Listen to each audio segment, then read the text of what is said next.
Why? What? Messed up? What'd we do?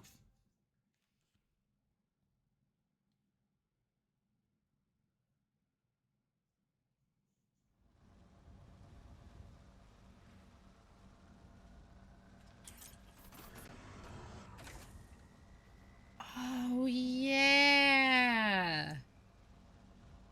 That's right. Shoot. Should we hop over to Grand Theft Auto?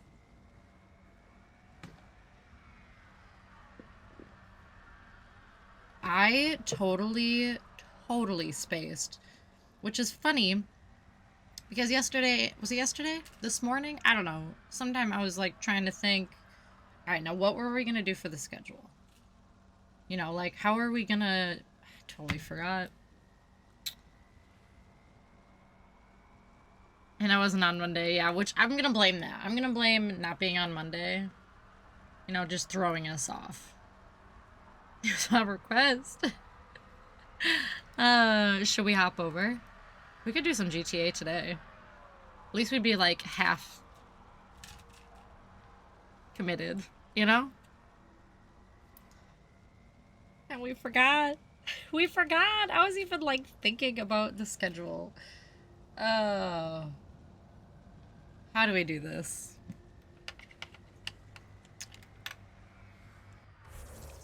Unbelievable. We had a full discussion about it and everything. GTA lore, let's do it. Let's freaking do it. GTA lore. Okay, so what do we have for lore videos left? We still have like half of that other one. So what, is there like an hour left? And then the other one's, what, hour and a half?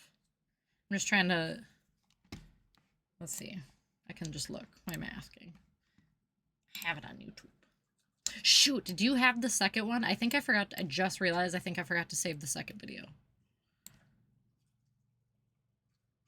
I think.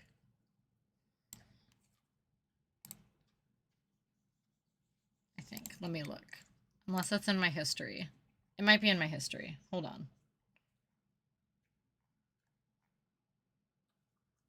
But we're into the first. Frankie, what are you doing? Girl. Oh my goodness. I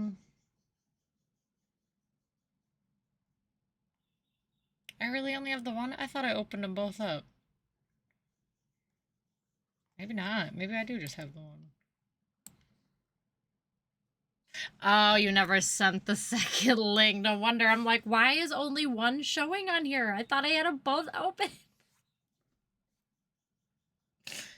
Okay, now I remember you even saying I'll send the second. Yep, okay.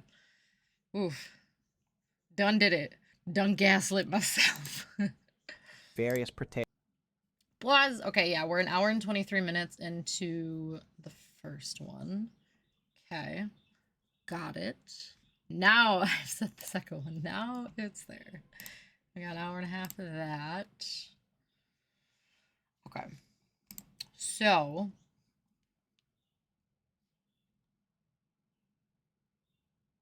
I'll do a couple hours of like GTA then. I'll do about a couple hours. Got it. Okay. Planning out.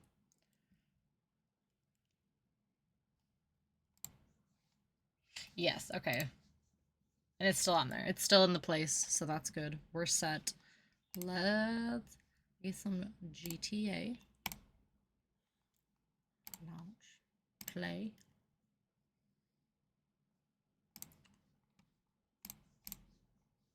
Good catch. I don't know if my brain would have even remembered that. It may have, but probably not.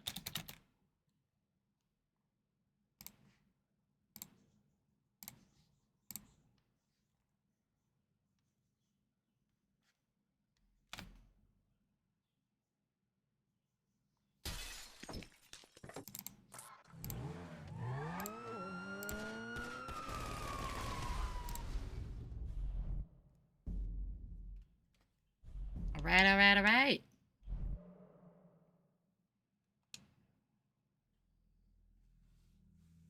Let's do this.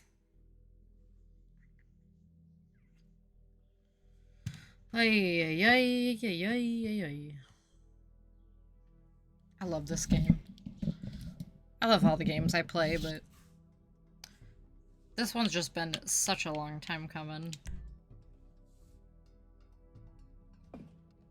Long time coming.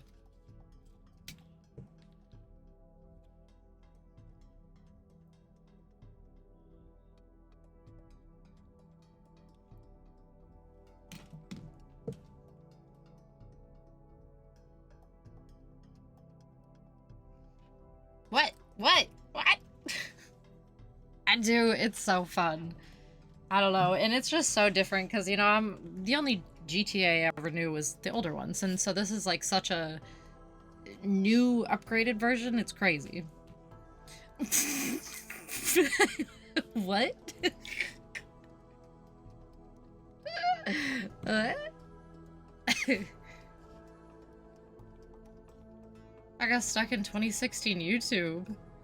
Debatable. Debatable. What does I got stuck in 2016 YouTube even mean? Ah, yes. Here we are. Shirtless Trevor. Here's why I wouldn't be.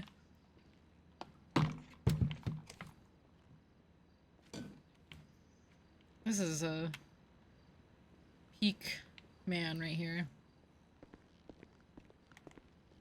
Did we bust through the window? No? Alright. God, this apart- Yuck. Oh, that's right. That's when it was... It's dookie covered. Alright. Somebody took a bite out of the arm there. Man, this place has gotten nasty.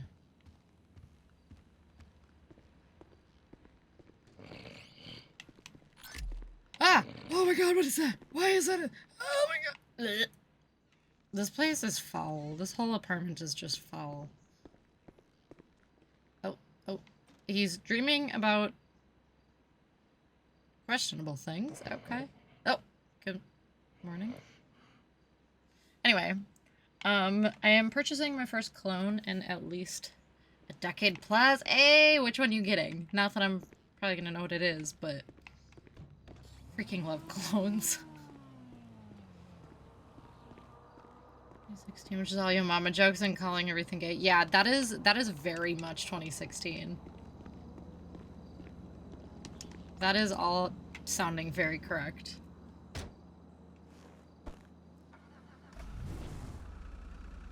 Axe Dark Temptation? The one that smells like chocolate? Yes, I had that. I was an Axe wearer. I only wore Axe deodorant. Once I discovered men's deodorant in middle school, is game over and I haven't worn anything else since. Well, I mean, different brands, but I had Axe Dark Temptation. Or Temptation. Dark Temptation?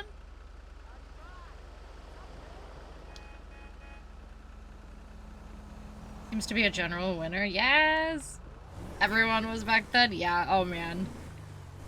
Axe deodorant was where it was at. 100%.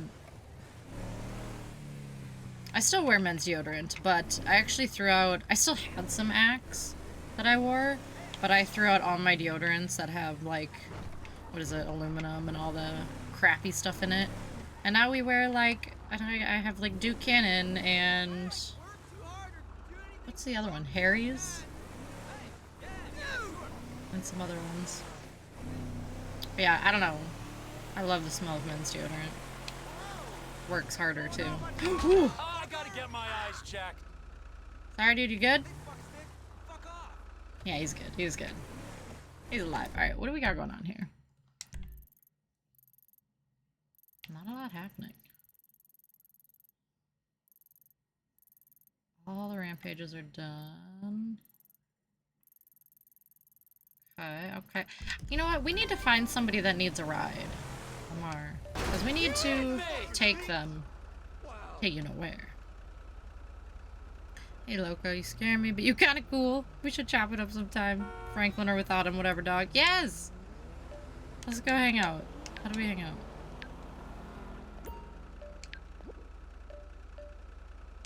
I don't remember. Text? Call? Bluetooth. Hang out? Yeah, buddy. Buddy, Amber, top notes. Hey, buddy, you're gonna keep me amused Oh, for yeah. a while. That I sounds couldn't pass good. up on that opportunity. Don't move. I'm coming. That sounds like it smells really good. Wait, Ralph Lauren I think I have a Ralph Lauren spray. Some year on? Yeah, definitely. Hold on. Wait. No. Okay, yeah. Oh, yeah. I think I have a or no, what do I have? Now I'm forgetting. Is it Ralph Lauren? And it's not like the cologne, like that's like the nice stuff, like the actual cologne. I have a mist, like a spray version where it was like a lot cheaper. Oh yeah, that's like the nice stuff. Oh, that's gonna smell so good. Yeah, I think it's Ralph Lauren. I'm like almost positive.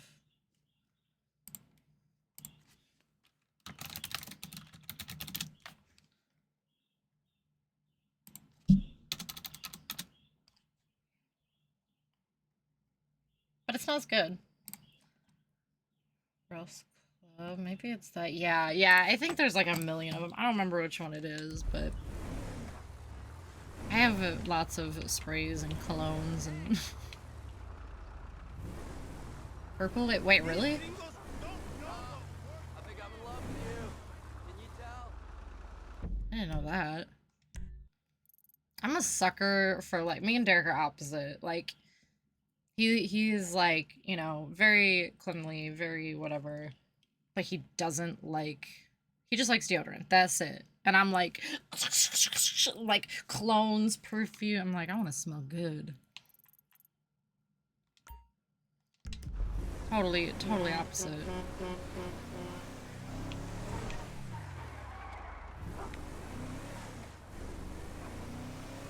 Like, it's both cleanly. That sounded probably bad. Like, I don't shower, I just spray. No, both very cleanly.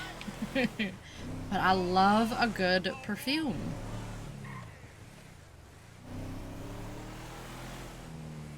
Same camping for past however long. It's not really been a point, which is fair.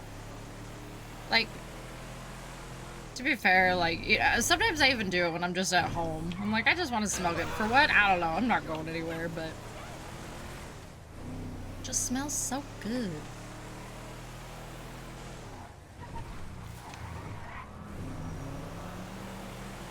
But there is certain ones that I'll save.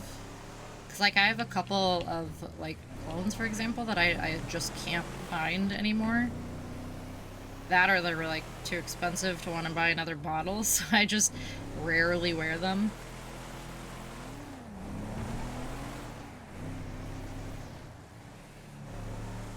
Since 2014. You're like, yeah, clone hasn't been high on the priority list. It's, yeah.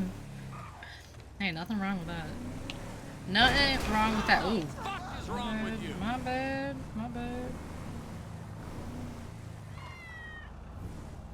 Oh, snap, of course. What else would your crazy ass be driving, you fucking weirdo? Wow. Man, you should see this. Ripping on the truck, man? You got a weird look in your eye, dude. Bullshit, man. Where are we going? Let's see. What kind of places do we have? Oh, now a bar shows up. Strip club? Yeah, probably bad idea. So, it's cool to hang out, I picked up a hooker on this game was it last week? That was, oh man, I didn't realize how graphic. Man, You that's couldn't cool. even skip I it. got a gang of homies already. I'm one of them crazy cats. I was the Big right dogs young on age the of field, 16, bitch, been a you minute. It's been a while. Animals you got there. I know, I'm a fucking jungle cat like a panther. I got this magnetic thing that attracts people. Yeah. Hey, that's alright. It'll just be that much more Hey, I can tell exciting that about you. when you do get a girlfriend I'm then. new in town, so I need more friends with an You know, N. instead of being one of these people that's like constantly in a relationship. For real. Once you're locked in, those cheeks already glow. Yeah! It was like one of the first things I did too, and I picked up because I was like, what even happens, you know? Like, I think in like the older GTAs, I don't remember which one, like you pick up a hooker and it's like your money just kind of dwindles. You know what's going on, right? Like, it gives you the idea. This one, we went under the pier and it was like, oh, it's happening, and I couldn't skip. I was mashing buttons, and then like the view was changing, and I was like, oh my god, oh, it's happening. Yeah, it was going down. I'm too drunk to be talking to y'all right now. Oh, they already drank. That's all Oh. y'all be talking is some bullshit. All y'all I didn't know they already went in and like a bitches lie. smash. All the bitches lie. Look at Marshall. They saying they don't love me. Lamar, you I know good? them bitches do. They say I don't mean nothing to them. I do. I know I do. Oh, he's They saying rambling. I ain't special. Bitch, I'm special. My mama say I'm special. Bitch, I'm very special. Oh, very special. Special, like a special thing, motherfucker. Man, I'm drunk. Fuck you. I like that shit. Just two friends talking drunk in front of a bar. It interrupts it and shook it out unless you time it well and your buddies can sit in the back seat. Oh my god, this game is unhinged. What in the world? Staring at my character while the chick was rocking the car. That's freaking hilarious. Oh man. Oh man. Oh. Oh, it didn't last. Okay. That's freaking hilarious, man. I'd be in tears. Just casually sitting watching. Oh god, what is that? Flipping her off. Online GTA, like, was such a Okay, power. I'm doing it out there. Titty club. I know you was thinking. Titties on the brain, dog. Titties on the brain. Oh man. Dude, that's right, you guys got the Cholo characters. Good seeing you, man. You too, Leroy. Just flipping them off. This Lamar motherfucker. Not a Oh, girl what is name. that? Sounds very feminine. What are Nah, this those? shit ain't no feminine name, nigga. It's my name. Okay. That's the Uh, nerve. Good to know. the most unhinged game. I can't even imagine the things that have happened online. Cholo Billies, yeah, suppose you aren't gonna yes, invite me that's in for a good. nightcap. I like that, Cholo Holla at me, Billies. boy. Boy, the tattoo. My God, what a guy. Oh, that was like perfect pose. He's sneaking. Wow, everybody left.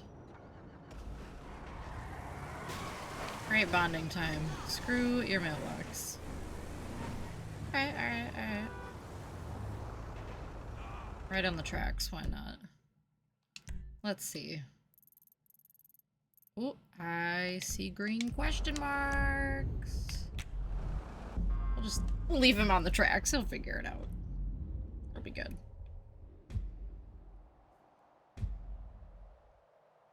Living that rich life. Oh, I was like, is he just standing on the hill?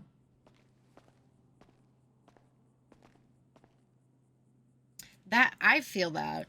I feel that. That's me. I'm like, you know, I need to do something with my hair. Like, I've been wanting to dye my hair, cut it, do something. Get some new clothes. You know? Like, I just want to feel more human again. That is exactly how I feel and what I say.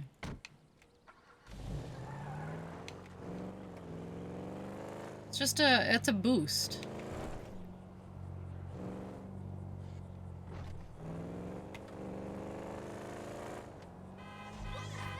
Ooh! Dang. Like, even, like, 'cause we don't, like, go out. You know, like, we don't do anything. It's way too easy to just batten down the hatches and close down shop. It is! Like, every once in a while, if we're just like, you know, let's go, like, shopping. Like, let's go... I don't even care if it's Walmart. Every once in a while, I'm like, you know, I'm gonna put on my favorite outfit. Like, nothing crazy. But, like, you know, I just want to feel good. I've got a competition coming up. Look, can we talk about this inside? That is... This guy again?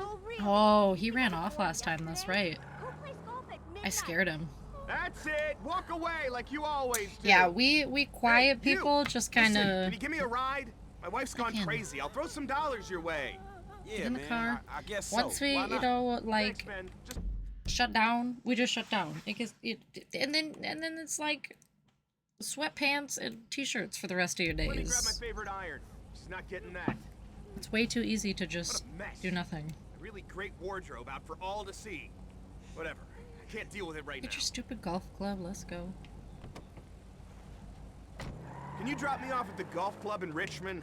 At least I know I'll be welcome there. You just gonna leave your shit all over the driveway? Yeah, something, Yeah, anything. I'm not giving her the satisfaction Like, that'd be a of cleaning solid that up. start. I'll go to the club, get a few drinks in me, and hope either her meds have kicked in or the gin is worn off by the time exactly. I get back. I appreciate you doing this, by the way. I movie know is it's a good kind of idea. a weird one. What's your And it's name? nothing crazy. Franklin, It's man. getting out of the house. Good to meet you. I'm Castro. Oh, okay. What is that? It's still like a good place for Italian? us, like, Spanish? quiet people. You're a wasp, I'm afraid. My sister's called Muffy, so I Our think I food got place off would be light. good too. Oh my What was that god! all about?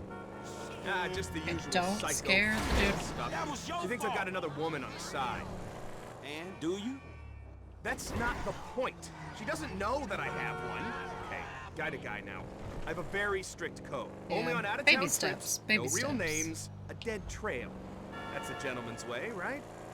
Maybe in the last century it was. I wish Yeah. we had like the I'm ramen good shops like that that. Japan I has don't where you wanna can go in by embarrass her, yourself, and she sit at goes a and booth, and like you literally don't even have airs to her like talk dirty to the laundry employees. in front of all the neighbors. I mean, show some class. You just order with a ticket and they So give you let your me get food, but this you're straight, still dawg. out. You're You just pissed don't gotta talk to because anybody. She's accusing you of cheating when she doesn't know you've cheated, even though your ass have actually cheated. Exactly. It's like a lack of trust. She'd be accusing me of it even if I hadn't. I've never done anything at that golf club except play golf. And that's the god on. If you just drop me off at the entrance here, that'd be great. Yeah, buddy, get out of my car. I've never done anything at that golf club except play golf. And that's the god honest truth. Thanks Get out of again. my car. Hey, we should play golf sometime. Come by the club. I'm here most days. We could actually play golf with them. Oh. I guess we're going in.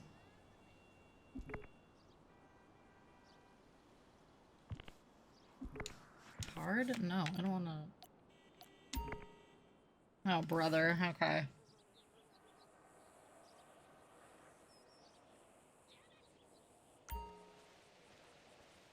Walk to the ball, ride in a golf cart, or skip Okay, ahead. let's go.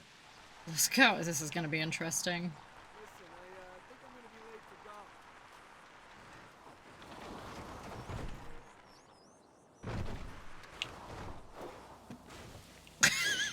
Alright. Yeah, we're just gonna park there. Nope. Get out. No. Is this not where I need to go? Hello? Crazy? Skip. There we go. Oh, brother. Okay.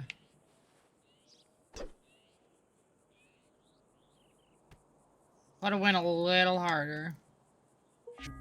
Now that's what I'm talking about. Oh, you know, he's into it. Alright. Oh, I can't take the golf cart every hit. Alright.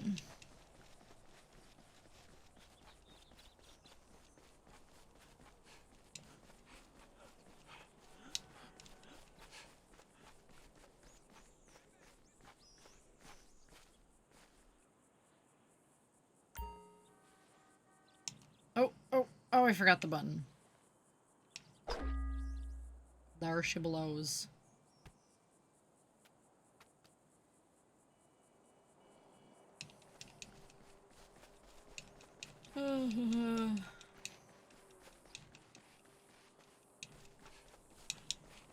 Come on, run faster.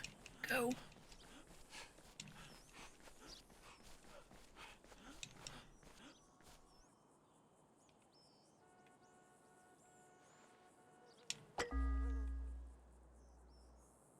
Right in the sand. Shoot. Shit. Oh, we can just skip every time. We don't gotta run. Okay, okay.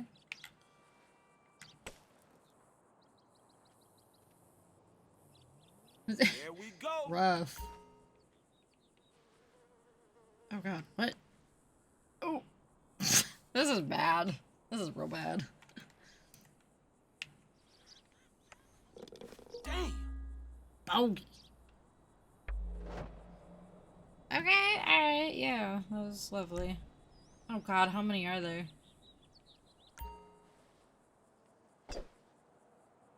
Get it! Alright. Hey, look at that bad boy. Yep.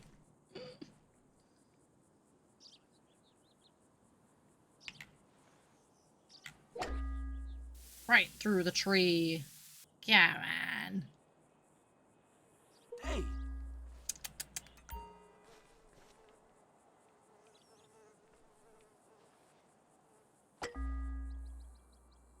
Go. That dang sand. Get you every Damn. time. A little trip to the beach for me. Little trip to the beach.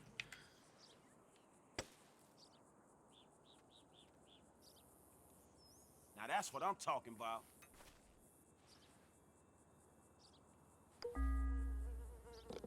What the fuck is wrong with me? He's just ticked.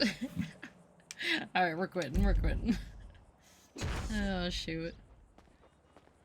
What? Did he not have on a different outfit before? I thought he did. Maybe. I don't know. I could be wrong. I feel like we should buy him a new fit. I don't know what, but... Actually, wait, no. I should just find a different house. I had like an all black outfit for him. Don't know what happened to it. We just bust through. Nope. Alright, those are some solid hedges. Those are solid. Not the car. Forgot to ask. Hello, bonjour. Hello, hello. What's up, Sim? Tell me you didn't fuck my car. Have a specific build? Nope, I have no idea. Not even a little bit.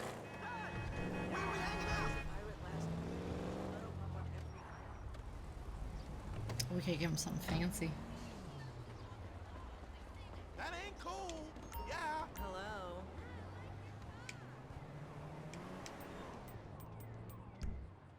Okay, okay. Honestly, like, Time. tell me what to do, I'll do it. Oh, we can get him a sweater.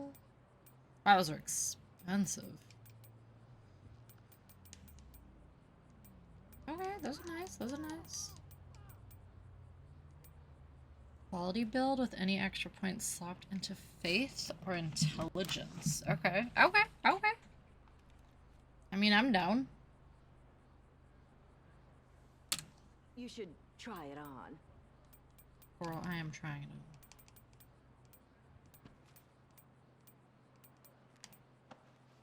These are so expensive. Why are they so expensive?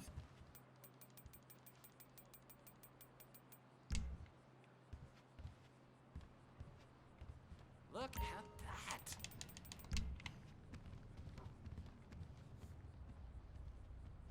Melee shields and any extras to potentially use and cast spells. But up to you. I would be game for that. Like, I truly don't have a plan of any sort.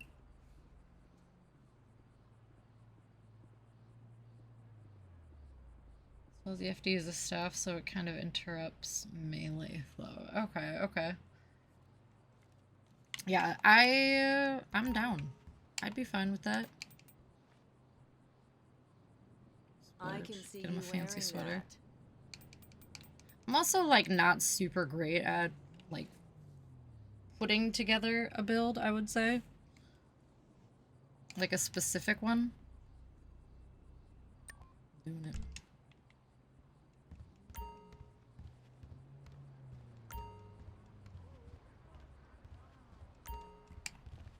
You get earrings? Oh my god, those are expensive.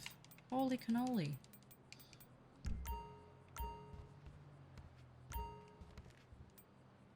Oh, you can do the vest. Shoot, why'd I get the sweater? Alright. If you can't find your size, we'll order it.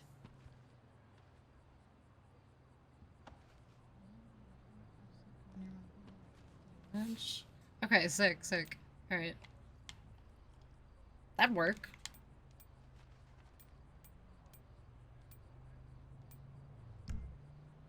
That would do. Make sure you come back. Hey, you know Mel's having a party later. Volume faith myself. Yeah, do it. Do it. Go on, get it.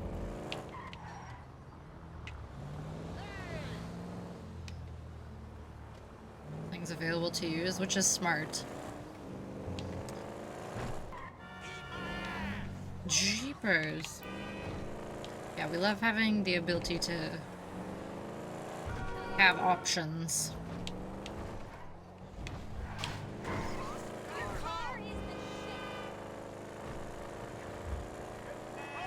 Man, you got off lucky, homie.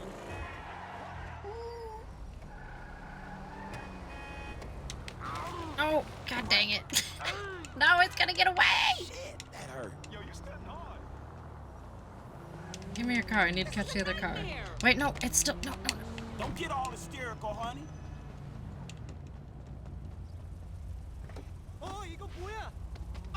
Options. We love our options. Oh no. Ooh. Options. Wow, this is really going well.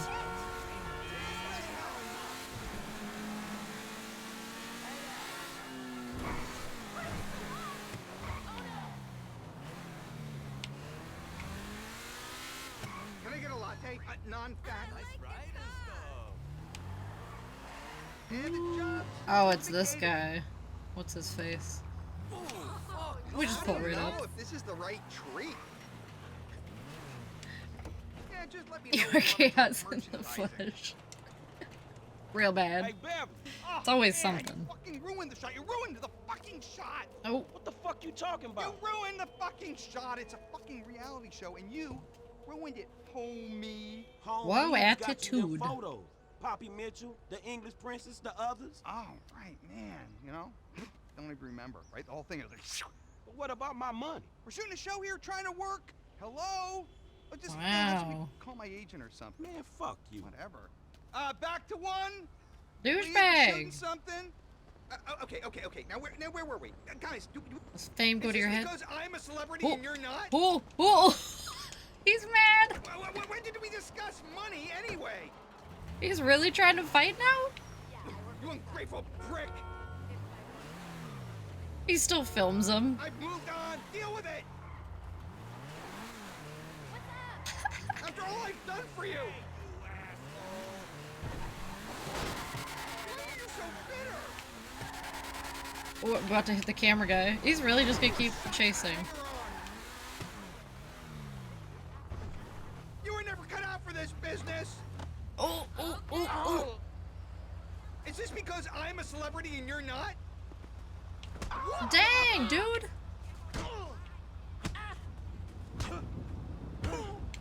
Oh, wait. He died? Wait, you actually had to kill. That was. Whoa. Mission passed. I didn't know that's actually what I was supposed to do. Dang. Camera guy is gone. Is he jamming out in the car? Look at him. He's like, I did that. Wow. What a punk. Gets a little famous and just forgets who we are. Unbelievable. Ah, I see. Oop. Oh, Lord. Oh, boy.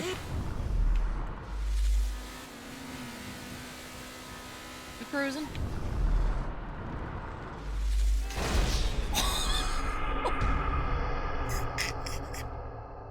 God damn, we're still going. He's still going. Ooh. Oh, of course, of course. Had to. That was rough. Is that karma for taking dude out? Hey, I'll take that. Sweet Jesus! Don't become no murder case now, nigga. Ah, shit! Hey, what's going on, brother? Oh my goodness.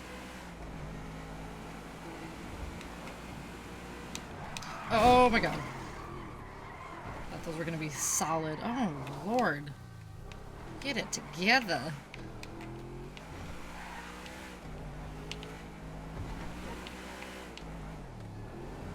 Alright, it kind of brought us closer. Man,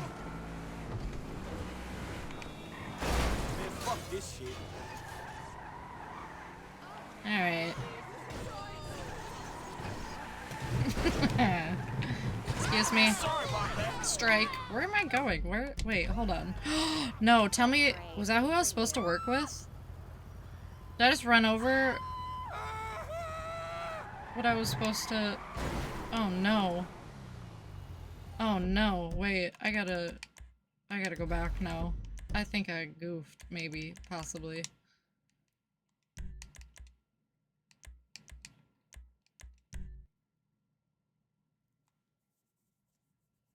Was that just now? I don't know. I think we're gonna go back. It does, okay, okay.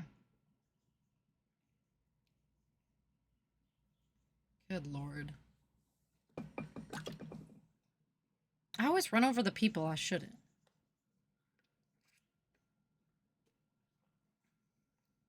Every time. And I need to find somebody that needs a ride. Why didn't I take... Oh, never mind. That was with Franklin. Okay, got it. Need to bring them to, the cult. Pedal to the metal always. Oh. Okay, shoot. Maybe not.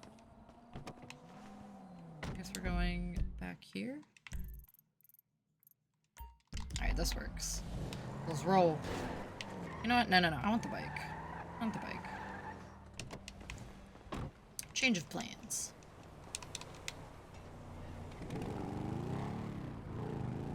Let's go.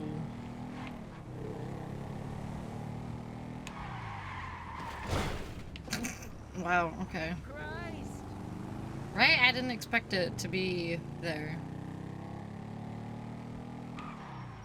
Wait, change of plans again. Fast car. Chill out, y'all. Oh, yeah. Oh, yeah.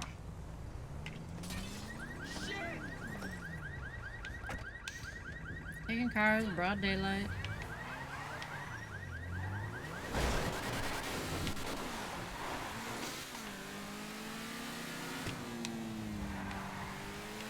Good. It's all good.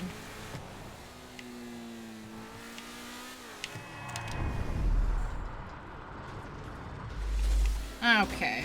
Alright, yep, no, it's Fuck.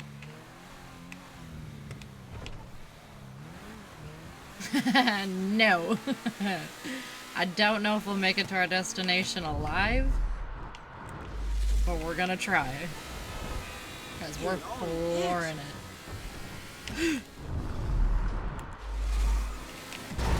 Oh my god. Oh, fucking sin. Okay, alright, alright. Reel it back. Get it together. We're almost there. A lot could happen between here and there. Alright, we're good. Was it you? Why did it disappear?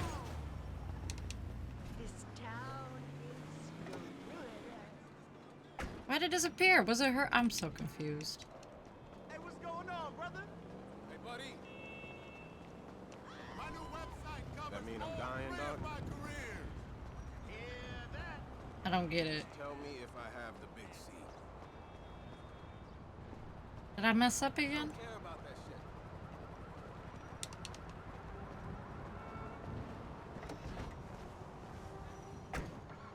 shit. I don't Would you come on? I don't know, but it like disappeared before and I thought I ran the person over, but now I'm second guessing. I have no idea. Unless I just got really unlucky and got there at the wrong time. What's this little red dot? You gotta watch out, fool.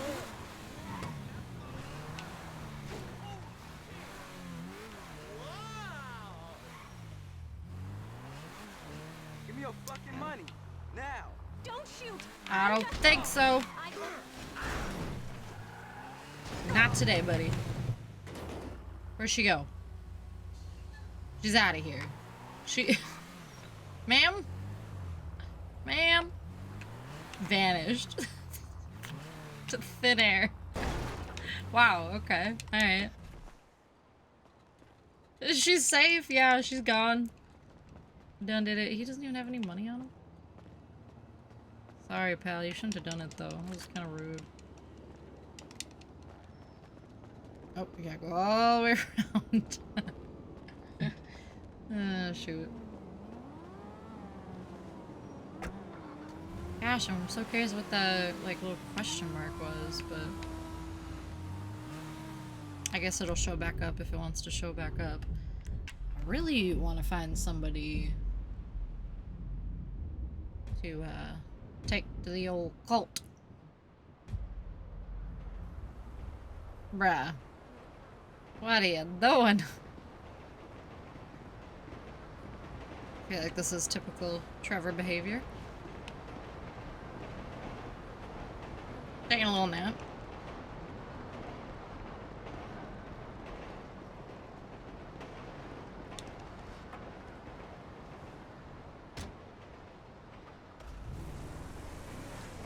Alright. Oh, okay. Oh, jeepers. He's part raccoon. I would believe that. So is it totally random where people ask for rides? Or is there any, like, do you know if there's specific locations where they spawn?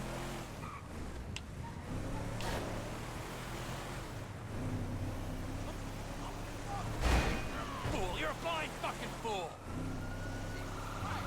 Anybody need a ride? Anybody? Jesus Christ.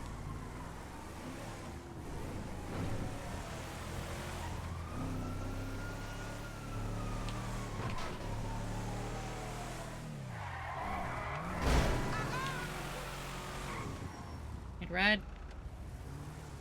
I'm sorry.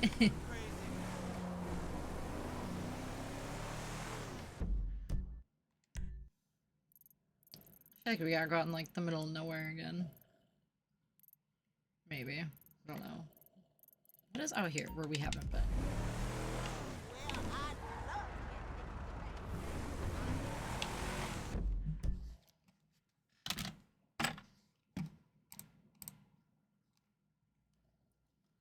Hitchhiker's Guide to the Galaxy. Beetlejuice Camp. Are they eating the hikers, rehabilitating them to a better way of living? Trevor mentions they don't like drug addicts. All these hikers can be found in random events, missions, but who knows? Boulevard. Oh, so there is. Okay.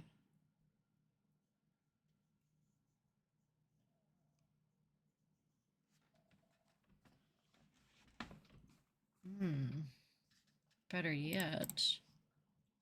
Ah, yes, perfect. Okay. Oh, wow. These are all... Dang, there's a lot of them. Okay. Like, drunk driver. What is he doing? That sounds like an idiot. Let's go get him. Way up. Somewhere, I think. Oh, they have to be the hitch lifts? Okay, okay. I see. So, in that case... Right... Yeah. Here's one. go for it. Maybe get a different car.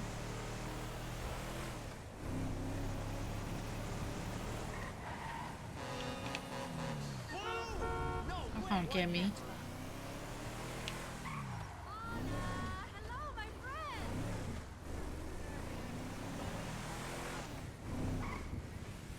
Hold on. Movie theater? Tickets to the Benders game today, so I'm all good. Looking forward to it. I'm gonna go in. Intermission. Welcome to the cinema. No Got mobile it. phones. No talking or toddlers. Oh no. And Yikes. please be considerate to your fellow moviegoers. No masturbating. Excuse me? Now sit back and enjoy the show. That's why people go to the movies, right? Full movies? Like full length hour to 2 hour movies?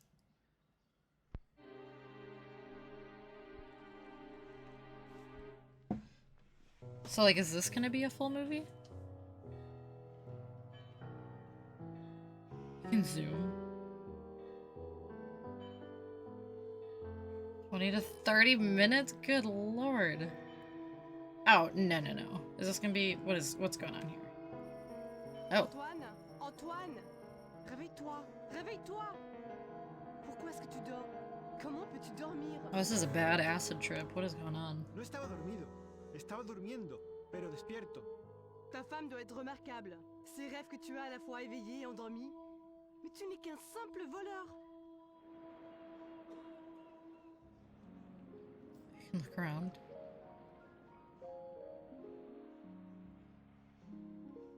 La guerra me hizo una puta, y a ti una ladrona. The war made me a whore and you a thief. Or was it the other way around? ¿Quién ha hecho eso? ¿Dónde estás? Muéstrate. Antoine, de quoi parles-tu? S'il te plaît, Antoine, s'il te plaît. Esa voz. Tu parles de moi. Sí, tú. María, tú la escuchaste. ¿Quién era? Antoine, qu'est-ce qui te prend ces temps-ci? Depuis la mort de Luigi, tu n'es plus toi-même. Si tú lo dices, querida. Yeah, mía, this si seems te hace normal. feliz, y así lo dices. J'ai marié un voleur. Un bon, honnête voleur qui connaissait sa place dans la vie. Maintenant, je suis coincée avec... What? Okay.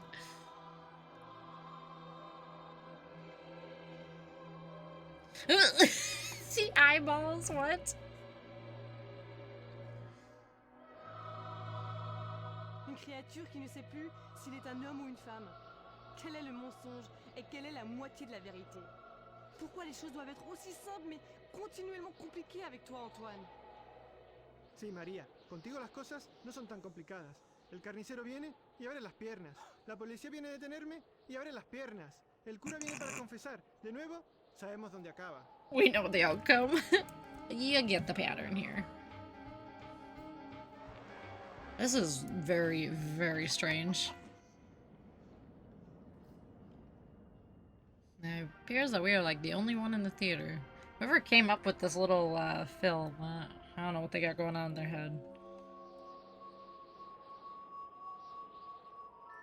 Tu aimerais te placer en victime, Antoine. Mais dans cette vie, nous sommes uniquement les Ah, prisonniers des ah. prisons que nous construisons nous-mêmes. Para ser una callejera y una esposa sin fe, tienes una forma de hablar muy ambigua. Elle ne t'a jamais aimé, Antonio. ¿Quién? ¿Quién nunca me amó? Ça, je ne sais pas. Je ne suis qu'une voix qui n'existe que dans ta tête. Okay, nope, we're dip. I don't know. I'm getting brainwashed or something. This is getting strange. What is happening? Oh man. Weird.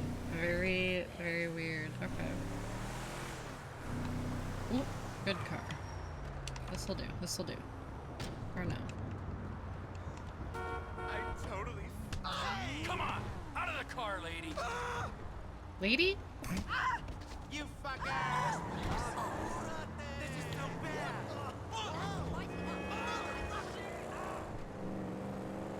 Jesus! And we are off.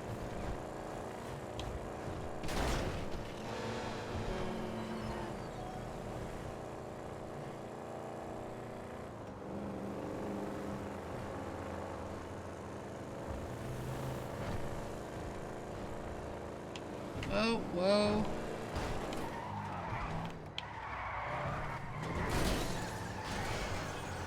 Yeah, could have been worse. Motherfucker! Mm. Oh no!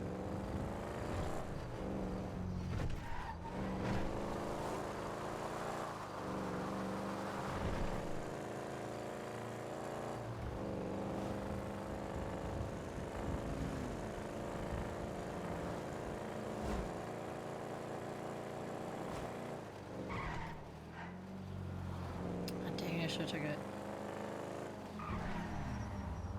Oh yeah, no, no, no! Ugh, you suck.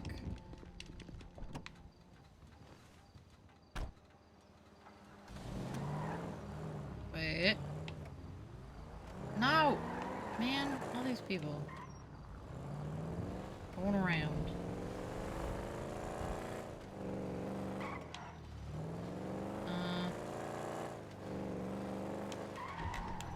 A lot of fancy cars out here, though.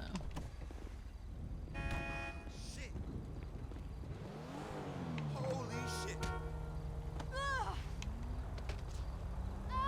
You asshole!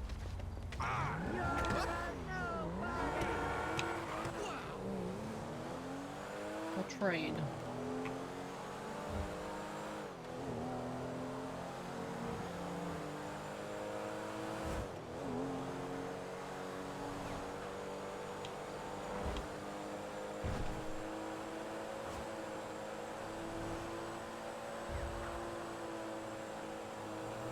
Ugh.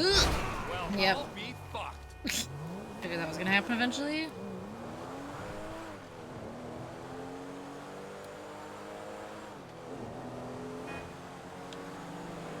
That's not what I wanted. Nope.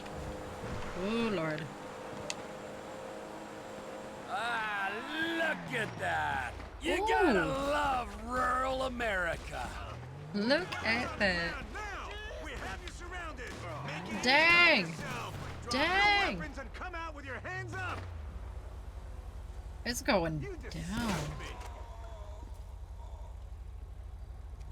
I think y'all killed him. Nobody touch those briefcases. That money is vital evidence. You hear me? Show's over. Move it along. Requesting an What if we take it? ambulance What if we immediately. take it? Have multiple casualties. My God, this is gonna. That is police evidence. That is a lot of money. Oh! Yeah! Score. Get a little jackpot. We're going! We're going! Ah. The front row seat. Not very Trevor-like. Oh my gosh. Yeah, we're out of here. Ooh! Free money! That's what's up.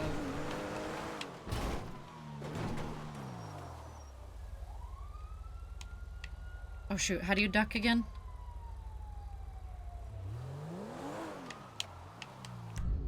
Nope. Nope. Nope. God dang it. No. Oh god, no! Hey, that's what it is. Oh my gosh. I don't know if that's helping, even if I'm like out of range, but... Oh yeah. Oh, we're golden. $10,000 for free? Absolutely. Good job, Trevor. You wanna do it on all of the characters? Oh. Ah, okay. I didn't even think of that. Okay, good call, good call. You don't have to rely on one that's filthy rich. Yes, that is smart. One that has tons of money and everybody else has like $10 to their name. Got it, got it. Alright.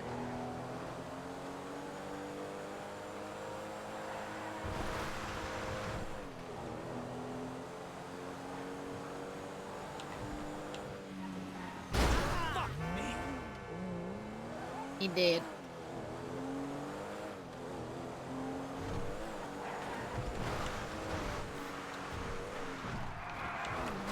Ooh. Call it the cops. Sheesh. Out of control. Miss me! Absolutely out of control. Ooh. You got a bunk tire or something? I don't even know.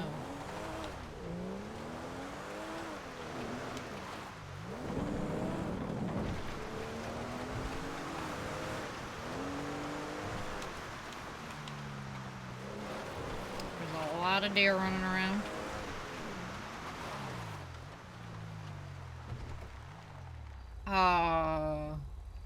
There's nobody here, but I also want to say this was the lady that I hit that one time. I'm not sure if they respawn.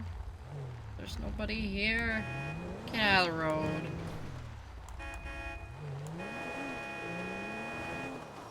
Dang it. Unless it's like, maybe it's during the day or something. Shoot, what's the next closest one to here? Like there's one just over yonder. Somewhere in here. Gotta find somebody.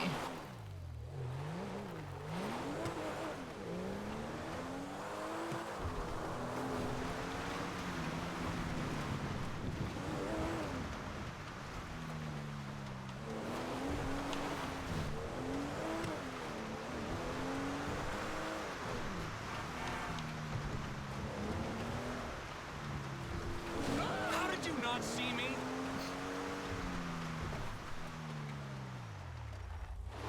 Foreclosure. What's going on down here?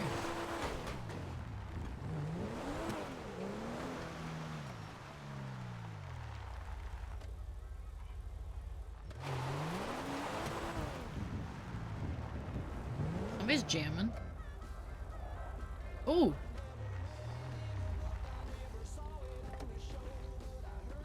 He's just having a grand old time over here.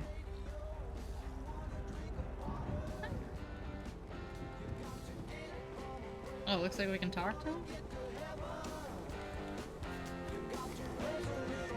Okay. Oh. You tap dancing? What is happening? Oh my god. Can't like interact with him?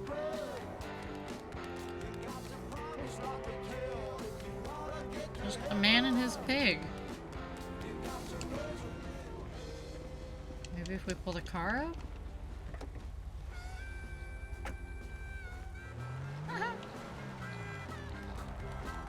Hey, buddy. Figured something would happen since there's a little blue dot, but maybe it's just, you know, he's just... I don't want to hit him. He's just vibing out. Alright, I want to hit him. Whoa! I panicked. Oh, I panicked. Oh, I thought there was only one pig. Oh my god. I don't want to hit a pig. What does the map say? I don't know. Can you, like... Friend. Is that somebody we, like, know? Oh, he's singing.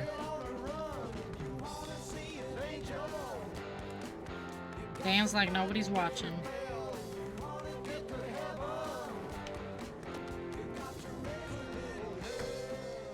I didn't even look to see if I could go in his house. Nope. Alright, whatever. It is what it is.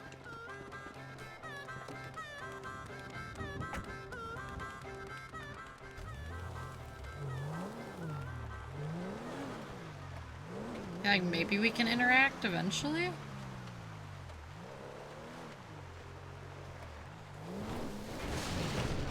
Screw those gates. Oh, it's just an Easter egg? Oh, okay. That works too. Something fun to go see, I guess.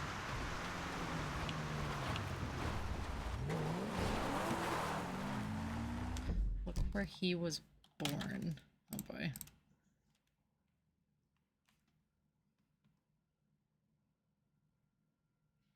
Oh my god! I was waiting for it. As soon as you said that, I was like, is it gonna be?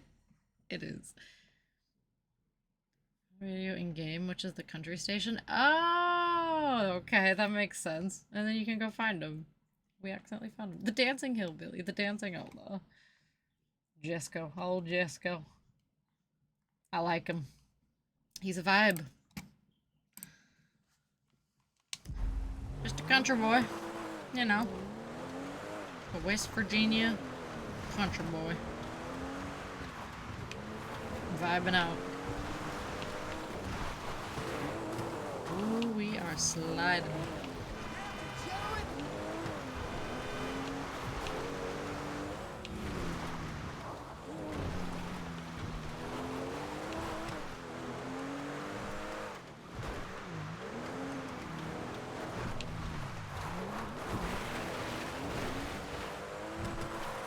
They're all over the place. Holy smokes. Chill, chill.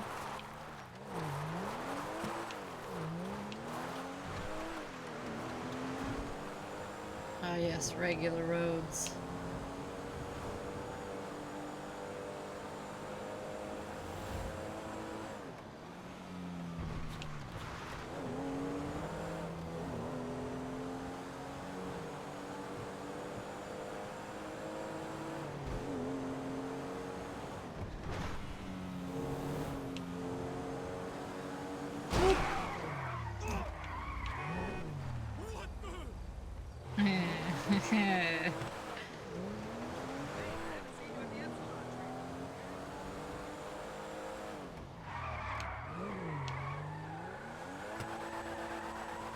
Get it?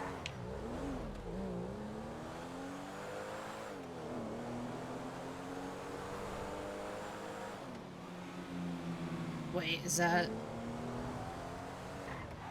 but there's one of... Oh, we got a ball and... Wait, we can mark it. Or do I already have this marked?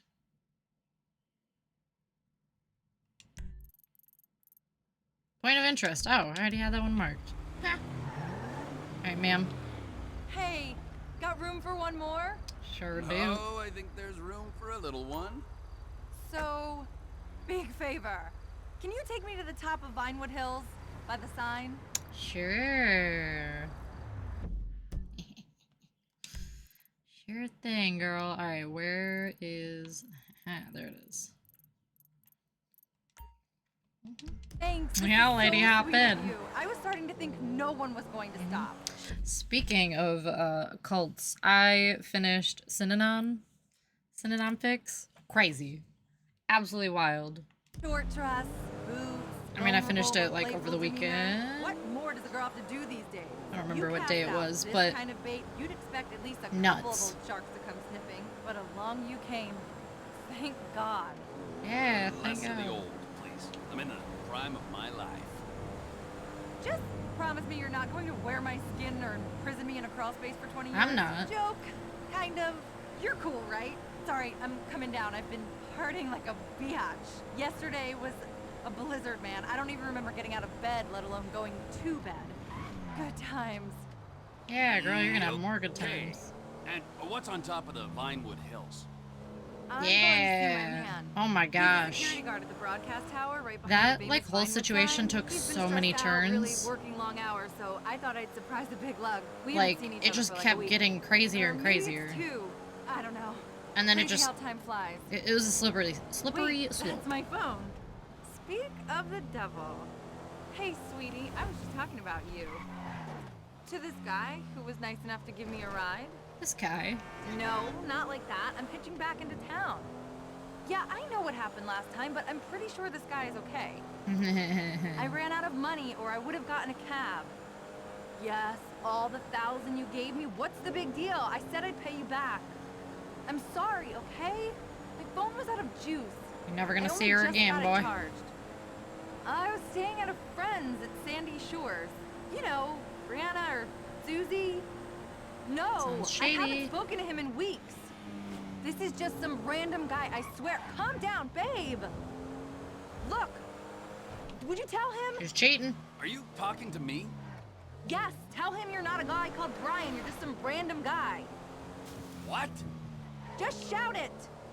I'm just some random guy not called Brian. There, babe, you believe me now? Babe! Babe! Shit, he hung up on me. Sorry about that. Alright. So, You're on gone. a scale of 1 to 10, how well do you think that went? He'll be fine when I surprise him. Probably just having a bad day. He can never stay mad at me for long. Opposites attract, you know. He's the serious, responsible, pay your bills, save for the future type, and I'm She's the like not alarmed that I'm just bringing her go out off into for the middle of days and do nowhere right extra now. patrol, the desert type. I'm young. I'm still exploring my mind, discovering who I am. He knows I'll come back. Oh yeah, he's gonna feel When you awful run out of money. in about a week. Whoa there, random guy. He's gonna be like, Less of dang. the judging. The last Wait, time we there's that talked, I girl was so again. mad, What's so up? mean. Oh, I Yeah, missed. hitching back into town. How do you Yeah, think into I town. feel? I'm wrecked. I know. I'll have one last bag etched on my tombstone. Don't Hey. flatter yourself. I can walk just fine. Thank you. You're back. She should be panicking right anyway, about now. gotta go. I'll text you later. Going up into Don't some tell random Brian? hills. What? No, just one of my girlfriends. Look, I'm seriously flagging now. I'm going to rest my eyes for a few minutes if that's cool. See if I can power nap my way into a Totally second wind. fine, totally fine. Broadcast tower behind the Vinewood sign. I think it's Mount Hunt Drive. Just holler when we get there. You're the best.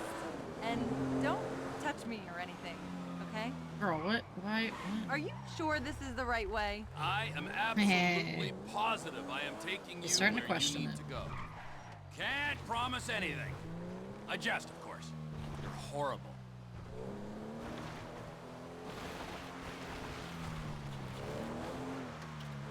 Hey, listen, I'm 99% sure the Vinewood sign is not on this note. Trust Sure it me, is. It's just on the other side.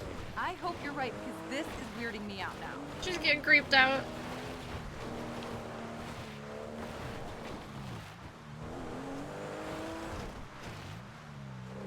Home sweet home. Your brother Mike is an asshole. Hey, fella. What do you got? What do you got? I heard you're interested in Oh, taking no. care of some lost travelers for a price. And so it is. And so it is. Leave the body. Take the gold.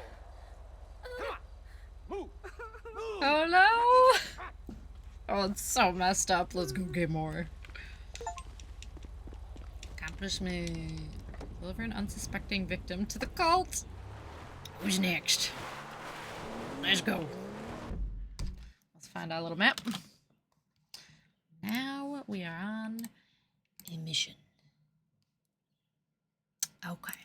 What do we got?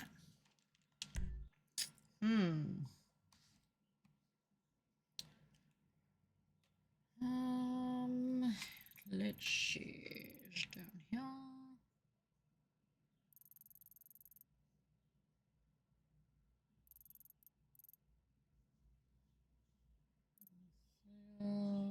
Somewhere in here, I think.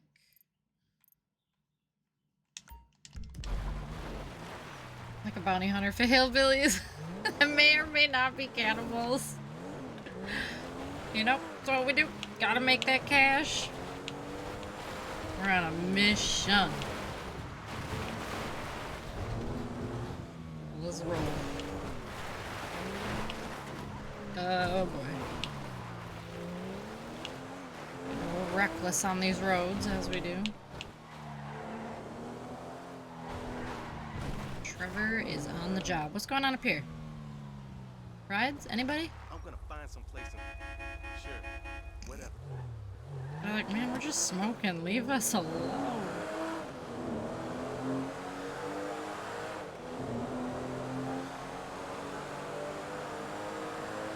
I can't believe this car is still alive. Ooh. Almost done did it right there. How did you not see me? Why did he go flying like that? I'm sorry. Oh, he gone. Oh no. Hello? Into oblivion. Absolutely into oblivion. That's all she wrote. Whoa! God dang. He can't hear you. He's eeping. Yeah, that's what it is. He's just having a little rest, you know? It was a long trek up the hill with that bike.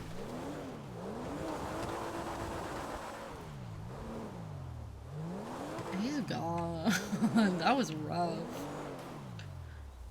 God dang. Little tunnel in here? Yep. Nap time. That was quite the hit. Alright, back it up. Get it.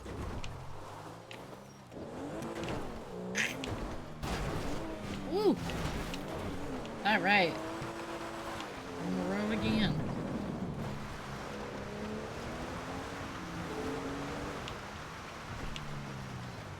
Nobody you'll ever know. Out in the boonies like this.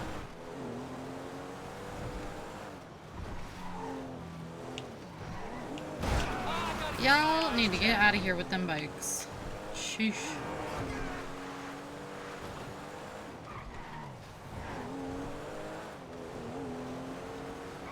Bruh. Ooh. Lucky, lucky man.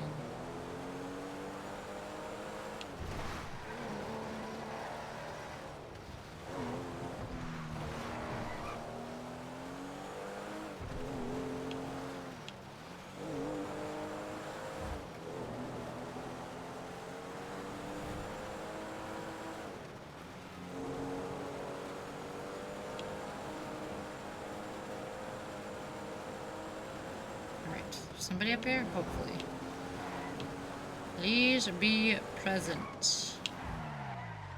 Nobody? There's nobody. God dang it! Did I go to the wrong area? Hold on.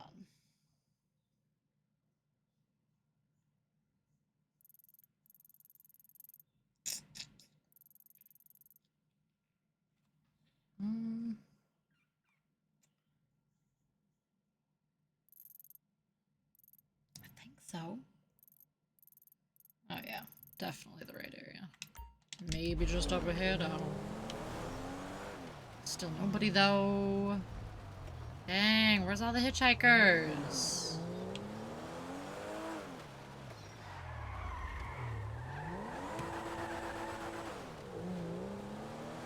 this little church up here? Praise Jeebus.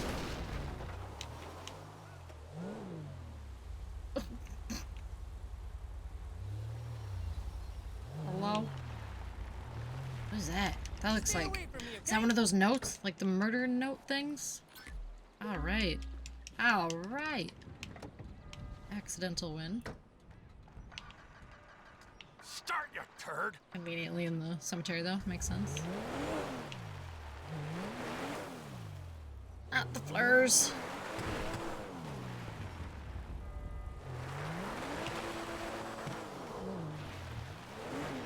Can we go in?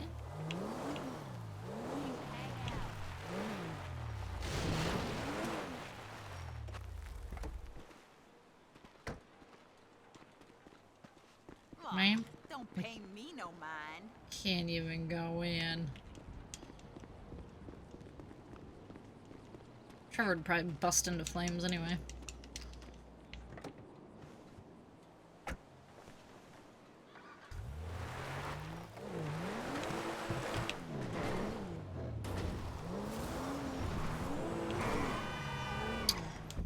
Okay, nobody there. Where else we got?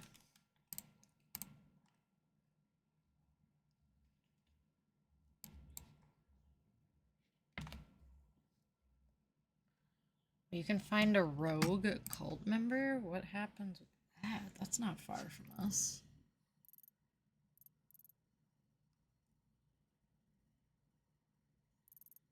Learn, huh?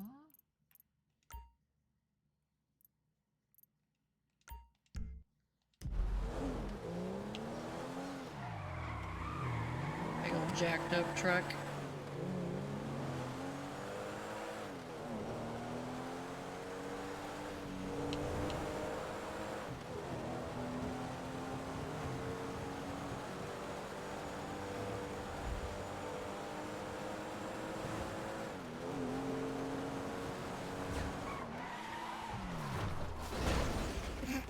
Oops.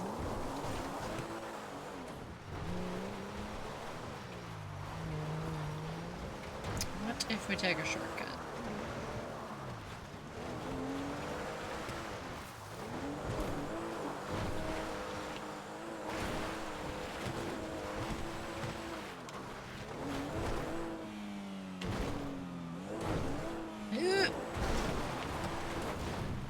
Well, that almost worked. Okay, alright.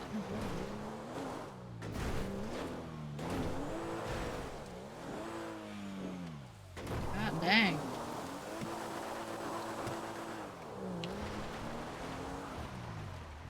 What is this? Oh wait, are we in the same? No, this is a different area. Full send? Oh man, we make our own roads. Make our own roads. There's no rogue cult member. Man, we must have to like come at the right time or something.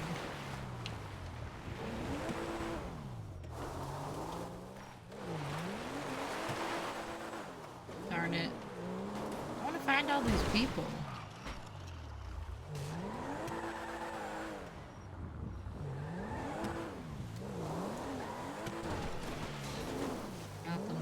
Nothing. Sorry about your fence.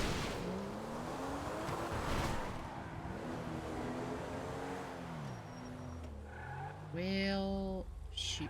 Alright. Another fail. Border patrol, abandoned vehicle, prisoner lift. Need more hitch lift. Ooh, there's one.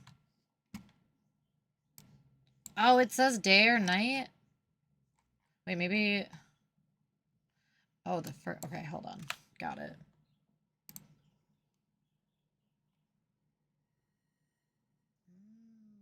Okay, looks like I hitch lift 1. Of course, that's not on here.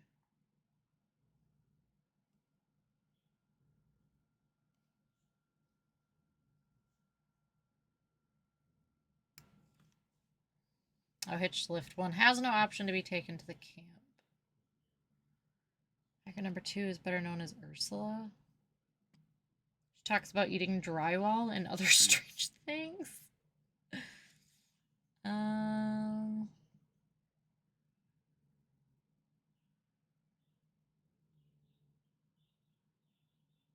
don't know if it does say. I don't think it says. Did I go to 2 already? Oh yeah, 2 wasn't there.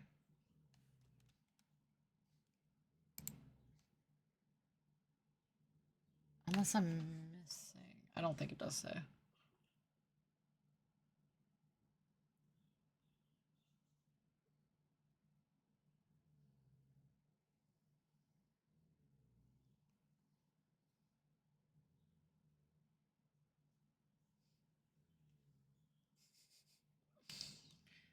There's a bride who's running away from her wedding, which is probably the one I just tried to get. To the stone with her, I say. Well, shoot. Why aren't these losers showing up?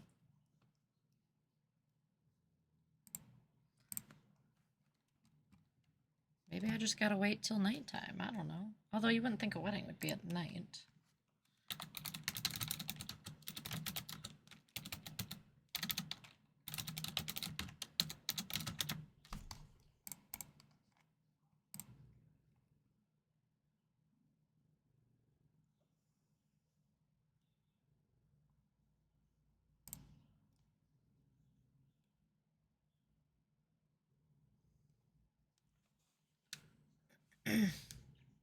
Oh, at like a safe house or whatever? Maybe that's what I should do.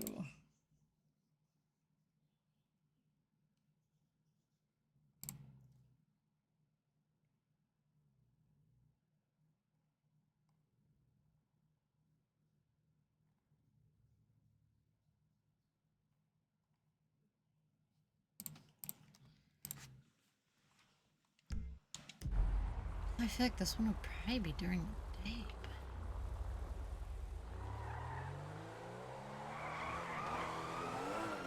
Whoa.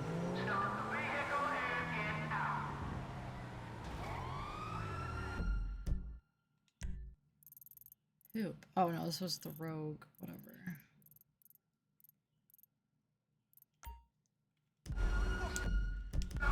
Wait, no, we want to go back. God dang. Is there a safe house near here?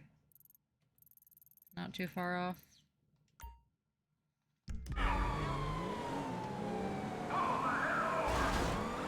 Well.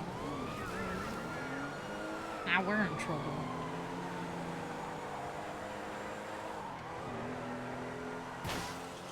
Oh, no.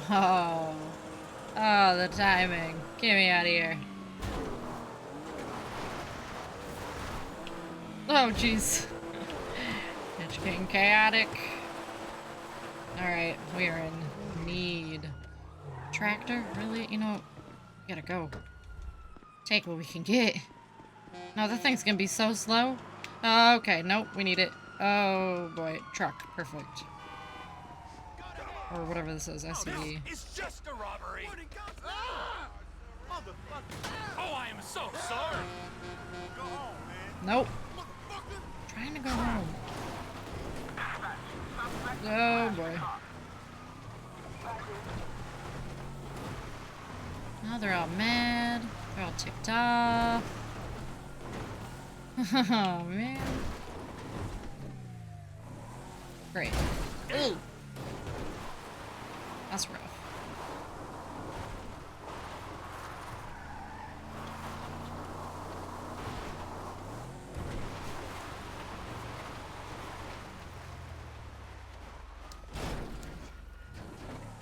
Yeah, that would be nice. Properties would make sense. Yes, that would be very convenient. And like, you have to earn them anyway, so it just makes sense. Earn more save points?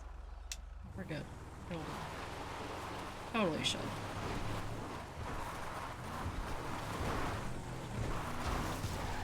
Just a call away. You should be on the team. I mean, come on. What is happening?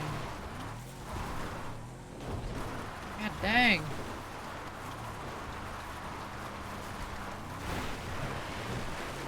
Ooh, ooh.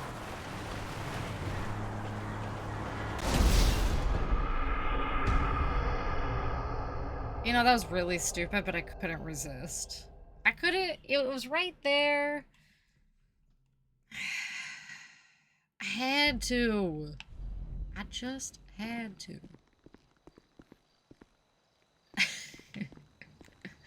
Oh, man. Mythbusters type moment, it really was. Yeah, that sounds right. Except instead of a dummy, it's just Trevor. Whoa. Angry people.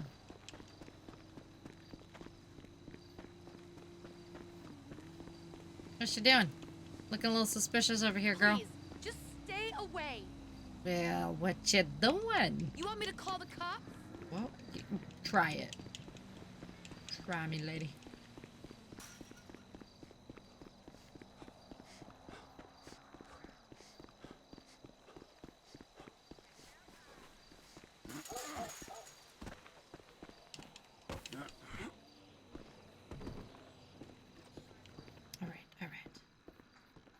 Lady of the night, that's the vibe I was getting.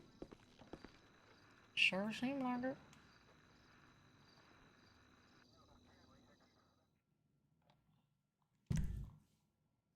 No, no, definitely not that. Definitely not that. Oh, hey, buddy. Routine procedure. My ass. Yeah, this place is looking more rough and rough too. Holy fuck. Hey, hey. I don't want the truck. I guess that's all we got right now. Oh, no, no, no, no, no. Give me, no, no. Here you go. You missed. I'll take it. I'll take it. Give me the ATV. You're a total moron.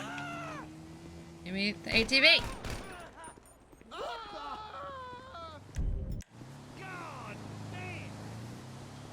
What's the little red blip here? What? What? No.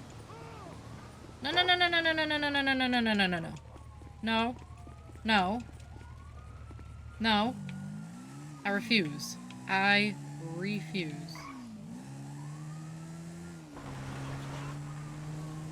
We're out of here. Not doing it. Not happening. Nope. Ooh. Can we hide in this thing? What if we hold our head down? Here. Can we? No? Ah, they're coming after me. Mm-hmm. Oh, shoot. That dog out of here, I hope. Okay. Oh, no. Ooh. Get it? Nice.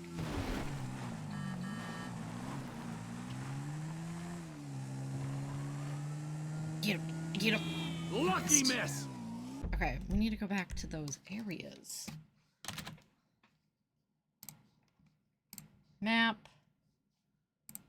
Let's see. I'm going the wrong way. I'm going the right direction. I mean, one of these has to spawn eventually.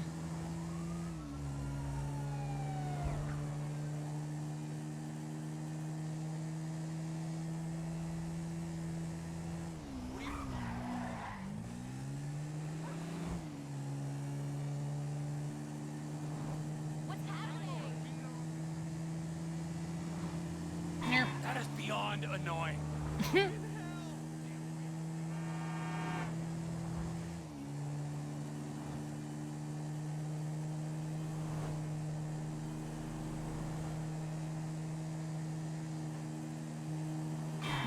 Oh. Did he crash? Did he crash? No. Punk. Get him. Get him.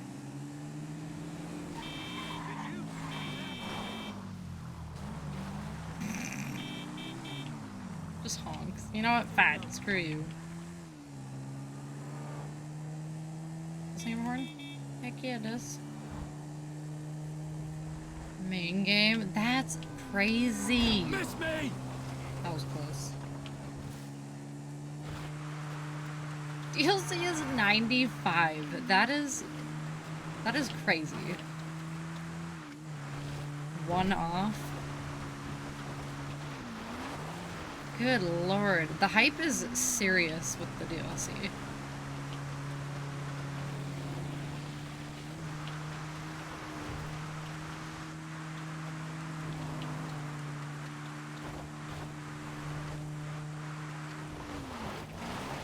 Oh!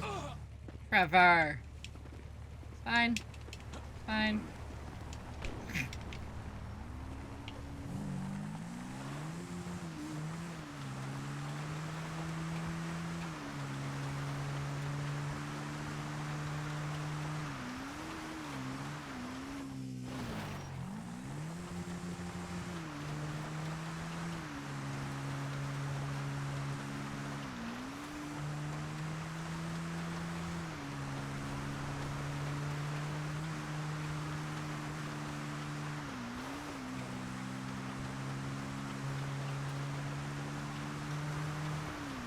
Okay, please be here.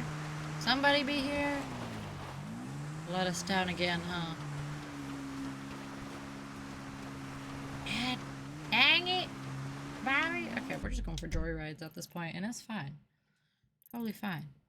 But we gotta check this spot again.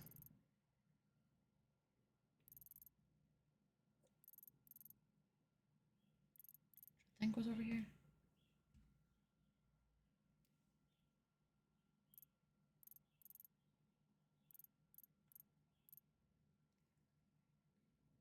I think that's it.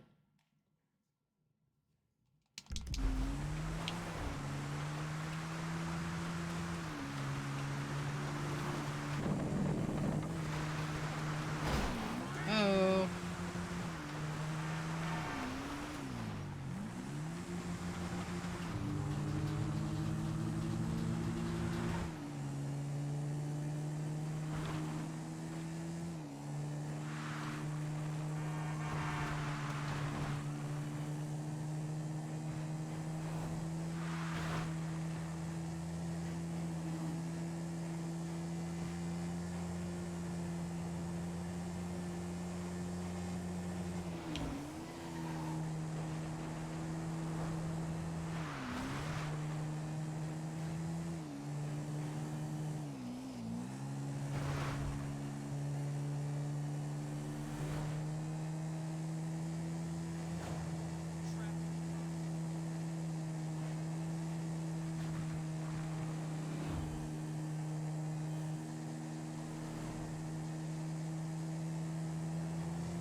I'll just try some of the other little things you can run into.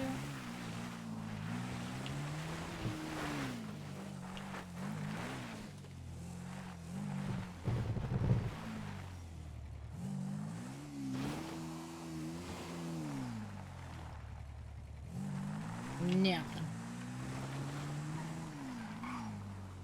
Absolutely nothing. Alright, I'm gonna pause for just a quick second and run to the bathroom, but I'll be right back.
Alright.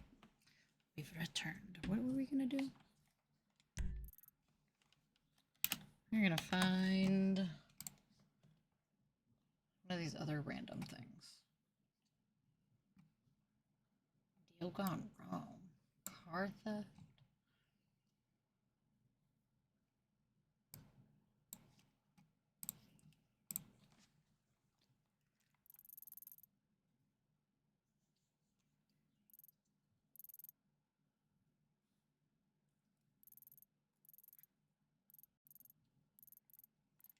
There's something kind of close to here.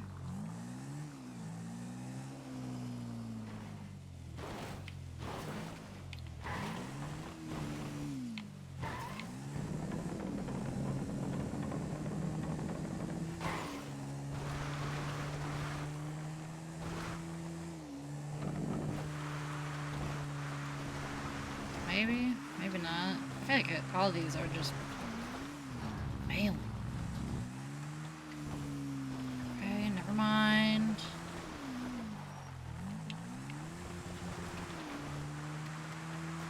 This is not successful.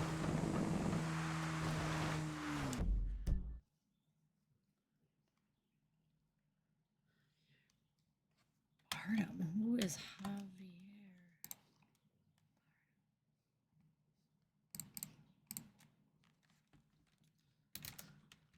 I really gotta get better with names.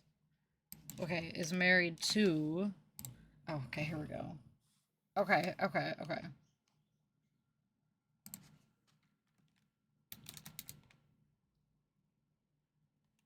Yeah, okay, and then I just gotta make...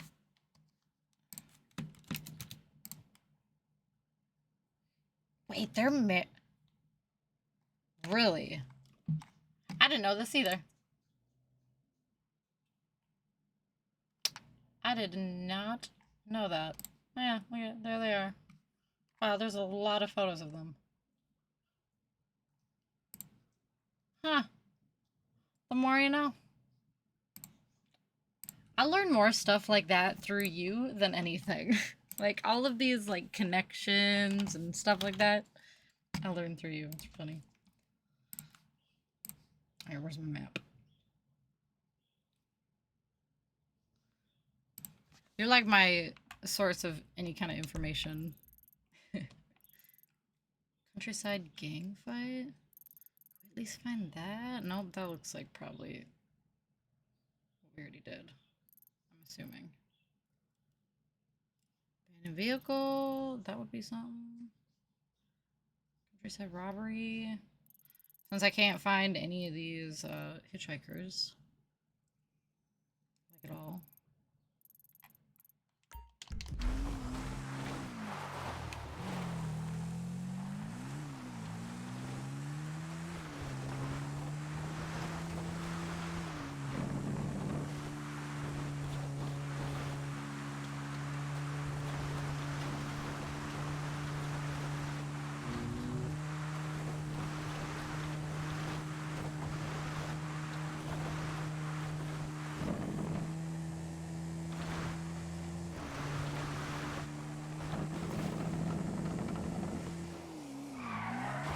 Ugh. Oh boy. That was almost bad.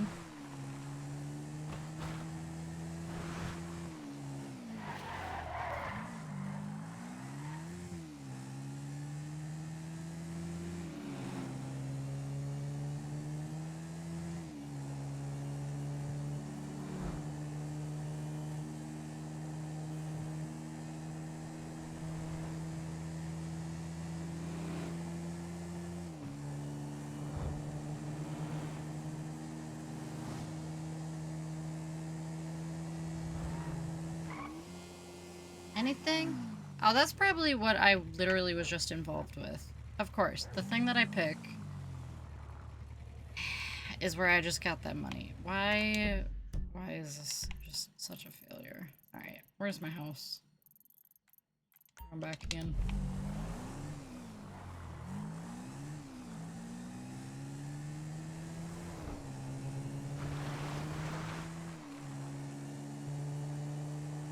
Oh man, it rough. Rough.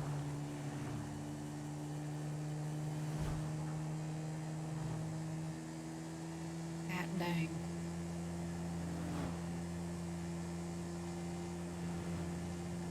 Making a nighttime. Maybe we'll have more luck at night with something. Maybe if it was a fresh day, would have been good. Nope.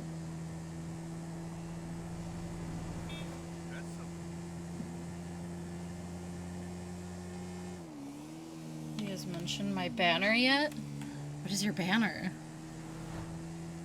I don't even remember what my banner is. I do not remember what my banner is.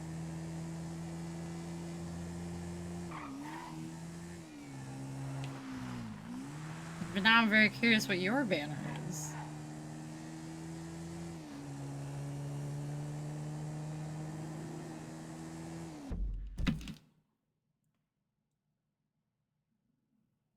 I gotta know.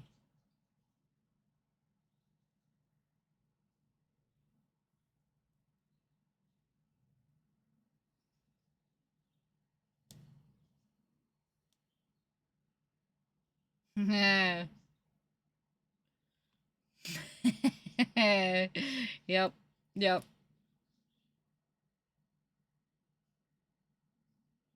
Did you make that?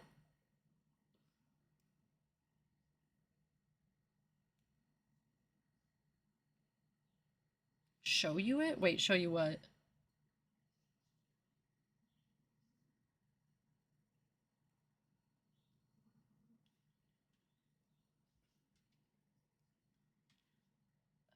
Itchy eyeball. The banner I'm seeing? This? I don't... Does that show? I don't know if that's showing up. Kind of.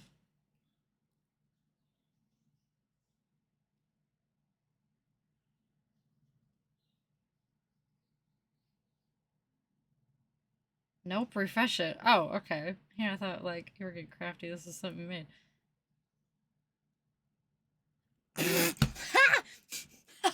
Oh my god. That was so good!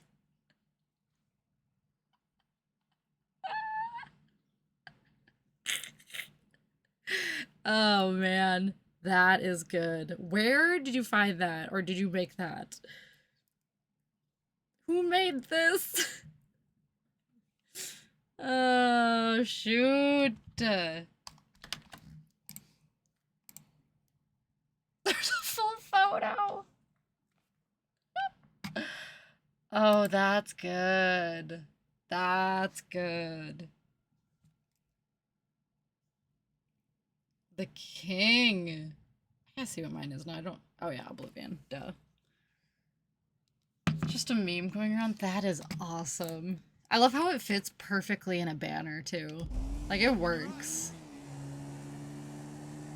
I love it. Fitting. Very fitting.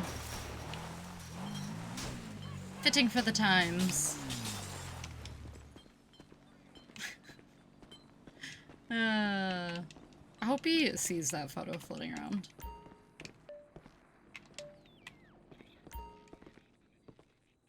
Blessed be his name!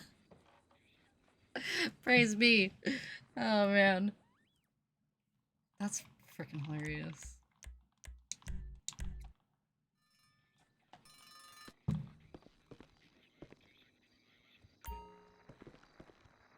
Does he? Oh, that's great. Good. So he's probably seen it then. That is great. Based on things he said, which I would too. Like, how do people not just kind of browse around at things, you know, especially in that position? I'd want to know what people are saying. Why wouldn't you? Okay. That needs to be like a desktop background, honestly. Let's go try this again at nighttime. God, that's funny. I love it. I wouldn't.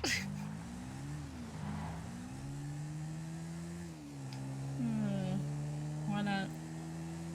That'd be great.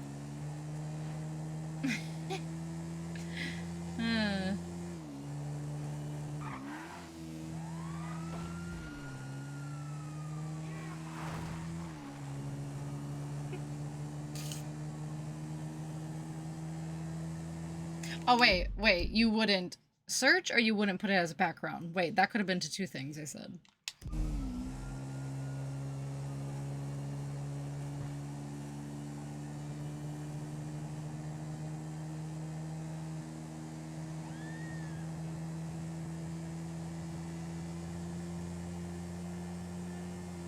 Wouldn't want to know.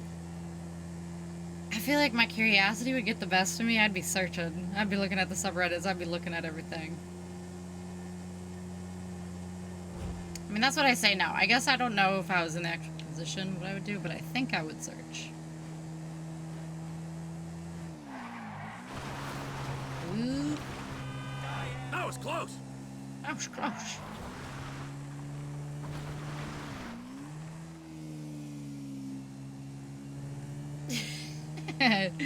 Right, you make like a secret burner account just to do that.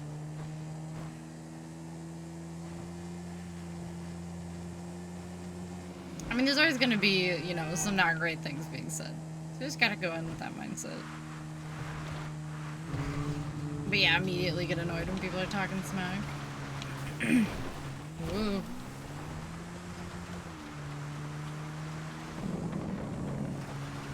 Alright, lady, come on. Be out here, please. Yes! Yes! She's back from the dead. Lost. We ran her over before. Ride home, Yes, I will please? give you a ride home. Sure thing. I love hitchhikers. Do you think I'm crazy? I'm not getting You're on that not thing. getting on my ATV? Well, conveniently, I have a car right here, so, Oh my Don't god! be a hero now. You complete Damn degenerate! No! No! All that work! No, this, well, not today. I thought she'd be okay with it. God dang it. This is your fault. I finally find someone. And it just fails. Alright, well, since that one was a failure, we'll go back to this one. You know? Note to self, don't have an ATV. Now get out of the road, Bambi. Come on. Actually, that was more like Mama. Stupid bikes. How did you not see me? As if we didn't flatten him. Entirely your fault. God dang.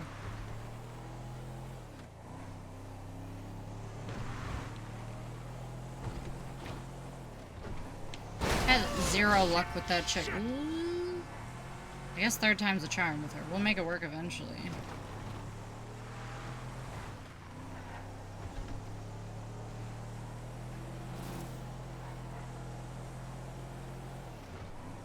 These animals need to get away from the goddamn road. Okay. Alright. Alright. God dang. That did not go over well. All slippery. That truck is gone.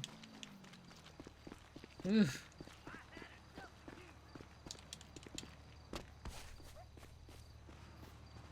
Really? Why is it always a tractor?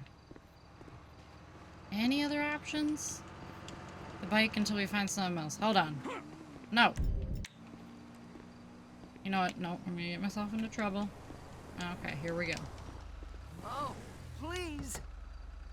Oh, please. Oh, damn it. Not again. Alright, alright. And it's getting light out. What if... Dang it. I'm gonna try. Not. Sleep it off again. Okay, I think I just ran something over.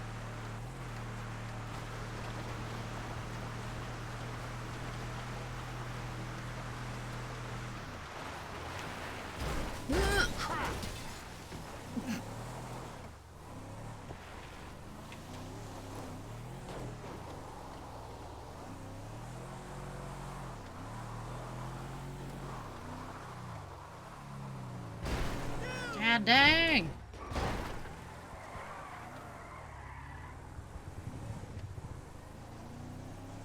Well, when did these stupid people get married?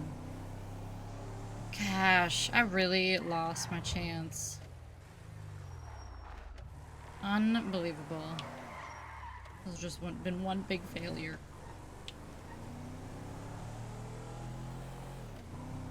I'm gonna start to learn these dang roads, though. Is there any we haven't tried? I probably should have remembered which one I got.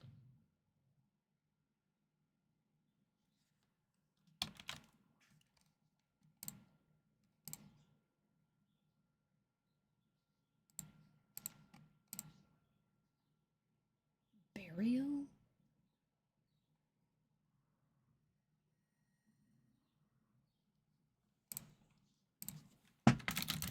Oh, I swear my chair is gonna break one of these days.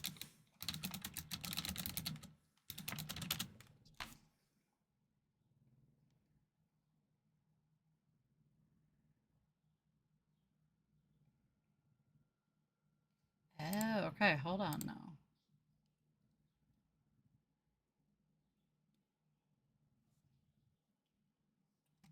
So you can take the drunk drivers? Alright, alright. I feel like we may have already grabbed one of them.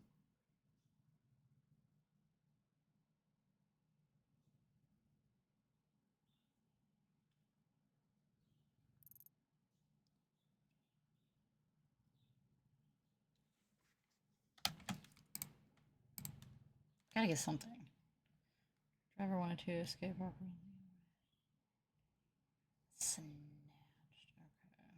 Okay.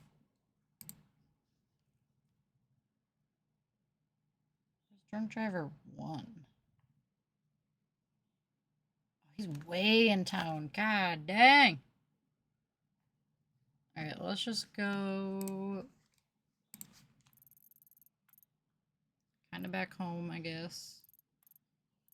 If he shows up, he shows up. If not, the house is right there. Man.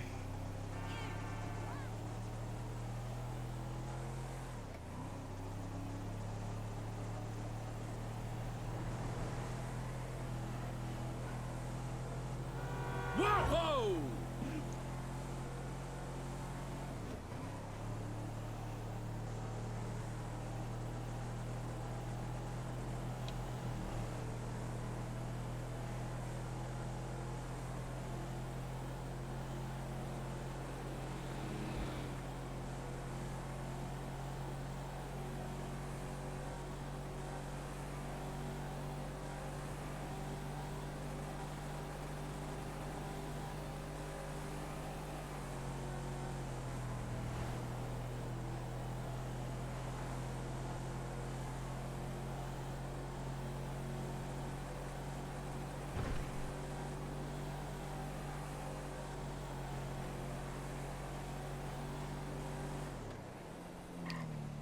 What's up with the dog?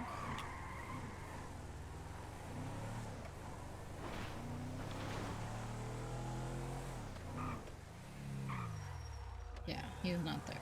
But we're home. So wait it out.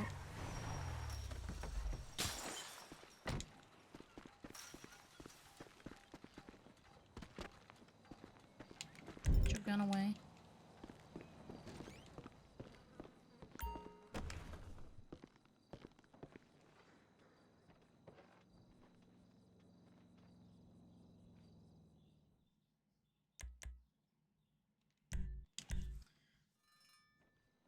We'll make a last attempt and then we'll end up switching over to the lower. I wish it was just a little bit darker. A little bit later.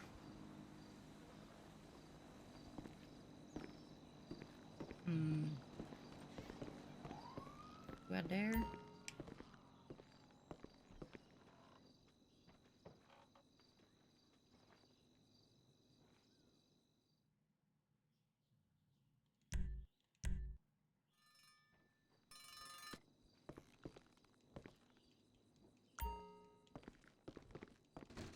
Oh, dang it. Yeah, no, it was a bad idea.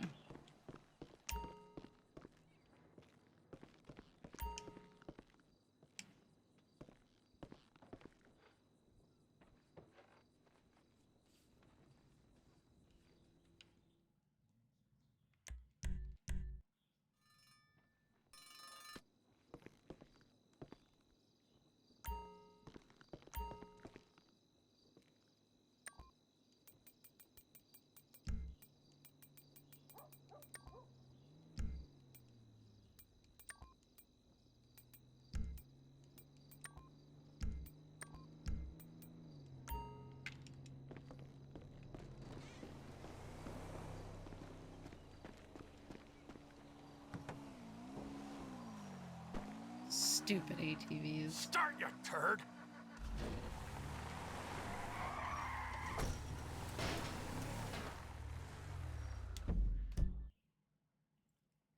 Okay.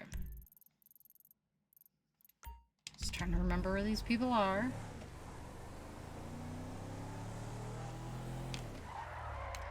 Maybe we'll get lucky. She'll respond.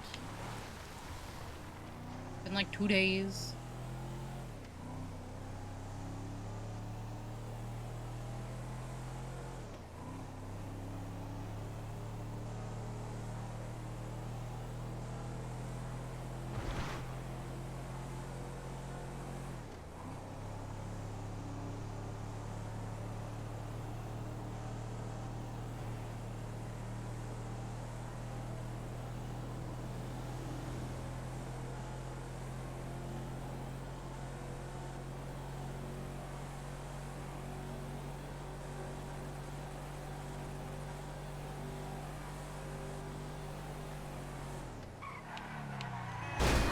Thought it was gonna be a better car.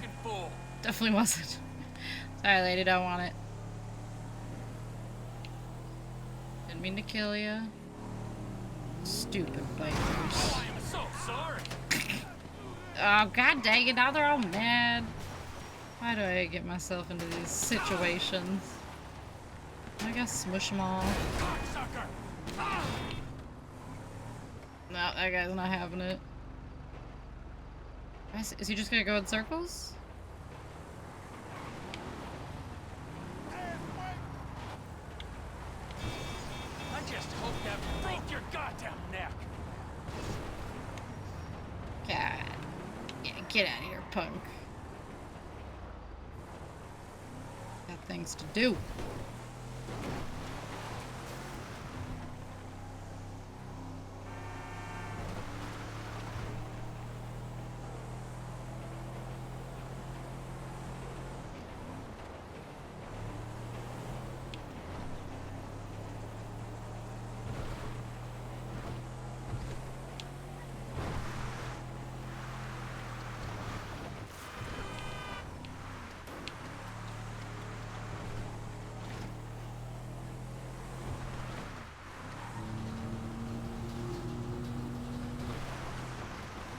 Come on, lady. Be out here. Please. Pretty please.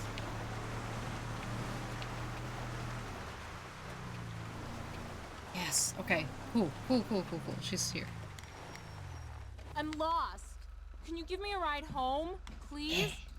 Sure thing. I love hitchhikers. I live out at Catfish View, Mount Gordo, but Girl, I didn't ask where you were going. I know where you're going already. the lighthouse, it's very isolated. Am I glad you came along? I was out very hiking and isolated. got Why lost. would I've you been even trying say to that? flag down a car for over an hour. Why didn't you just call someone to come pick you up? I couldn't get a signal on my cell, and I don't really have anyone to call, not since Mama passed. She was very hard on me, but how I loved her. I have her hair in my backpack. Ew, what? Okay. Okay. The days get long out at that house all alone. I don't... Are you sure this is the right way? I'm kind of curious Just need to what make a house quick she's even stop at a friend's talking place. about. I think you'll... What if we mark her house? I think we've been there. Oh no, that's not what I wanted. Point of interest. Yeah, yeah.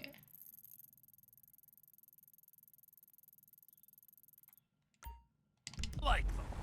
The days get long out at that house all alone. I don't get many visitors anymore. The gardener used to come on Fridays till he got real sick and fell off that cliff. Okay. Well, you know how they like to talk. She done Now, did it. She it's killed the just gardener, me, she killed her mom. living on soup. Soup I make from old soup. Soup after soup after soup. I have to get out of there sometimes and clear my head. Those damn birds, always singing no matter how many times I poison them. Oh yeah, she's gotta Bird go. Soup. Soup with bird. Birds with soup. Every night I think I found peace, but then morning comes and with it another fresh hell. I come up here to escape them and they're still singing, taunting me. No, the house hasn't been the same since Mama passed. I don't recognize any of this. Where are we? Don't worry. These mountains all start to look the same after a while. You're going home, girl. The house hasn't been the same since Mama passed. Most days, I just work on my project so I can be rich and have all the gentleman colors I want, like a real lady. What is wrong sipping with on this lady? Tea on a porch, you know? I love working with rubber, burning it, tasting it. You've got shoes. You've got feet. Am I right? Hello? Clothy cloth ears. Are you listening? You've got shoes. You've got feet. Am I right? I'm not gonna say you're wrong. But what about shoes that look like feet? Oh, you mean toe shoes? Yes, shoes that look like feet. That's what I just said. Shoes What that is look going like feet. on? Shoes that look like feet. Feet that have shoes on them that are feet. Because, you know, you can buy those already. No, you can't, Mr. Silly Pants. How can you buy them already if I haven't Oh made yeah, them she already? is going Dummy, here for dummy, sure. dum-dums. I like you. You're silly. The gardener was silly. He got sick. Folk talk. You sure you're okay? Are Like she you killed him. okay? Because this guy who picked me up the other week wasn't okay. He choked to death on his own hand. Okay. Yeah, okay, it's official. You're crazy. Crazy Maisie sitting on a daisy. Or what are you gonna do? Spank me? Shave me? Lock me in the cellar with a spider called Molly Foster? Dress me up as a boy and make me drink through a little pink straw? Who comes up with this dialogue? You can. Mama oftentimes would. Don't pick your scars. Stop eating soil. Where's your pony, little girl? I'm Johnny now. The pony's dead. I hate you. I love you. Will you be my daddy? And this is why you don't pick up hitchhikers. I would kick her out so fast. Okay, I'm fine.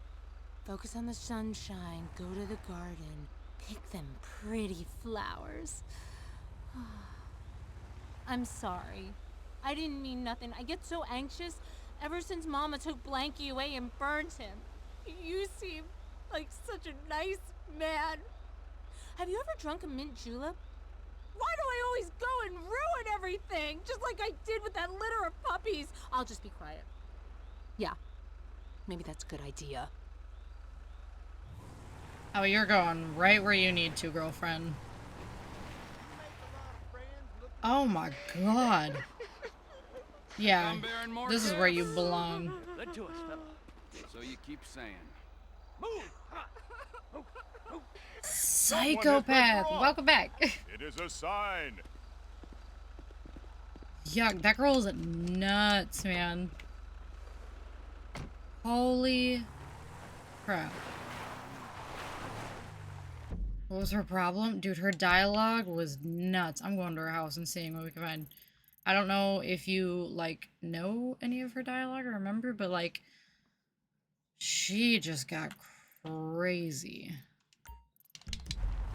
Like, talking about Mama passed, I was like, okay, that's sad, and then it's like, yeah, she died, and the gardener got real sick, and he died, and, like, people start talking, and then she just, like, she rambles. Did I just hit something? Oh my god. And, like, the last hitchhiker that picked her up choked on his hand, and he died, and, I hit something. Took the garbage out? Oh, fair. And, yeah, she just started going off about stuff. It was really bizarre. Was she killing them? It kind of seemed like it. That was kind of the vibe I was getting, that she killed him, because it's like, and then she just brought it randomly back up. She's like, yep, Gardner got real sick. People talk. It's like, okay. And that she's really lonely because she lives out in the middle of nowhere by herself. And she eats soup. She eats nothing but soup. Soup. Birds in her soup. Blah, blah, blah, blah, blah. It's like, okay. Very strange dialogue. Oh, we're going down. Well, oh. I'll be fucked. This works. Good Lord above. Okay, well, you know, maybe we need to get a different car. Maybe it'll be alright. Oh boy. Well, okay.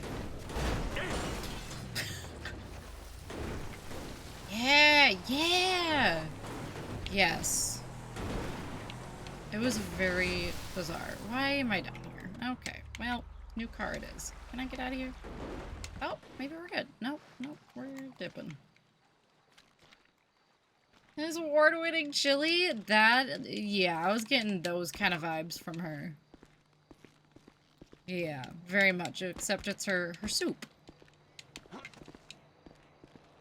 I don't even remember everything she said. It was just very strange. And then something she did wrong, just like she did to the litter of puppies, and then she's like, I'll stop talking. It's like, what'd you do to the puppies? Meanwhile, Trevor's like, yep, you're crazy. You're nuts.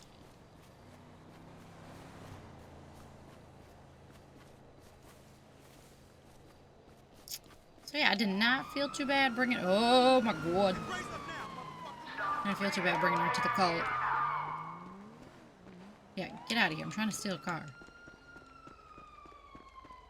He does. He's blunt. You don't care. Whoa. Oh, Jesus. Let's go! I just... Just need a car. Whatever. Whatever.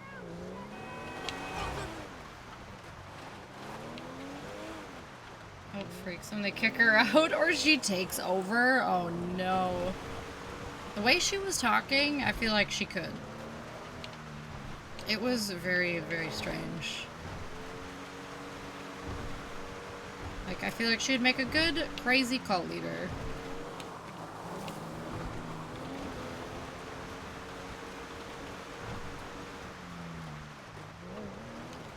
Oh, man. Ugh. Don't go into the water. Don't hit the animals.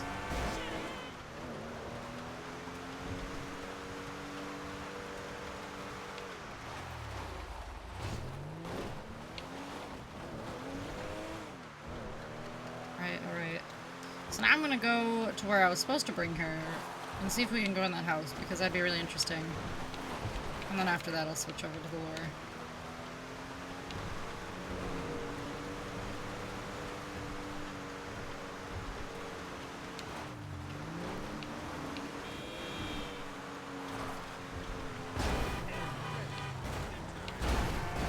God. Excuse me. Pardon me.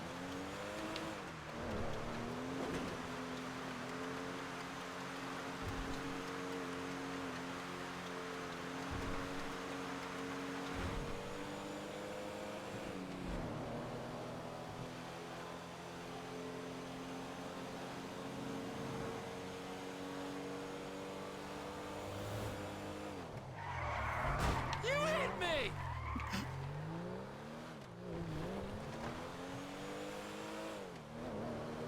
Man, we need a different car.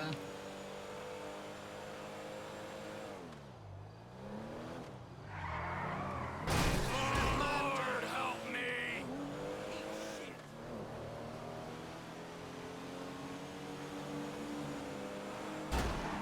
Whoa!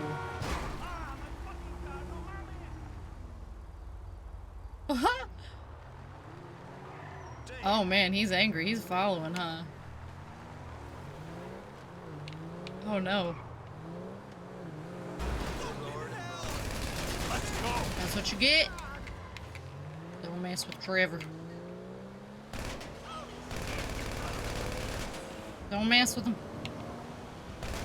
Trevor Phillips, remember that. Uh-huh. What's wrong with you? That's what you get. I'm out of here. I'm dipping. I'm dipping. His National Lampoon wagon. I was literally thinking, what do we got? Clark Griswold here? Oh god. Or Harry and the Hendersons? Yes! Honestly, either or. You'll never see me. No, no, get off your phone. Duck. Never know. Oh.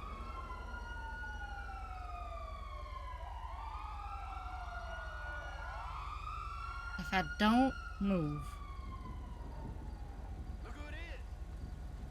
It is over. Nope. Alright, alright.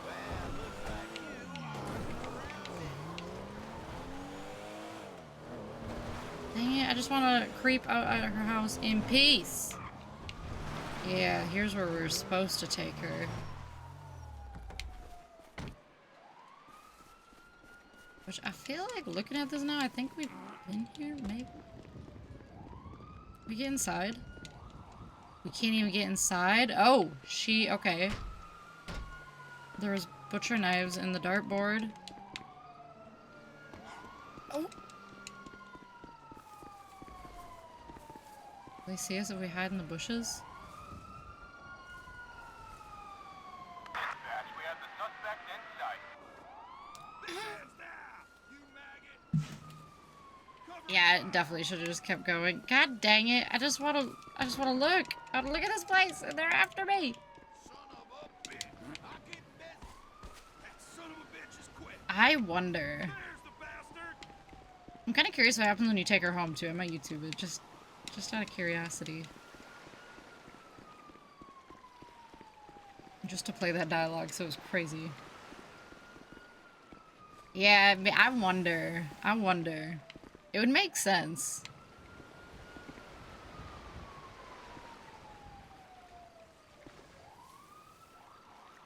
Leave me alone, please.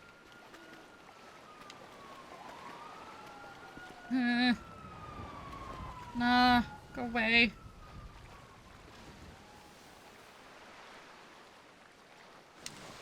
If we go underwater. God dang it! How do I go? Ah! Underwater! How do I go underwater? Ah!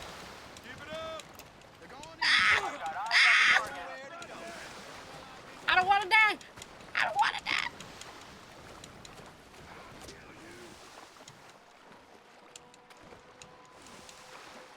I'm too young.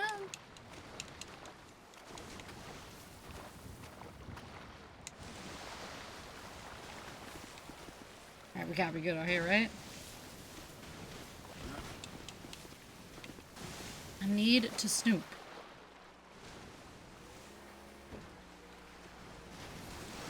Don't even tell me they're in the water.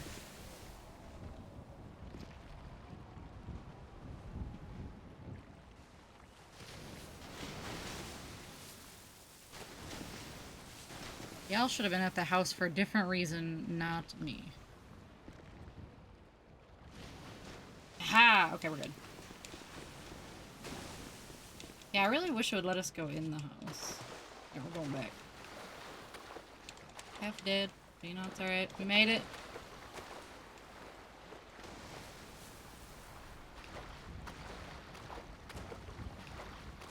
Oh, there he is.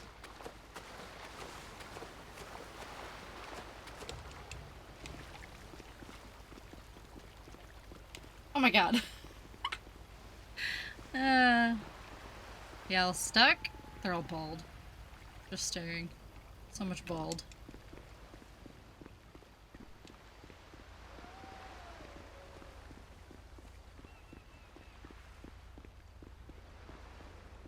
Alright, let's see. Let's see what kind of sketchiness. Honestly...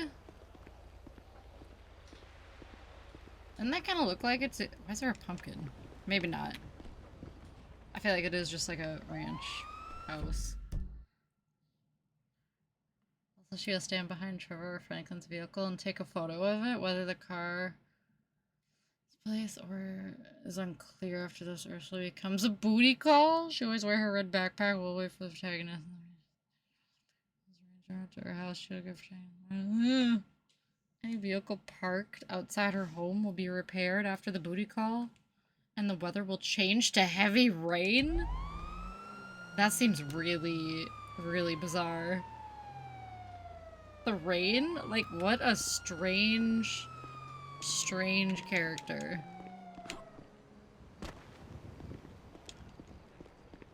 Okay, so we got a pumpkin, we got hatchets used on dartboards. Random washing machine. That's the part that threw me off, was the heavy rain part. It was like, why? Why does it randomly start pouring? Oh, she got a whole pumpkin patch. Okay. Oh, yes. A scarecrow with giant knockers. Okay. Any other details that are strange?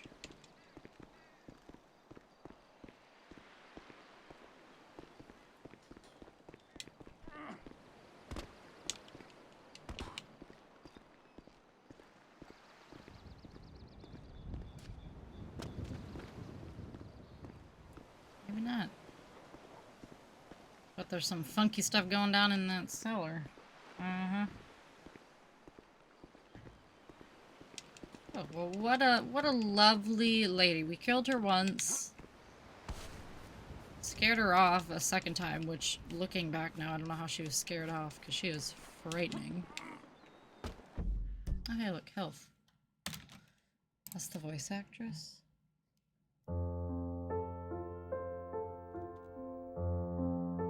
She looks so nice and so pleasant. Long ago, in someone else's lifetime. Okay, like Disney movie sounding singer. Wow. Was the gods guiding your hand? They're like, you know what? She's bad news. Just get rid of her. Just she needs to go.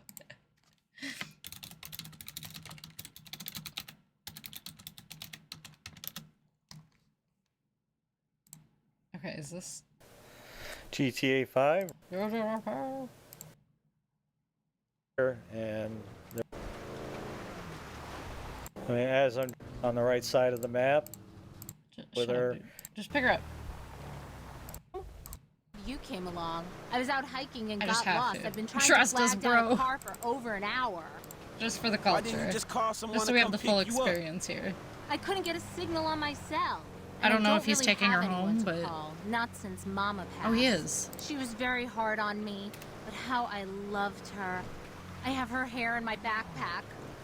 That's how it What? starts. The days get long out at that house all alone. I don't get many visitors anymore. The gardener used to come on Fridays till he got real sick and fell off that cliff. How is she Oh, that sweet girl singing? Well, you know how they like to talk.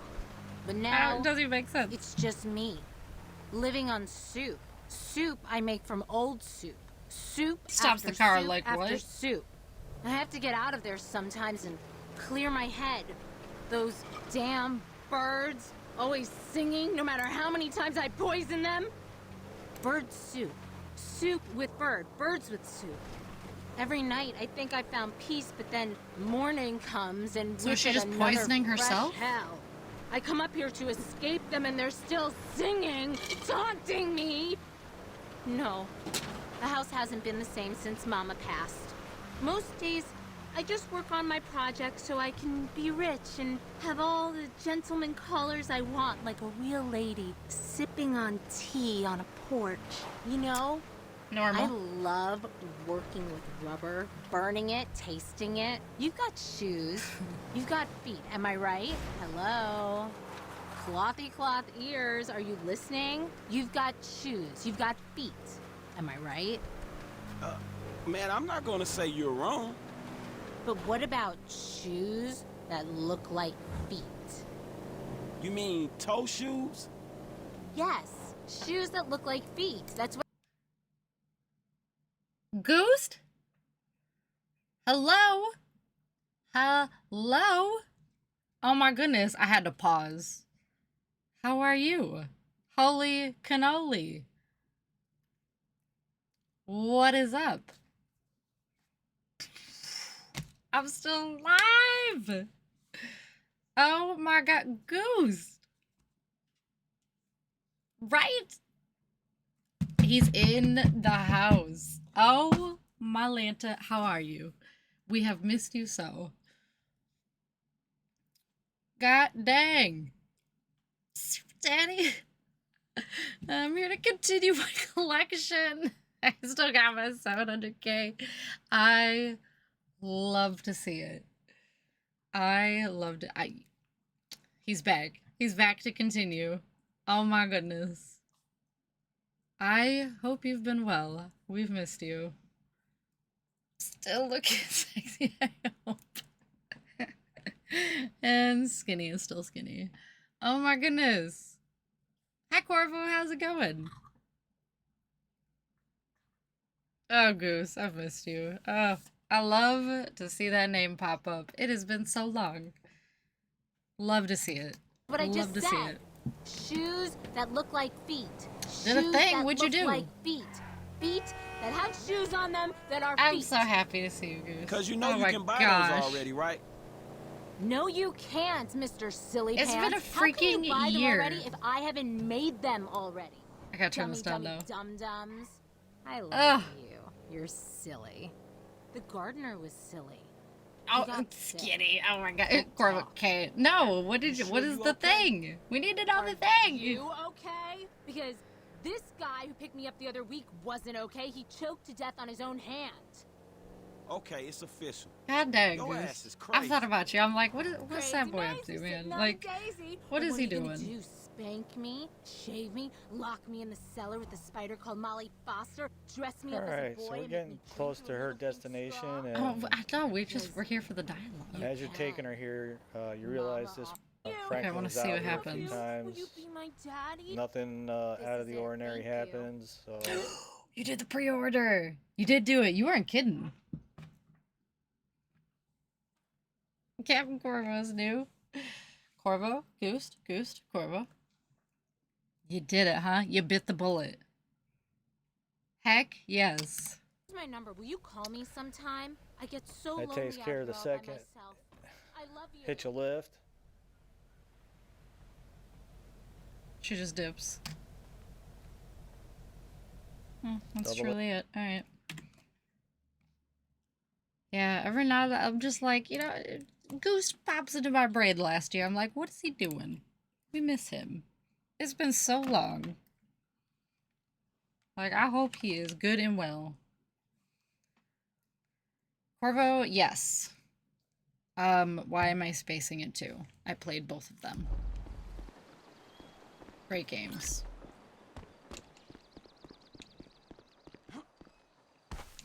I do want to play Shadows when it comes out, for sure.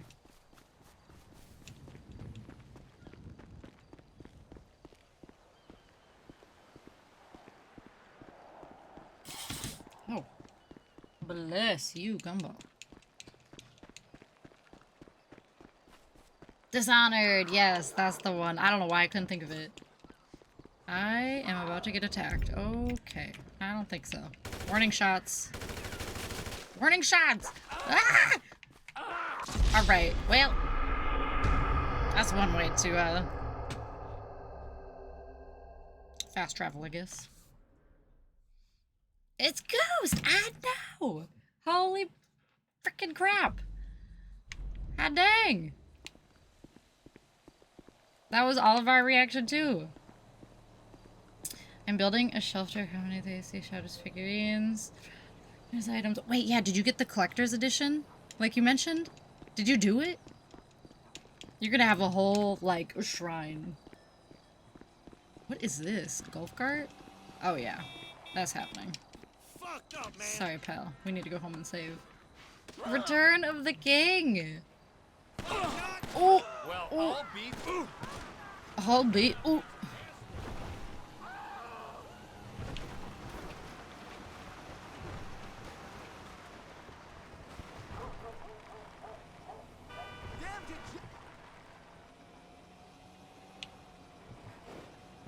Oh yeah, I think he was. Well, wait, no.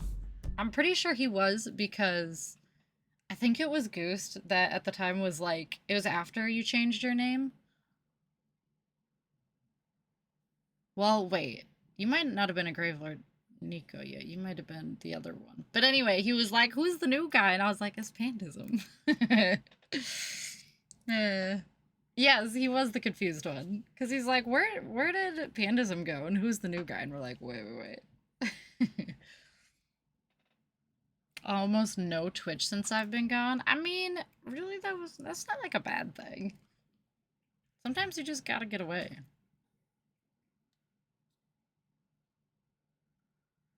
A thing to know about the Spider-Man 2 thing for me? Huh?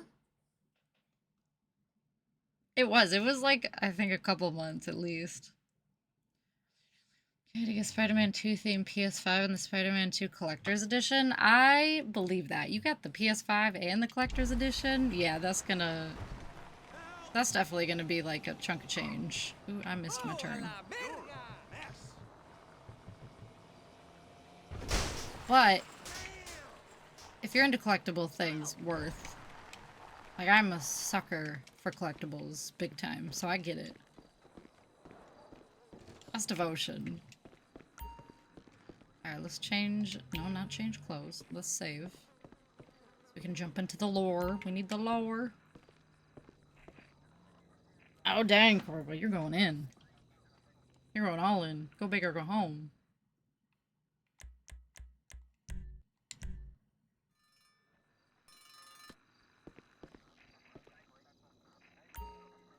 Can never have enough. The more, the better. Right. Alright. me get our video up from where we left off. Actually, we're good. I'm gonna close out of this. Let's save that map.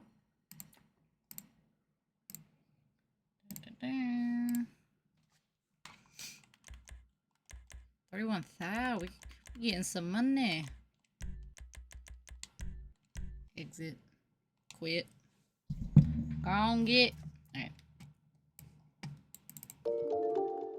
Let's see. Gifted a sub to Corvo. Anonymous gifter. If I had to guess, not sure, but it could have been Ghost. Because I know how you do with those gifted subs. Thank you very much. I appreciate it. They raised the dang price on me. Wait, the price is... Wait, really? Did they really raise the price of subs? Thanks, Goose. I appreciate you. Oh my goodness. Welcome back. Thanks for the gifted sub. Man.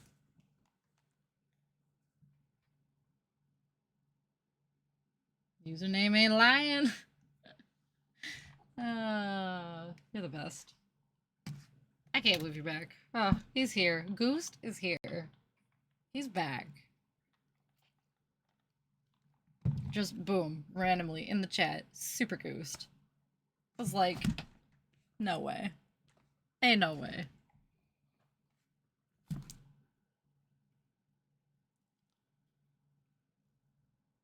Had a double take. 5 Royal. Though I love the collector's edition. I've got a handful. I did some like Elder Scrolls Online collector's edition. I got a couple of them. 2, 3. I did it for 76 when it came out. I was just I'm a sucker, man. OG Mod Gang is back. Freaking back. Look at that. Oh my gosh. The gang of moderators right now on the list, it looks nice. It looks real nice. The dang follow age and is gone. Is freaking gone. Kills me. I wish they didn't get rid of that.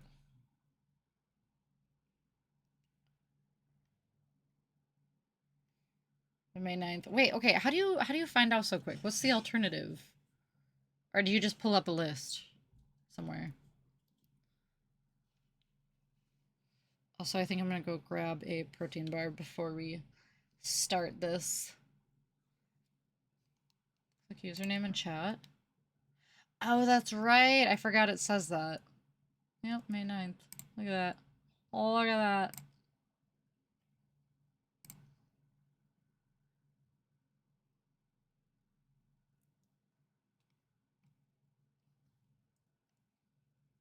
Yeah, totally spaced that was a thing. Okay, give me like 30 seconds.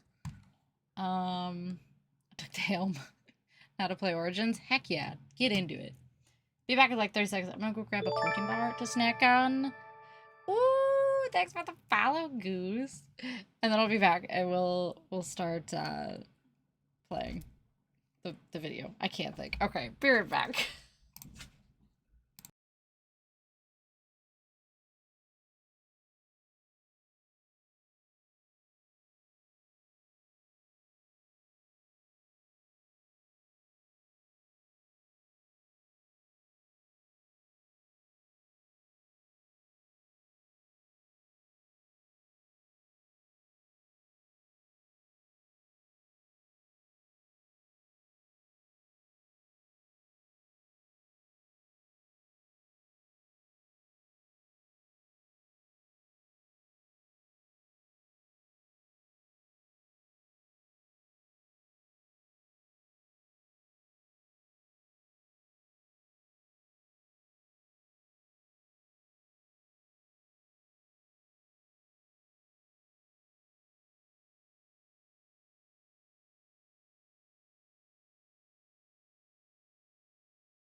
Okay, back.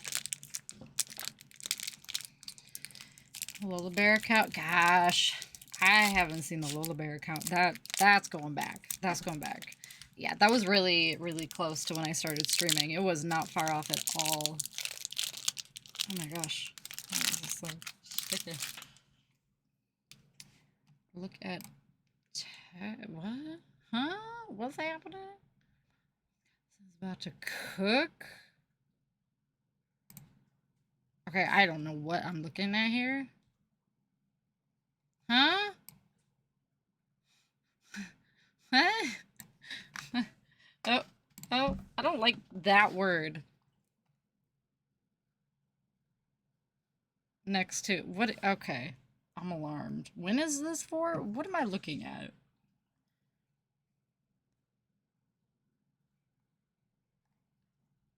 Oh, text. Text.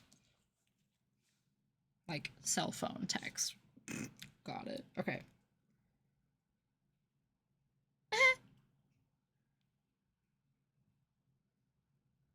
Right. Thank you. Appreciate it. I probably would have done it to myself.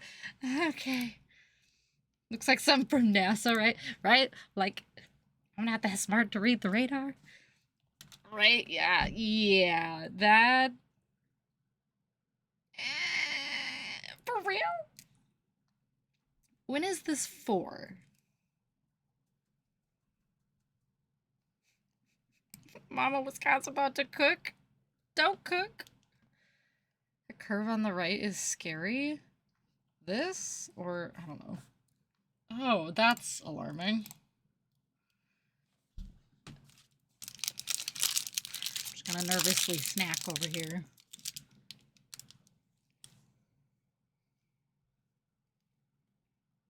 New York right now, you gotta get ready. What's going on in New York? You getting hit with storms?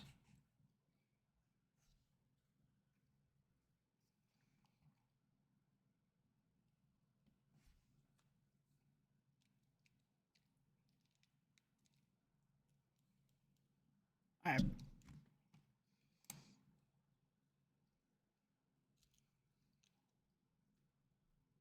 Oh, does this tell you how to read that thing? Oh boy.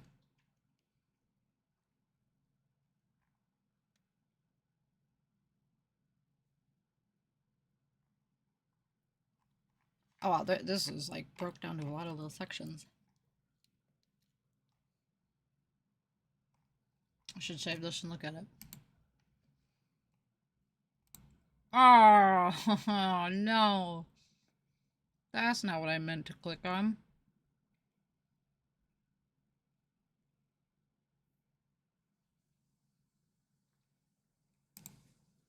It was somewhere in here. Here? Seems about right. To part 1 of Heck yeah. the... Heck yeah. I could gain some knowledge. I'm gonna save it. Comments are turned off. I'm gonna save that. Tree faith. I don't know. Oh, I think this is exactly where we were, wasn't it? Roughly? Pretty close? We can assume that the Erdtree military would have been somewhat reformed in this period of the Erdtree faith, following the Age of Plenty, given the knights and soldiers of Lane Dell bear the sigil of the Erdtree faith, not the ancient Erdtree. This makes sense, as we can imagine as the Age of Plenty passed, the culture of Lane Dell would undergo significant changes and begin to shake off the elements of the Crucible, those that would be considered crude.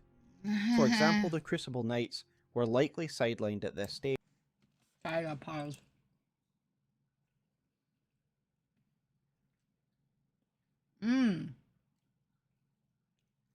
So just like angry lone storms that do their own thing. Great. Is that for tonight? When was that for? I don't know. I might have set a date on there somewhere. Right? Like specifically. I was about to like click on the comments too because there wasn't very many there, and so I was just gonna look through. I'm kind of glad I didn't. Because I would have gave myself away.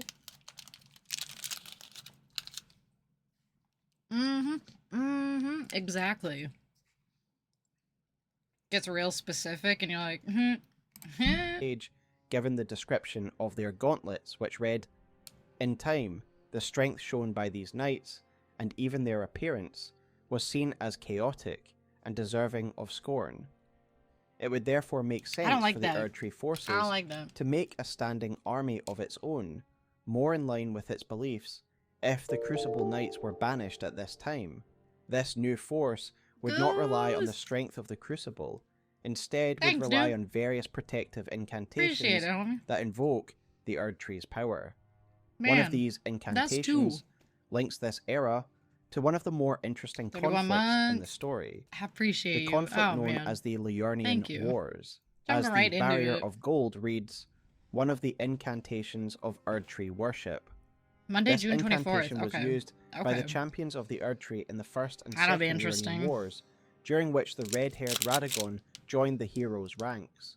So this is very much a war that took place in the post-Age of Plenty era, but still under Godfrey's reign, as Radagon is merely a champion at this time, not yet an Elden Lord. Indeed, it is Radagon who takes centre stage during this conflict, not Godfrey, as we hear plenty about his heroics. For example, one of the relevant sword monuments reads, "The First Liurnian War. Radagon's glory burns red as his hair." He also Wow, wasn't just rapper. a champion during this conflict, rather it appears as though he was the leader of the Erdtree forces, as Meriel says the following. Lord Radagon was a great champion, possessed of The flowing turtle. red locks. He came to these lands at the head of a great golden host. When he met Lady Renala in battle, We can learn some details about these battles. For example, despite the fact the Erdtree forces were likely much larger, the Carian Knights were so skilled that they were able to match the greatest among the champions of gold. As the Carian's Knight Sword reads, these Knight Swords could serve as catalysts, letting them wield sorcerous battle skills. Despite numbering fewer than 20, this power made them a match for even the champions of gold in battle. The results of the war also speak for themselves.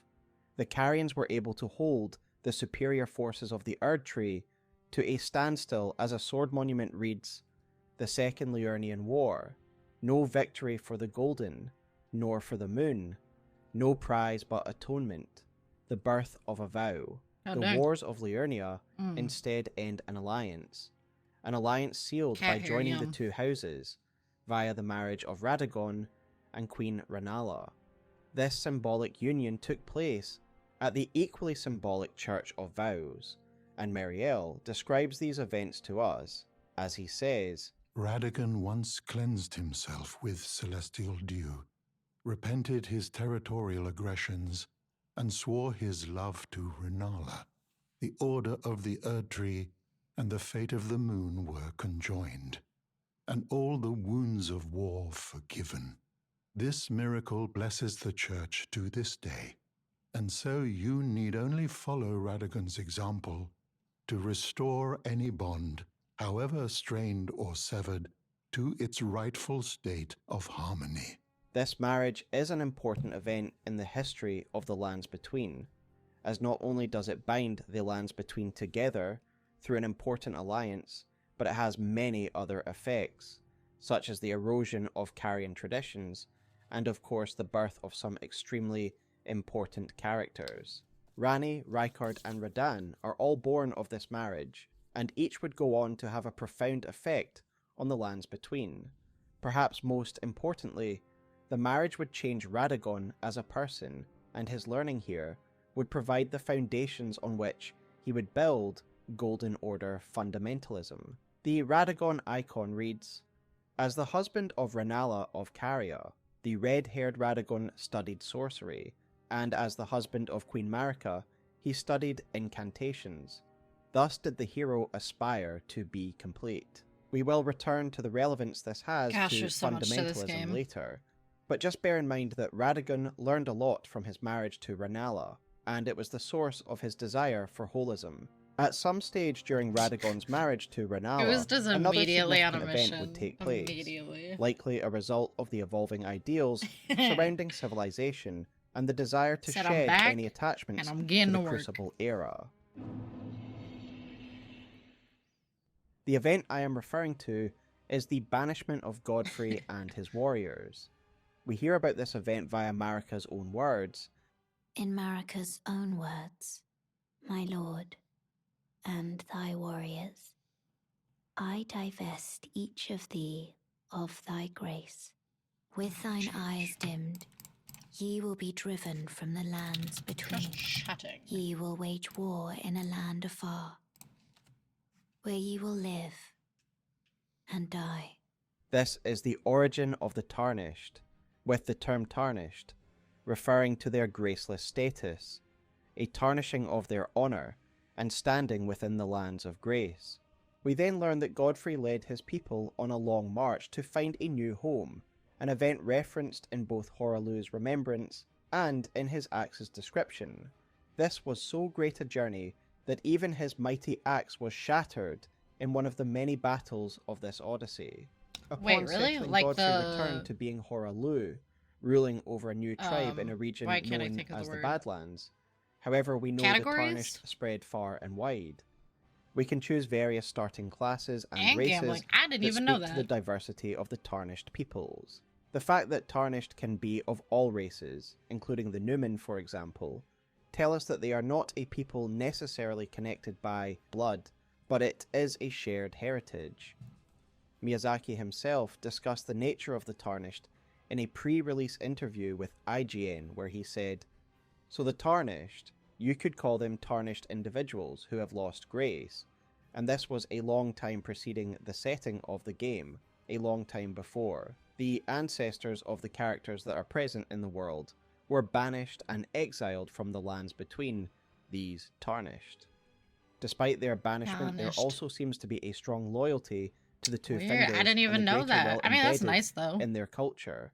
For example, there is an organization known Not as that the I don't love Confessors, hot a babes. group very much connected to Yeah, the sometimes you Tarnished. don't need it The shoved in your Creepus face. I had no Blackheath idea that you could do that. crossbow tells us that I the would do head that. confessor is a member of Round Table Hold, and thus a Tarnished. Creepus also links the Confessors to the Round Table Assassins, as the Creepus Vial talks about these Round Table killers, and given he is the head confessor, it means that the Confessors and these assassins are one and the same. With that in mind, if we look at the incantations of these assassins, we can learn that they are identified as Tarnished. For example, the Darkness incantation that doesn't reads just the happen. following. There's Incantation of the Two Fingers Servants, who once served as There's the a guy- assassins yeah, you gotta of be the able to Round change Table that somewhere. Hold. The assassins were themselves once tarnished, who had strayed from guidance, and they pursued their duty in the darkness that is without grace. So the Confessors are a tarnished organization, operating from Round Table Hold, and are so zealous in their loyalty to the Two Fingers that they will hunt down their fellow tarnished if they are deemed traitors. The Confessor Hood tells us more about the tarnished association with the Two Fingers, as it reads the following. The churches outside the lands between, dedicated to the teachings of the Two Fingers, send confessors out to follow the guidance of grace. The confessors are loyal servants to the Two Fingers, ready to hunt down and quietly dispose of their enemies. This item description has a lot of interesting detail. Firstly, it tells us that these churches spread the religion of the Two Fingers in the countries outside of the lands between. Secondly, it reinforces how loyal these tarnished are to the Two Fingers. They spread their message far and wide, and they will kill any who oppose the Two Fingers.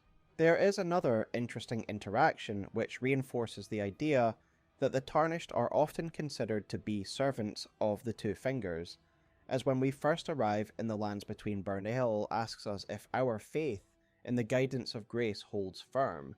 If we confirm that it does, he says the following. Does your faith in the guidance of grace hold firm, despite the collapse of the Golden Order? Yes, you're a Tarnished through and through. Takes me back. But that's a quality needed now more than ever. Any interest in bearing the torch of my battle arts? All I know is the sword. Picked up a fair few tricks in my time, too. Now's the time to pass 'em on.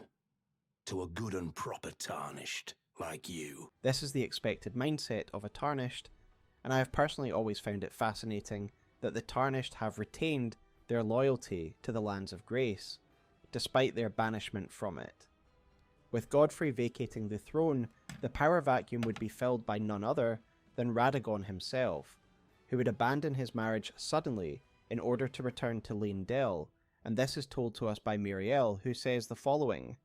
However, when Godfrey, first Elden Lord, was hounded from the lands between, Radagon left Rennala to return to the Erdtree capital, becoming Queen Marika's second husband and king consort, taking the title of Second Elden Lord. The mystery endures to this day as to why Lord Radagon would cast Lady Rennala aside, and moreover, why a mere champion would be chosen for the seat of Elden Lord. With that said, the time has come for us to discuss Radagon and his era of Golden Order fundamentalism. Mariel asks an important question. Why was Radagon, a mere champion, chosen to become the Elden Lord that would replace the Great Lord Godfrey? The answer will be apparent for anyone who has played the game and uncovered Radagon's secret at Leyndell. Radagon is Marika. Marika and Radagon are two egos that inhabit the same physical form, a reality that we witness in the climactic battle of the game, where Marika is transformed before our very eyes into Radagon. But how did this come to pass? Was Radagon always a part of Marika, or did he once exist as his own person before being fused with Marika? I have always been in the school of thought that believes Radagon has always existed as a part of Marika, and that he was never his own individual. Radagon seems to have no history prior to the Lernian Wars, where he seemingly appears out of nowhere and is leading the Erdtree forces. I believe there is plenty of evidence to suggest that Radagon was indeed already part of Marika at even this stage. Firstly, he is leading the entirety of the Erdtree forces, without having earned this position, but this makes sense if Radagon is actually Marika. There is also the fact that it is Radagon who makes the decision to stop the Erdtree's territorial aggression, and to instead make peace with Liurnia through marriage, as Muriel says the following. He soon repented his territorial aggressions there, and became husband to the Carian queen. Who is Radagon to make massive political decisions? Why is a mere champion of the Erdtree Order deciding when territorial aggressions need to end and alliances are to be formed? There are further details regarding Radagon's marriage to Rennala that hint at the fact Radagon was indeed Marika at this stage, and that steps were taken to maintain the privacy of this fact. The Carian preceptors were important advisors to the Carian royals, and thus would have been in close contact with both Rennala and Radagon. It is therefore interesting that the description of their masks, the Mask of Confidence, reads the following. When Radagon married Rennala, he ordered the Carian magic preceptors to don these masks, to make it clear that all of their matters were to be kept strictly private. So if we accept that Radagon has always been a part of Marika, then we do need to consider how and when this came to pass.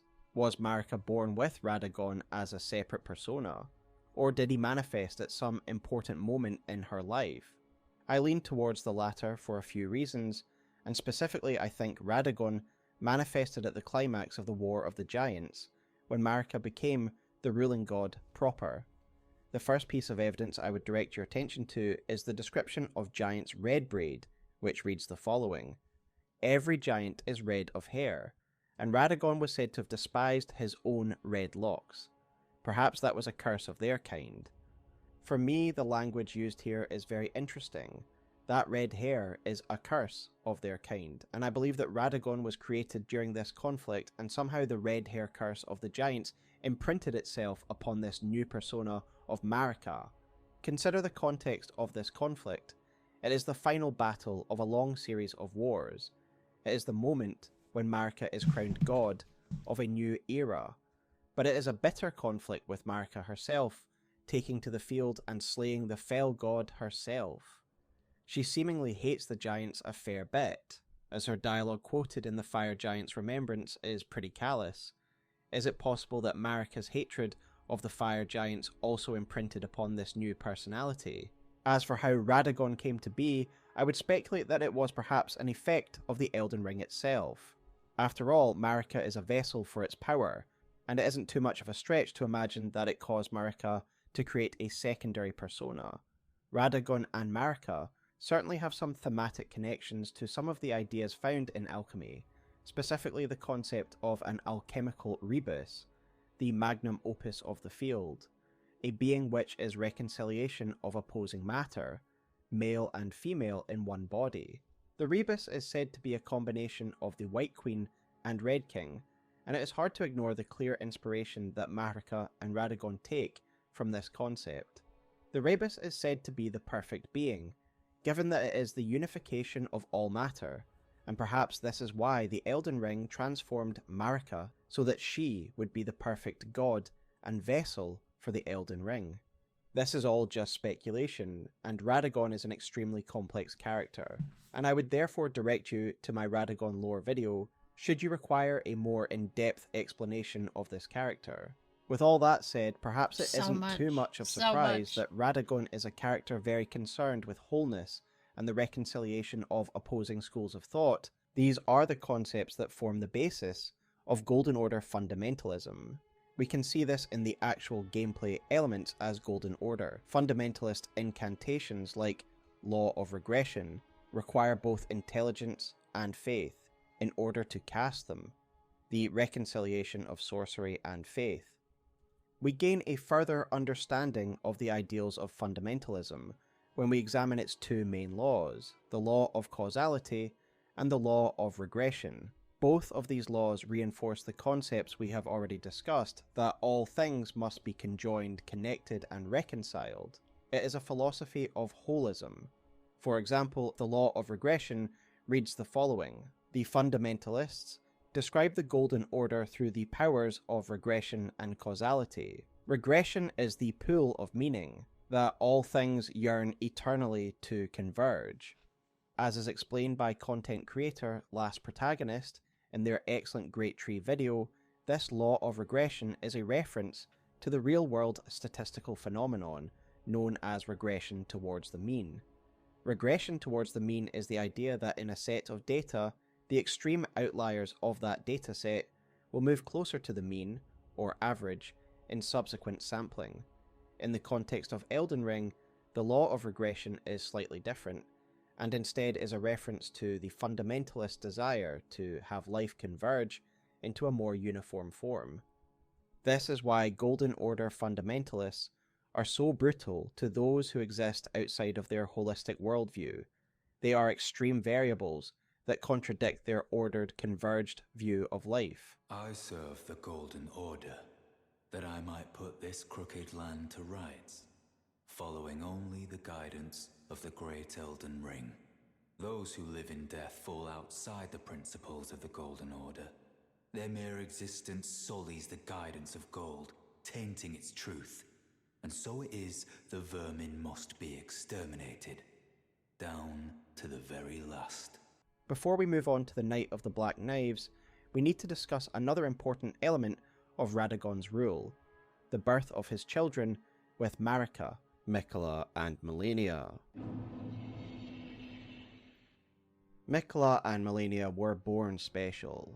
Both their parents shared the same divine body, and we learn about the auspicious nature of their birth via Malenia's remembrance, which reads the following: Miquella and Malenia are both the children of a single god. As such, they are both Empyreans, but suffered afflictions from birth. One was cursed with eternal childhood, and the other harboured rot within. Malenia was born as a vessel for the Scarlet Rot, chosen by the outer god of Rot to herald in a new order of Rot, something explained to us by Gowry. Queen Marika and her king consort Radagon were blessed with twin demigods, and Malenia was one of them. She was born an Empyrean carrying the Scarlet Rot, An Empyrean is no mere demigod. In the age of the Elden Ring and Queen Manica, the precious Empyrean was born, a new god, to forge a new order. Since Malenia fought Radahn, and the great scarlet flower blossomed in Aeonia, I have dedicated myself to her, and to the resplendence of the Order of Rot, the cycle of decay and rebirth. Malenia did not choose this, however, and thus she and her brother would seek a cure their whole lives in order to preserve Malenia and prevent the Goddess of Rot from emerging. For her part, Malenia would learn combat techniques from a very special mentor, and we learn about this relationship from Prosthesis Wearer Heirloom, which reads, "Though born into the accursed Rot, when the young girl encountered her mentor and his flowing blade, she gained wings of unparalleled strength. This mentor, shown on the heirloom image itself, is likely the legendary blind swordsman, and there are a few reasons for believing so. Firstly, the heirloom talks about his flowing blade, and this is the exact same adjective used to describe the blind swordsman's blade in other sources.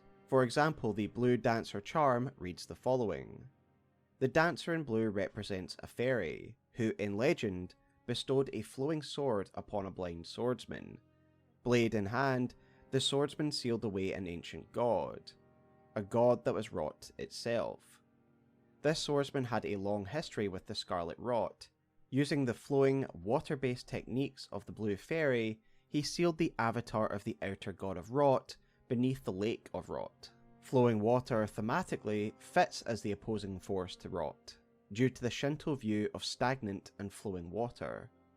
In short, the idea of purity in the ever-flowing cycle of life in Shinto is commonly represented by flowing water, and conversely, stagnant water is used to represent the perversion or halting of said cycle. Pests and insects thrive in stagnant water, and thus they are often also used to represent corruption and You're rot. just eating? No worries, Simply no worries. put, stagnation is death, Not just vibing, and flowing taking in the water is lore. life. And credit to Aesir Give Aesthetics, multiple who essentially explained it exactly this way tabs open in their on your Silent phone Hill for video, Twitch. which I will link below. Malenia thus fights as a flowing river, smooth, rhythmic even, unending attacks. Her signature move is called Waterfowl Dance after all, and my understanding has always been that the blind swordsman did not teach her combat techniques for the sake of battle prowess, although this is a significant benefit, but so Malenia could use these techniques to forestall the rot within her, much as the swordsman sealed the outer god of Rot all those years ago. Malenia was not alone in her struggle, however. The eternally young Miquella is touted as the wisest Deceivingly Empyrean of all by light-colored. his sister, and from what I we think they know of messed him, up in this KB certainly lines Vanilla. up. It is really light. He helped It's his good, father though. develop Golden Order fundamentalism, Their milkshakes are good. something we learn about The from the chocolate one? descriptions of Discus of Light and Triple Rings of Light, Delish. both of which state that Miquella was actually the one who taught Radagon these particular incantations. Miquella's true motive for investigating the depths of the Golden Order was actually to find a cure for his sister, and this is revealed in the description of Radagon's Rings of Light, which read the following: "One of the incantations of the Golden Order fundamentalists, a gift of gratitude to the young Miquella from his father, Radagon. And yet, the young Miquella abandoned fundamentalism, for it could do nothing to treat Malenia's accursed rot. This was the beginning of unalloyed gold. This was what pushed Miquella to begin his own Golden Order, an Oh, is it? unalloyed You can't Golden taste the Order, vanilla. a Just gotta version eat the of whipped order cream free of first. the impurities that pollute his father's. Do it But in, what you know, are these sections. impurities? Well, the various versions of Miquella's golden unalloyed needle tells us that the meddling of the outer Sometimes they gods bring in their is what eggnog Miquella is shake chiefly for concerned Christmas or with. like the holidays This is or no whatever. surprise, given the outer god of Rot had ruined So his good. sister's Either you life, love eggnog and or he you had no hate doubt it, and I watched her love suffer it. her It's so whole good. life, losing her limbs and her No. freedom to the Scarlet Rot. No, Miquella's it's new just order trash. was audacious in its intent. Taking an Erd tree sapling, he attempted to grow his own Erd tree, something we learn of via the Halig Tree Crest surcoat, which reads the following: "This surcoat bears the crest of the Halig Tree. Though watered with Miquella's own blood, since it was a sapling, The Haligtree ultimately failed to grow Way too into rich. an Erd I think tree. it's literally just Ready It's clear Whip, that Mikla's order which was I'm meant to addicted rival to, and so replace the I love- current I'm- Erd tree order. give me more Ready Whip. A new More capital whipped city cream. to Let's replace go. Leyndell, the Haligtree to replace the Erd Or tree, it's really similar. and No, I think it unalloyed is. I've gold seen to them use the replace Ready the Whip Golden can. Order. I take that back. He did help his sister.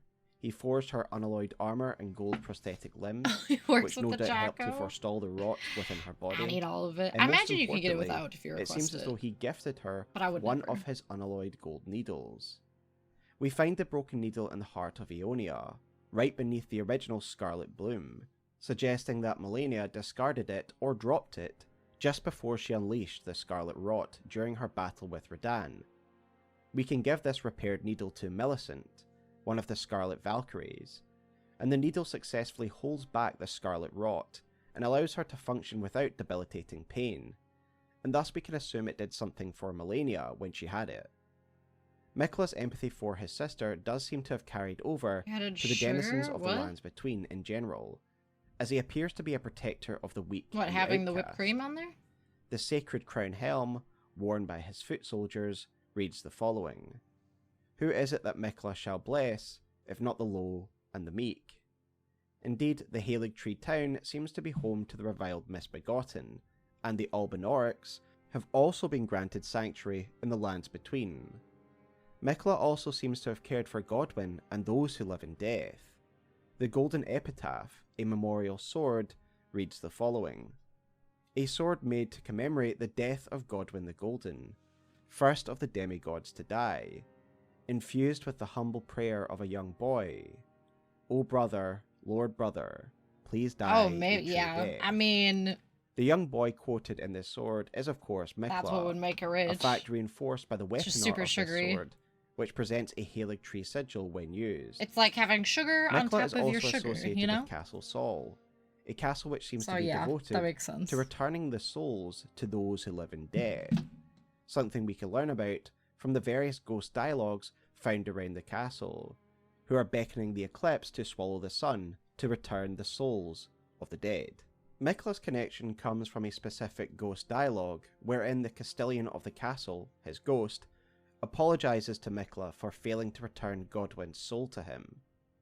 At some stage, Mikla cocooned himself and embedded himself in the Haligtree's inner wall. We can clearly see where this cocoon was located in Melania's boss room, in a hole beneath a Mikla-like growth. Gideon himself relays intelligence about Mikla, where he says he had also heard that Mikla had embedded himself in the Haligtree. I heard speculation Mikola embedded himself in the Haligtree. But before he could finish, someone cut the tree open and absconded with his infant form.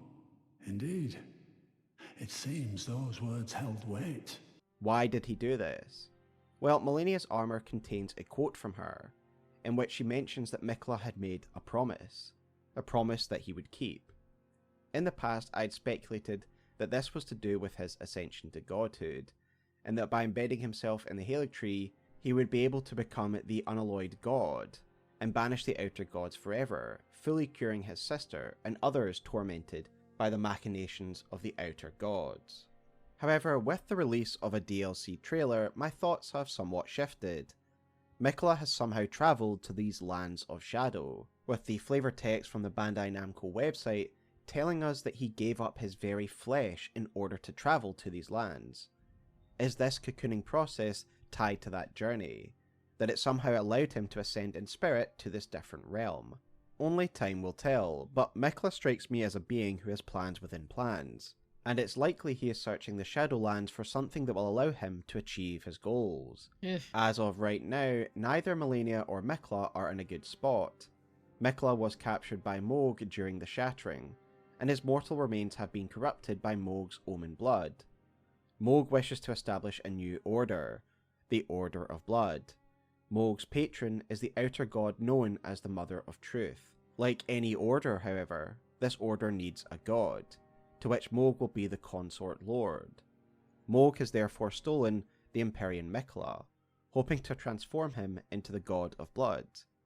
However, Mikla has long left the mortal plane, his spirit has anyway, and Mohg is merely in possession of a vacant husk. There is one final facet of Mikla's character I Lovely. wish to discuss, and that is his ability to compel. As we have briefly discussed, Mikla does seem to be an empathetic character, and thus one worthy of loyalty, drawing good people to his side like Loretta, who secured asylum for the Albinaurics, and in exchange, she has become Mikla's loyal knight. However, there is a more sinister side to Mikla, one explored by the Bewitching Branch, which reads the following: Tree branch blessed with an incantation of unalloyed gold. The Empyrean Mikla is loved by many people. Indeed, he has learned very well how to compel such affection. The branch thus offers a sample of Mikla's power, and the power to compel is essentially the ability to turn someone into your thrall. This raises the question of how far this power goes. Does it afflict everyone who's loyal to the Unalloyed, or does he only use this power when he needs to? His army contains some of the most zealous warriors of any demigod, with his foot soldiers able to blow themselves up in an incredible display of faith and destructive power.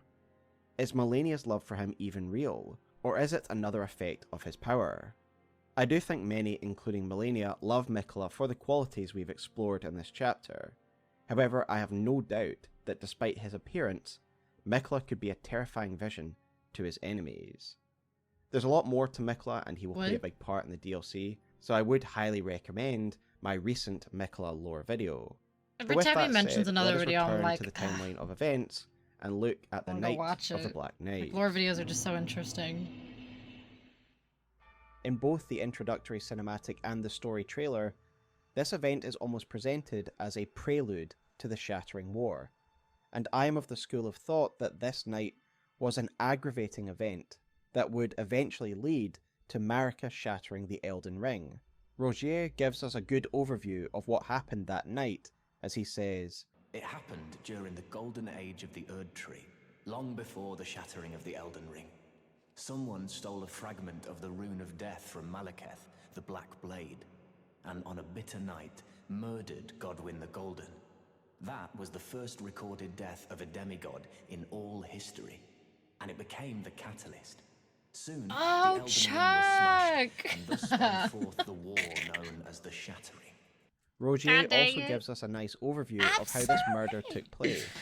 A group of conspirators stole the Rune of Death from the Blade of Malekith and used this blade to kill the renowned demigod, Godwyn the Golden, born of the lineage of Marika and Godfrey.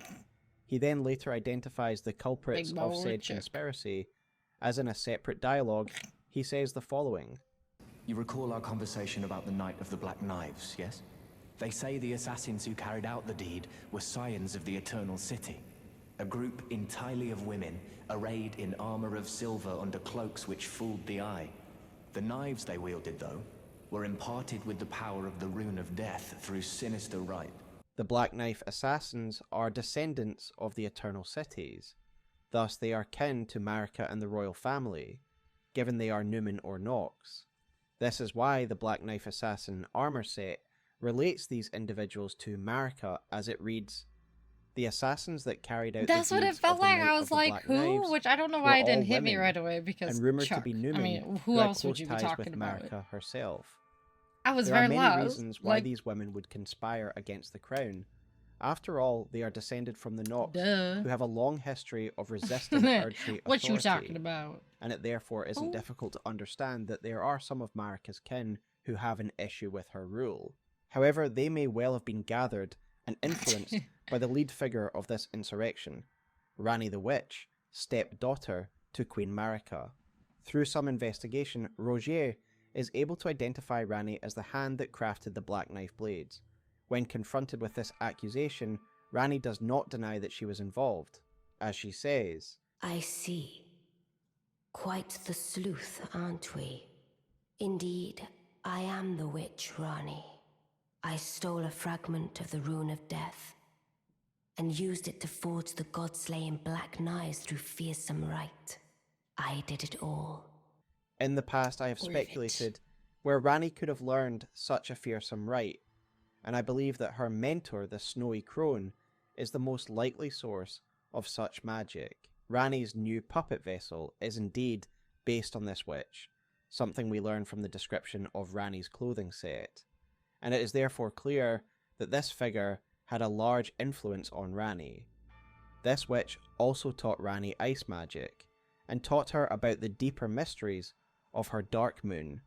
As Glintstone Ice Crag reads, "The snowy crone taught the young Ranni to fear the dark moon as she imparted her cold sorcery." Is it not possible, therefore, that this snowy crone taught Ranni about darker rites, rites that could be used to transpose the power of the Rune of Death into a blade? There are further hints that the snowy crone has knowledge of the darker elements of the world, as Alberic, a sorcerer of the sinister Bloodstar, also uses cold magic, suggesting he too might have been a student of the crone at some stage as well. Ranni's reasoning for joining this conspiracy is for her own personal goals, rather than specifically overthrowing the Erdtree dynasty. She explains why she did what she did in a moment of candor, as she says the following. But I would not acquiesce to the Two Fingers.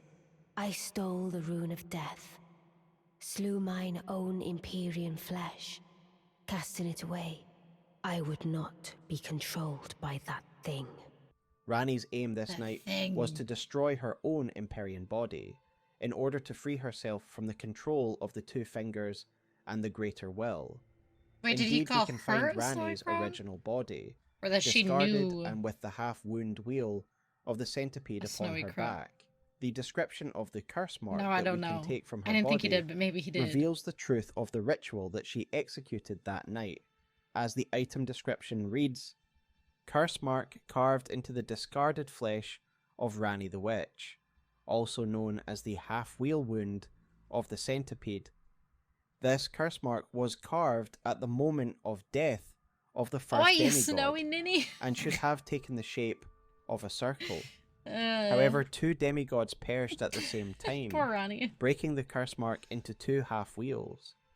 Ranni was the first of the demigods whose flesh perished, while the Prince of Death perished in soul alone. Ranni specifically organized a ritual. She had some of the assassins turned carve into a half of the Rune of snowman. Death into the back of Godwyn, Gets turned while into she had the Frosty. other half carved into her back at the exact same moment. Doing it this way, Ranni split the effect of the Rune of Death between 2 people. She used Godwyn as a totem, Jack Frost so he moment, would yes, take the death of the 100%. soul, while she only died in body. Ranni used Godwyn to free herself, and he was left to suffer a horrific fate, his lack of soul transforming him into the aquatic Prince of Death. I have discussed this in great detail in my Godwyn lore video, and I therefore direct you towards that if you want a more in-depth look, but Godwyn's appearance is likely a thematic allusion to Shinto Honestly, belief yeah, wholesome, surrounding but stagnation when and you death, think about it, yeah, something we explained bit earlier cursed. in the video. To me, A this little is why we find strange. so many instances of Little Godwyn's weird. corruption But found good. in pools of stagnant But good. water, including Godwyn's arena, and is why the Tibir Mariners are also associated with water, though they also blend this idea with another deathly figure, Charon. From Godwyn, his curse of unlife would spread in the form of Deathroot, and its item description reads the following. On the night of the dire plot, the stolen Rune of Death enabled the first death of a demigod. Later, the Rune of Death spread across the lands between through the underground roots of the Great Tree, sprouting in the form of Deathroot. The Deathroot is literally the stolen fragments of the Rune of Death spreading like a weed across the world, afflicting others with the same loss of soul that Godwyn has. The consequences of this night were far-reaching, not only freeing Ranni from her shackles and allowing her to pursue her Age of Stars, but it also unleashed those who live in death across the lands between. It also shook the foundations of the Golden Order and Marika's rule, setting events into motion that would change the world forever. It was Queen Marika who would shatter the Elden Ring and disrupt the current order of the world. Melina recreates a speech from Marika herself, where she declares her intent to destroy the Elden Ring in a speech directed at Radagon. She says, O Radagon, leal hound of the Golden Order, thou art yet to become me. Thou art yet to become a god. Let us be shattered, both. Mine other self. Radagon and Marika fight for control of their shared body during this okay, event, hang on. with Sorry Marika shattering. to abruptly pause, but I'm being summoned really fast, so I will be back in hopefully really quick. It shouldn't be long, but I'll be right back.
Okay, I'm back.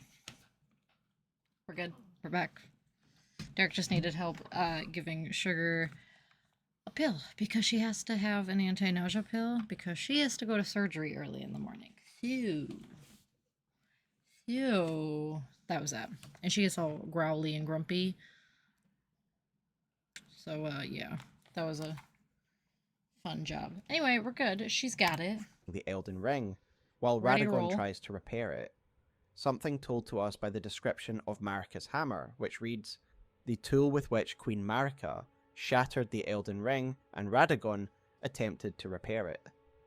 The hammer partially broke upon shattering the ring, becoming splintered with rune fragments. We can see this conflict in the announcement trailer and the introductory slides, where each ego alternately takes control before Marika is ultimately successful in destroying the Elden Ring. As to why she shattered the base of her own power, well, I have hinted at it in the prior chapter. I do believe it was the brutal events of the Night of the Black Knives that drove Marika, in her despair, to destroy the Elden Ring and pave the way for a new lord and order. My first reason for believing so is the timing. As I've said, the introductory cinematic, the story trailer, and Rogier's retelling of events all place the Night of the Black Knives as the prequel event to the Shattering, heavily hinting a connection. However, there is a more direct piece of evidence to be found on the Bandai Namco website itself, in an article that accompanied the release of the story trailer back in December 2022. The article describes the basic background Crazy. to the setting, and it says the following of the Night of the Black Knives and the subsequent Shattering. So begins the tale of the Shattering, a devastating war between the children of Marika, demigods of the lands between. One grim night, in the depths of winter, a flock of unknown assassins stole across the lands between. In a coetaneous attack, this foul covenant snuffed out the lives of many of the God Queen's kin throughout the Empire, too numerous and too scattered for her godly protection to save. The assassins' targets were multifold, but none was as devastating a loss to the Eternal Queen as that of Godwyn the Golden. After his death, the Elden Ring was somehow shattered, and the order of the world broke with it. Many demigods were murdered during this event, but it was the death of Godwyn the Golden that caused Marika the most grief. Following his death, she would shatter the Elden Ring. The introductory cinematic tells us that at the time the Elden Ring was shattered, Queen Marika also disappeared, and there is good reason for her absence, as she has been imprisoned within the Erd Tree as punishment for her crime, and this is something Enia explains to us as she says, Queen Marika is the vessel of the Elden Ring, carrier of its vision, a god in truth. But after the Elden Ring's shattering, she was imprisoned in the Erd Tree, a grim punishment for shattering the Order, despite her godhood. However, Queen Marika had prepared for this moment, and I do need to take a moment to acknowledge fellow content creator Ratatoskar for refining my ideas surrounding Queen Marika's intentions. In a recent podcast on his channel, Ratatoskar and I discussed many elements of Elden Ring's lore, including the Night of the Black Knives. I have long been a proponent of the theory that Queen Marika was not involved in the Black Knives conspiracy, mainly highlighting the fact that Ranni is the one who clearly benefits from it, as well as the quotes from the Bandai Namco article that heavily imply Marika was devastated by the events of that night. However, Ratatoskar challenged my perspective, offering a solid argument for the opposing view by suggesting that Queen Marika purposefully disrupted her own order in an attempt to create the conditions that would lead to the shattering, with the hope that a worthy new lord would arise from this conflict. Aside from the description of the Black Knife armor, which speaks of these assassins having close ties to Marika, Ratatoskar cited a certain speech by Queen Marika as evidence of this particular theory, as she said the following: Hear me, demigods. My children, beloved, make of thyselves that which ye desire. be it a lord, be it a god. But should ye fail to become aught at all, ye will be forsaken, amounting only to sacrifices. Now, I still don't agree that Marika was involved in the assassination of Godwyn. I believe the Bandai Namco article is very indicative of the developer's intentions regarding the story, and the reference in the Black Knife Assassin armor, in my opinion, is not a reference to Marika being involved, and is instead a reference to Marika's blood ties to the assassins. Indeed, fellow content creator Loki translated the Black Knife armor set from the original Japanese and offered his appraisal of it. I quote Loki now. It is said that the assassins, who are the perpetrators of the night of the conspiracy, are all women, and according to one theory, were visitors close to Marika. Loki then goes on to explain that the translation of close is in the psychological sense, not in terms of dealings. However, I think there is a lot of value in what Ratatoskar said, and I now believe that in response to the brutal events of that night, Marika did indeed plan to set up the conditions for the shattering, in order to bring an end to the stagnation of the current era, and replace it with something new.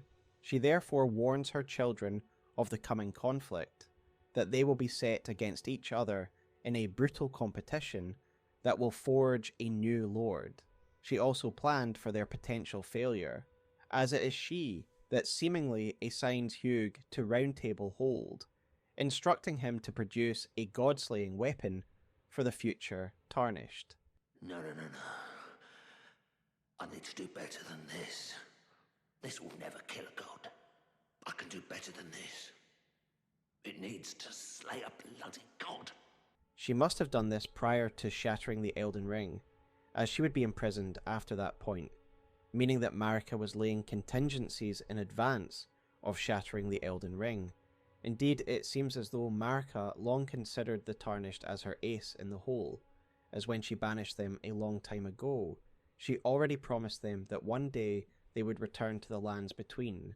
Then, after thy death, I will give back what I once claimed, return to the lands between, wage war, and brandish the Elden Ring, grow strong in the face of death. Warriors of my lord, Lord Godfrey. However, war would not immediately break out between the demigods, as it seems as though a sort of council was formed to maintain order in the unstable period following Queen Marika's disappearance. There is reference to this alliance in a sword monument found in Altus Plateau, and I quote it now. The first defence of Leyndell, a sovereign alliance, rots from within, traces yet remain of bloody conspiracy. I have speculated in the past that this sovereign alliance is a unified council of the demigods that is represented by the thrones that we find in Morgott's arena. However, this peace was fleeting and the alliance would crumble, leading to the first defence of Leyndell and the greater conflict known as the Shattering War. We know that each of the demigods claimed a shard of the broken Elden Ring, artifacts of great power known as the Great Runes. These Great Runes are both sources of immense power, but also part of the reason that the demigods end up at each other's throats. The power of the runes grant them great power, but also warp their character. Soon, Marika's offspring, demigods all, claimed the shards of the Elden Ring.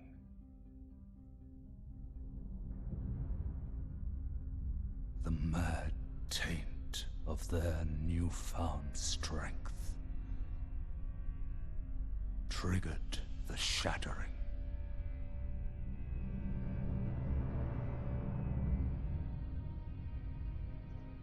A war from which no lord arose. A war leading to abandonment by the greater will. This is a fact confirmed by Miyazaki himself, who said the following in an interview with PlayStation, and I quote him now. In Elden Ring, we wanted to take a slightly different approach because we had these brand new characters that George R. Martin wrote alongside the setting and mythos he provided for the world. He created these very heroic and grandiose designs, essentially these demigods from the history of Elden Ring's world. So we wanted to take what he provided us and create a new core for these characters and how we design them. From the boss designs that we've revealed so far, the one that I feel is a good match for how we take a heroic concept and twist and misshape it due to the power of the Elden Ring shards is Godrick the Grafted. He is an excellent example of this because he encompasses that feeling of sadness and frustration when a lord comes to the end of his reign, trying to cling desperately to the power he still has left. Each of the demigods has a heroic element to them that was perverted by the twisted power of the Great Runes, and if you'd like a more in-depth discussion on this subject, I would highly recommend Ratatoskar's Heroic Concept series. Each of the demigods, with Great Rune in hand, clearly believes that they were the rightful successor, perhaps all except Morgott, who saw his demigod kin as nothing more than pillagers and traitors to the Erdtree. There are many great battles of this war: the Siege of Volcano Manor, the two defences of Leyndell, and Malenia's humiliation of Godrick, to name a few, and detailing all of these events is quite outside the scope of this video. However, we already know the ultimate result of this war thanks to the opening cinematic, which states that it was a conflict from which no lord arose, it was a stalemate. The story trailer informs us that the last two standing were none other than Radahn, the Star Scourge, and Malenia, the undefeated swordswoman, meaning the climactic battle of the war was the Battle of Ionia. This battle culminated in a ferocious duel between Malenia and Radahn. Radahn's power was so overwhelming that Malenia would unleash that which she had been holding back her whole life, the Scarlet Rot. The resulting cataclysm caused Malenia to briefly become the Goddess of Rot. The original Ionian bloom is still present in the centre of the swamp, it having grown into a tree-like life form, and its tendrils reaching all parts of Caelid. Neither demigod walked away victorious from this event. General Radahn is eaten away from the inside by the rot, until he became nothing more than a beast, and his forces would forever be occupied, fighting off the Scarlet Rot and its denizens, resolved to halt its advance or die in the attempt. The Redmane Knight armour reads the following: when they were driven to defeat by Malenia's Scarlet Rot, the Redmane Knights burned the crest on the left breast of their armour to indicate their resolve. Alas, dear home, I shan't see you again, for our duty is to remain here, a bulwark against the blight. Malenia didn't fare much better, something we learn of via Clean Rot Knight Finlay's ashes, which read the following: Finlay was one of the few survivors of the Battle of Ionia, who in an unimaginable act of heroism carried the slumbering demigod Malenia all the way back to the Haligtree. She managed the feat alone, fending off all manner of foes along the way. First of all, it tells us that Finlay was one of the few survivors of the Battle of Ionia, suggesting that very few of Malenia's forces were able to walk away from this conflict. Next, it tells us that the unleashing of the Scarlet Rot left Malenia in a coma, and thus she had to be carried all the way back to the Haligtree, where her newly released rot would infect its boughs and turn it into a rotting husk that contained literal waterfalls of Scarlet Rot. With the fall of these last two demigods, the Greater Will would renounce them and look elsewhere for a replacement lord. They would look towards the Tarnished. This is where our story begins. In the introductory slides to the game, we hear about the most famous of the Tarnished, who were brought back to the Lands Between by grace. Tainted by the strength of their runes, her children warred, but none could become Elden Lord. And so grace was extended to your kind, the Tarnished.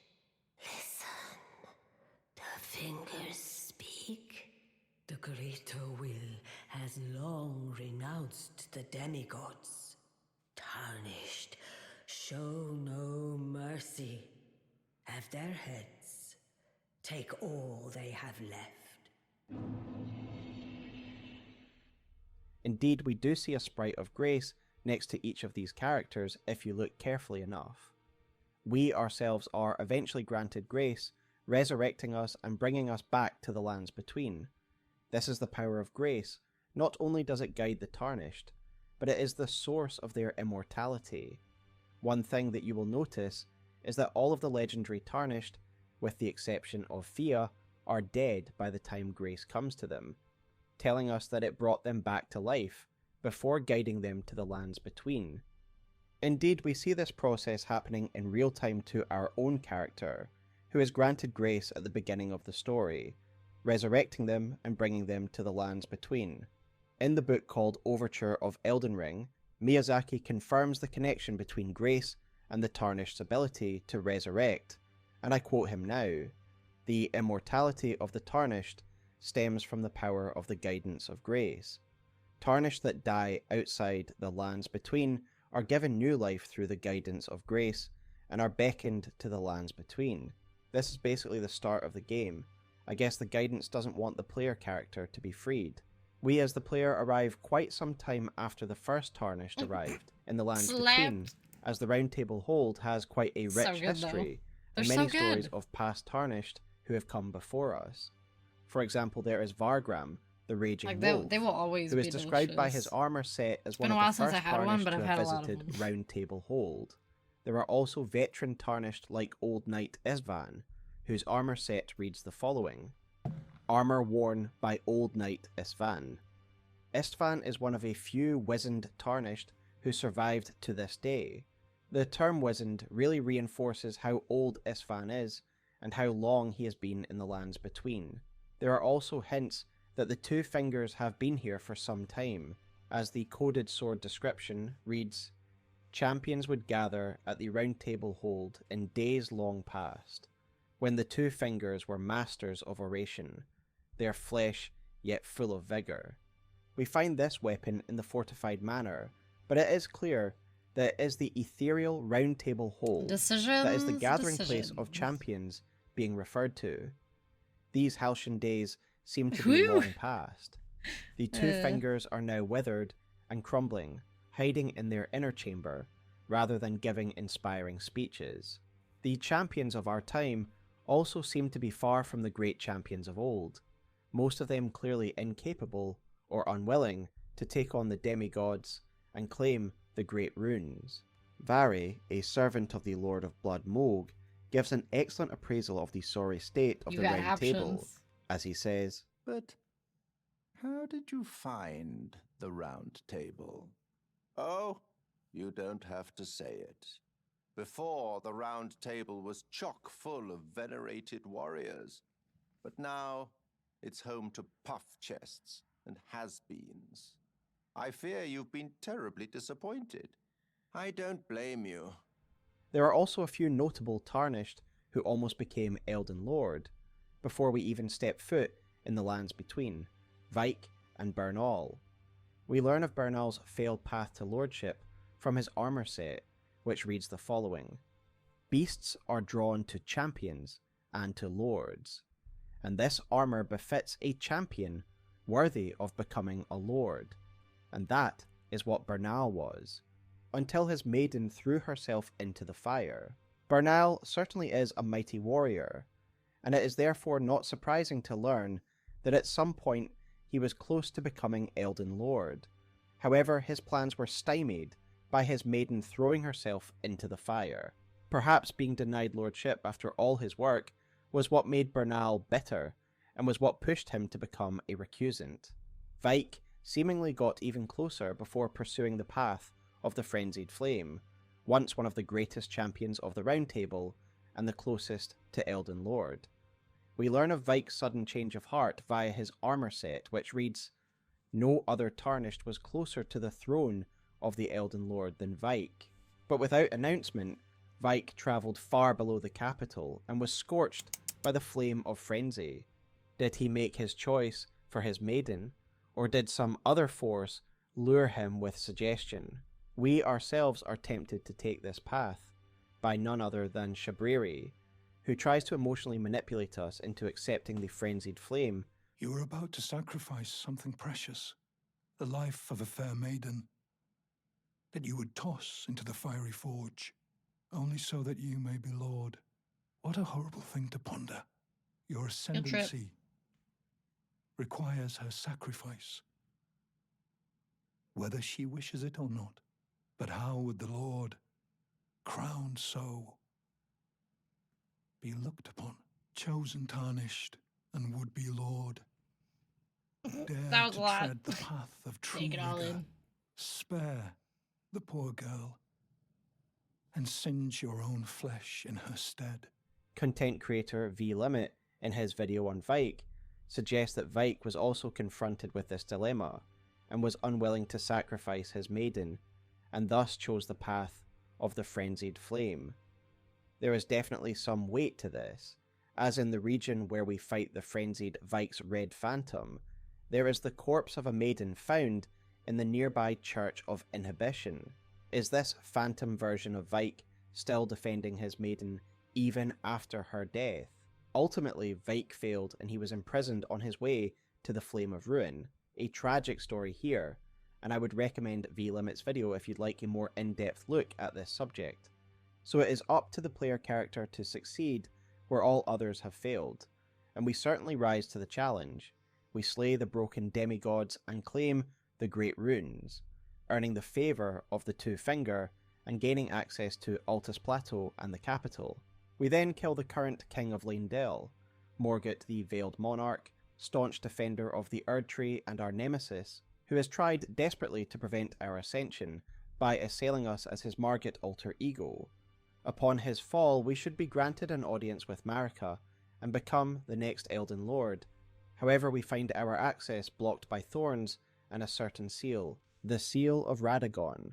Radagon tried to stop Marika from breaking the Golden Order, and even now with the Elden Ring shattered, he will do anything to defend his rule. However, Melina gives us hope and directs us to a more heretical path, through the Forbidden Lands to the sealed Mount of Fire, where she sacrifices herself to unleash the Flame of Ruin's power upon the Erdtree. To burn the thorns, however, we must add one final ingredient, something that has been missing from the lands between for far too long: destined death. Our quest brings us to shattered Farum Azula, where we hunt down Malekith, who has been hiding here as Gurranq. In the stress of battle, Malekith once again imbues his blade with the Rune of Death, and upon Malekith's defeat, the Rune of Death's power is once again introduced to the world, and the Erdtree is consumed by fire. That's what you're gonna do? With the thorns burned, we are finally able to enter the Erdtree, You were so and we are quick with it. presented with a striking scene. Been thinking about As it. Enya told us, Marika is indeed imprisoned here, but in one final last-ditch attempt to defend the Golden Order, Radagon takes control of the body, and with the shattered Elden Ring embedded in his body and hammer, he makes a formidable opponent. Once he falls, the Elden Ring itself leaves his body and takes its original form, the Elden Beast. This is the god that Marika wanted the Tarnished to slay, and was why she imprisoned the smithing master Hugh in Round Table Hold. Forging a weapon that can slay a god is no easy task, but perhaps with the help of the dragons, the impossible can become possible. The final stone needed to fully upgrade our weapons is very special, as it is in fact the stone scale of an ancient dragon, and its description reads the following: smithing stone made by polishing a golden gravel stone, a scale of the ancient dragon lord, and hidden treasure of Farum Azula. Right, which is nice. Track the things ancient out. dragon lord's seat Test is the said waters. to lie beyond time. See what This you stone like. lightly twists time, I like that. allowing the creation of a weapon capable of slaying a god. This is one of the most fascinating item descriptions in the But entire really, I'm game like, for me. whatever. It firstly tells us something I'll do about the anything. eternal nature I'll do of the whatever. ancient dragons. They are immortal because their stone scales manipulate time. Secondly, the item description directly attributes right. these time manipulation properties as the reason we are able to slay a god. Perhaps we displace the Elden Beast in a temporal sense, But I'm also like, or you know, move it like to the make end of its anything work type of timeline, person. and thus Get used to ceases it, learn it, exist. figure it out, make it work. Regardless, we slay the beast, and return it to its probably. runic form, giving us the opportunity to decide how the world shall be repaired. Will we repair the Elden Ring as the Two Fingers and Greater Will expect, and thus restore order, ruling over a new era as Elden Lord? We can of course customize the Elden Ring and dictate the form that the new order takes, either perfecting the Golden Order, inflicting it with the Curse of the Omen, or giving those who live in death a place in the new order. There are, however, two other options. Options I suspect the Greater Will and Marika did not anticipate. The Age of... Pause.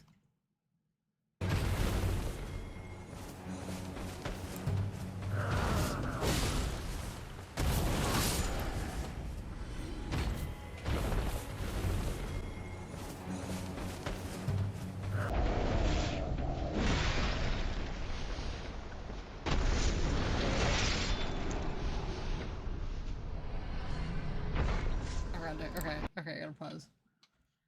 Not even counting the ones. Wait, okay. Oh, that's almost done. I didn't even need to pause it. Okay, one more time.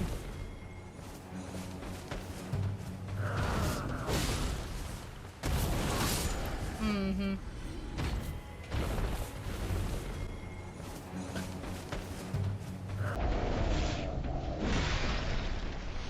God dang.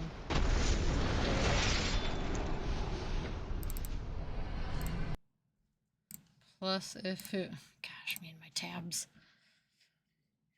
In your offhand with 100% physical protection and still use the weapon. Alright, I mean, that sounds great. Love that. That sounds great. That sounds good. Age of Stars and the Lord of Chaos endings. In both endings, it seems as though the influence of the Elden Ring is finally excised from the world, with Ranni's new logical order, ruling from the cosmos, a god who is far removed from Earth, so she cannot be swayed by faith and emotion. In the Lord of Chaos ending, we complete the mission of the Three Fingers and their desire to undo all of the works of the Greater Will, returning life to a uniform This can be state, so weird, like, a primordial getting back soup. into it's been so long. The Erdtree is burned to the ground by the power of the frenzied flame. Didn't even think this day was Despair gonna come. made manifest. So long Those ago. who gave me grapes howled without words, saying they wished they were never born. Become their lord. Take their torment, despair, their affliction, every sin, every curse, and melt it all away. As the Lord of Chaos. Yeah, No for more sure. No more. That, yeah.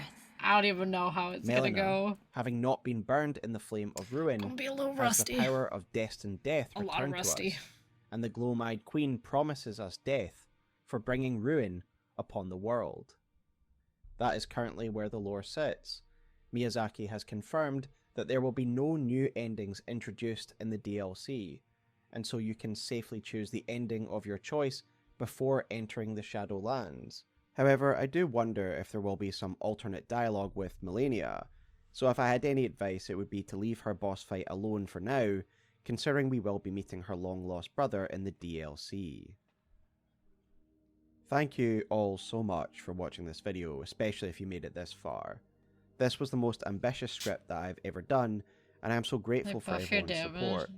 There are of course some details that I skipped over in this sounds video. like a good idea. The demigods and the outer gods in particular are subjects that each deserve their own video, and I didn't go over in full detail in this video. Made it, huh? But I have given them this treatment in their own videos, and I would Okay. suggest you check out those.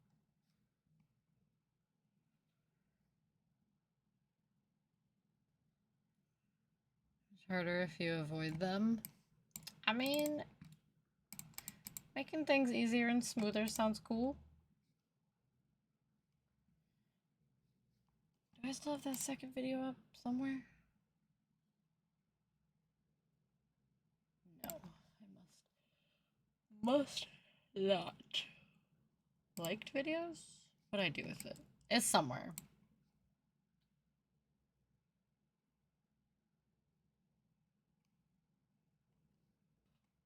History?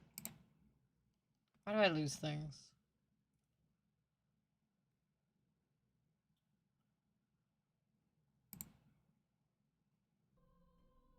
Full story of Mikola? Is that what it was? No, I'm sorry, not Ramsey. Ah.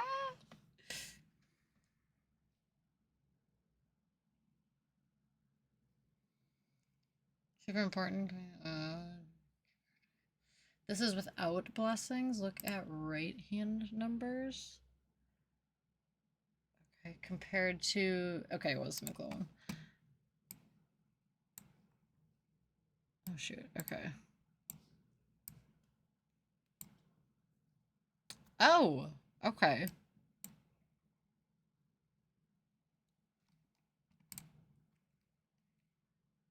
No spoilers. I wouldn't think so. I trust you. Imagine it's just a page of spoilers and that's it.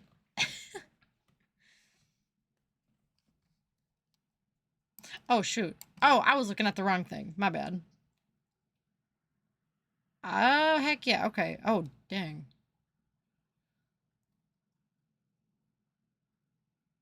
Okay, so that makes a huge difference.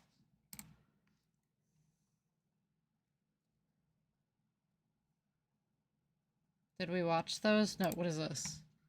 What's up, guys? It's Sam Colby. Today I watched this video. The Indiana You already know. I already watched the Ghost Hunting one. I saw Sam Colby back with Jake. I watched it immediately. Final secret boss. Please. Oh my god. That'd be the greatest Easter egg. They make it look just like him too. Imagine. Imagine. Wow, okay, so that definitely makes a big difference. I'd say that's worth getting. Worth doing. Show them his white overalls. Oh my god. I'd be in tears. I'd laugh so hard. What is this? Hollywood God, the woman got her own documentary? Now listen here, Buster. I kind of want to be a god, you see? I can hear his voice. But, like, it's got to be over, like, a speaker of sorts, you know? The line. Is that what they called it? The line? The wire. Maybe it's the wire. Watch it tomorrow. Well, tomorrow might be a little busy, you know? We'll see. I don't know.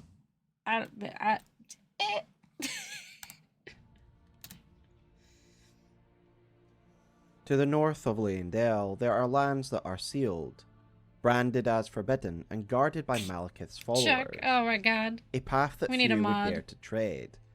However, for the desperate and determined, lies a land shrouded by blizzards, known as the Consecrated Snowfields. Consecrated, because these are the holy lands of Lord Mikola, the unalloyed Chuck. and master of the Halig Oh, Tree. Chuck. Mikola is one of the many DLC. demigods, and in the base game, we never interact Over with the him loudspeakers directly. and he swoops And from the yet, heavens it is on a clear the zipline influence like, and wisdom this Empyrean wielded. Taking in those outcasts my and overlooked by God, the Golden yes. Order, Mikola would establish That'd be an the unalloyed best. Gold Order, with a Halig Tree to oppose the Erd Tree. Everybody's like, who's this seeking guy? to Like, purify if the you know, you perceived know. faults found within his father's He'd be a regime. hard boss, too. His love for the meek is eclipsed only by his love for his sister, Melania, who's been afflicted by the curse of an outer god of rot since birth. It is little surprise then that this would-be god is concerned with purity, to shrive clean the hearts of men and to purge the world of its corruption and interference from outside Dude, gods. that'd be kind of cool. In this kinda, lore kind video, of like we will be doing a comprehensive creepy in a sense, analysis but cool. on Mikola's lore thus far, in preparation for the DLC. Search the and internet so that high this and low, video you'll may probably serve find as a some. reminder of Mikola's lore before we got new information in the DLC. And so I hope you'll join me this week as we analyse the lore of Mikola the Unalloyed. At the onset of this video, I'd like to do a few shoutouts. Firstly, I'd like to give a shout out to Eugenia Eliza, an extremely talented environment artist who gave me permission to use her St. Trina mock-ups as background for that chapter. Massive shout out to Eugenia, and her channel and socials are linked below. And next, I'd like to thank a few creators who discussed the subject of Mikola with me publicly and privately that allowed me to cement my ideas on the subject. Firstly, Radataskor, who discussed Mikola with me on a podcast, which I will link below, as well as creators Cyrobe and Monster Maze, who discuss these subjects with me privately. These are all great creators, so please check them out. Apparently it's... We know enough about Miquella's Dietrich? early years that we can paint a somewhat interesting picture what? of how Miquella was shaped in his youth. Oh, D-E-I-S-E, Morgott, in his without the I. pre-fight rant, refers to Miquella and Melania as the twin prodigies. The twin I don't actually even know. prodigies, Miquella and Melania. This is an interesting detail about their Oh, birth Did- that adds Did- further Dietrich- context to their Dietrich close did. bond, intertwining stories, and opposing attributes which exist in balance with one another. We of course know that he and Melania were born of the Marika Are you looking Radigan things union, up right now? as Melania's remembrance reads the following. Miquella and Melania are both the children of a single god. As such, they are both Empyreans, but suffered afflictions from birth. One was cursed with eternal childhood, and the other harboured rot within. I have discussed this before in both my prior Miquella and Melania videos, but for the benefit of new viewers, the term a single god is not just a reference to Marika being the only god in the relationship. Rather, the language used here is referring to the single physical being that is the Marika and Radigan union. To confirm this, content creator Last Protagonist was kind enough to translate this remembrance for me, and it reads the following. Miquella and Melania, they are the children of the one-person god. Therefore, the two are god-men. With this understanding in hand, we can see that the remembrance is telling us that the special circumstances of their birth, i.e. being born from a single divine being of two egos, was what led to them becoming Empyrean. This is why the wording of Melania's remembrance suggests a causal link between their birth and becoming Empyrean, as it says, as such, they are both Empyreans. However, we also know from the lore that this isn't just an automatic process. You aren't just born an Empyrean, as Empyrean seems to be a status that is bestowed upon those being considered by the greater will to replace the preceding god. We learn this of course via Ranni, an Empyrean herself, who says the following. I was once an Empyrean, of the demigods. Only I, Miquella, and Melania could claim that title. Each of us was chosen by our own two fingers, as a candidate to succeed Queen Marika, to become the new god of the coming age. So each of them were chosen by a two fingers, and thus in the case of Miquella and Melania, they were chosen by their two fingers because of their auspicious birth. Indeed, it is quite the heritage to be born from the current god and the separate ego that inhabits her body. Melania's great rune lends further credence to the idea that the nature of the twins' birth should have made them great, as it reads, Melania is the daughter to Queen Marika and Radigan, and her great rune should have been the most sacred of all. We can of course apply this special status to Miquella as well, given he too has the same parentage, being born from the single-bodied god, and this should have made them special, and they are. They are two of the most powerful and impactful characters in the lands between. Their childhood does indeed seem to be celebrated at Haligtree Town, where the town plaza sports a statue of Miquella and Melania as children, being embraced by a third figure. I've always believed that this is a statue of Marika embracing her children, but I know many disagree on this and believe it is more likely to be Godwyn. I could also buy this, given the connections between Godwyn and Miquella, that we will of course look at later. But either way, I still think this statue celebrates their youth, the twin prodigies that could herald in a new era. Yet the nature of this birth also seemingly came with some defects, as Melania's remembrance also tells us about the other defining elements of the twins' birth, that they were born cursed. Melania, of course, was born with the scarlet rot within her, and Miquella was born with eternal childhood.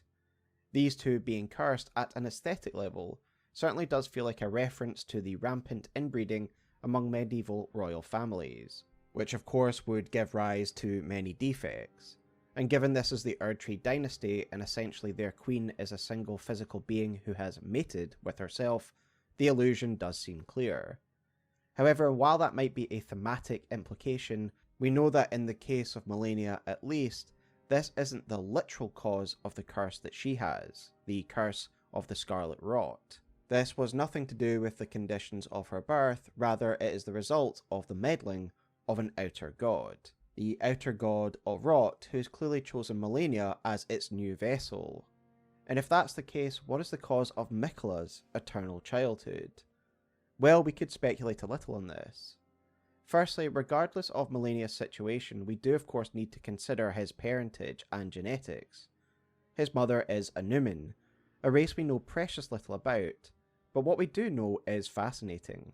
The character creator allows a Numen appearance preset, and the description for this preset describes the race in the following way. The face of the Numen, supposed descendants of denizens of another world, long-lived but seldom born. So Marika's people are beings who came from another world. They are alien to this one. And indeed, as I've discussed before, the Japanese name for these beings are Marabito. In Japanese folklore, Marabito are supernatural beings or spirits who come from another world bringing wisdom or gifts. This is of course interesting in regards to what we've heard about Marika and her relationship to the Land of Shadows, the setting of the upcoming DLC. Both the Bandai Namco website and the interviews with Miyazaki tell us that these are the lands where Marika first set foot in this world. Does this mean this is where the Numen first arrived from another world? Perhaps. But returning to the relevance this has to Miquella, his mother's people are no ordinary beings. They are long-lived, and as such, this is why I've always assumed that Marika is called the Eternal, and why the Eternal Cities are also called as such, given they are inhabited by the Numen offshoot known as the Nox. And again, I refer you to my Nox video if you'd like to understand why these are Numen. Therefore, perhaps Miquella's eternal youth is a genetic heritage from his eternal ancestors. It's also said in that preset that the Numen are rarely born.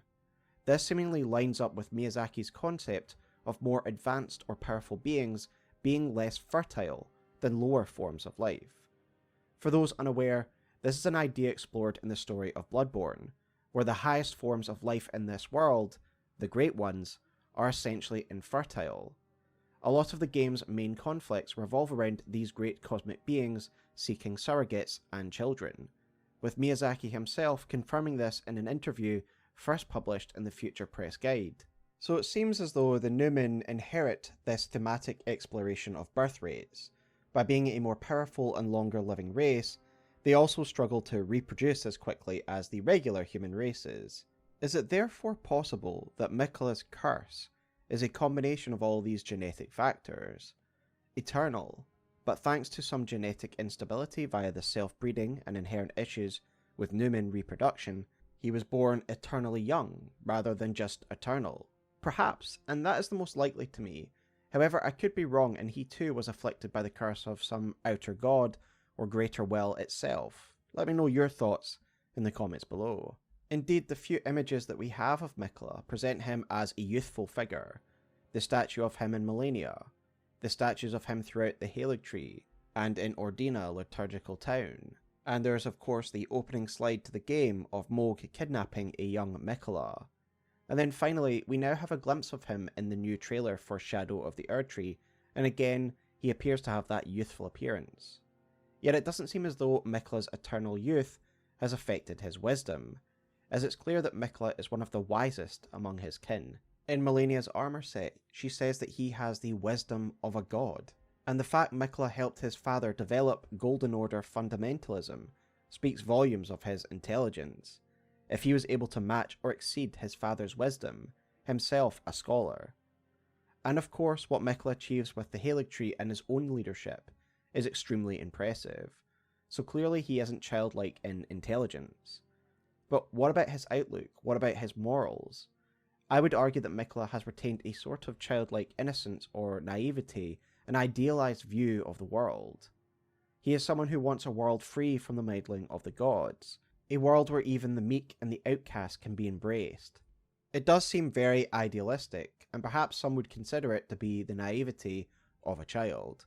Again, let me know your thoughts in the comments below. As I mentioned in the intro to this video, a large part of Miquella's formative years will have been spent around his twin.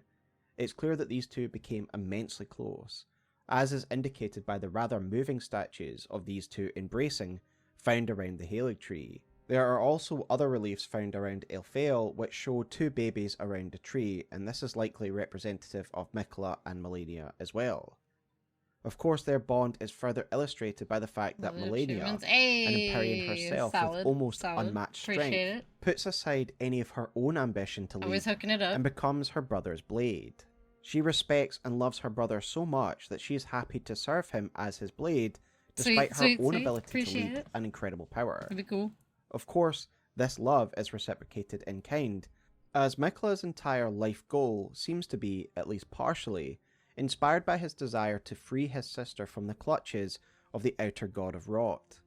Radagon's Rings of Light imply that finding a cure for his sister was the reason that he explored Golden Order fundamentalism with his father in the first place, meaning that him leaving the Golden Order and founding the unalloyed Gold Order is a direct response to the perceived failings of the Golden Order and how it couldn't help his sister.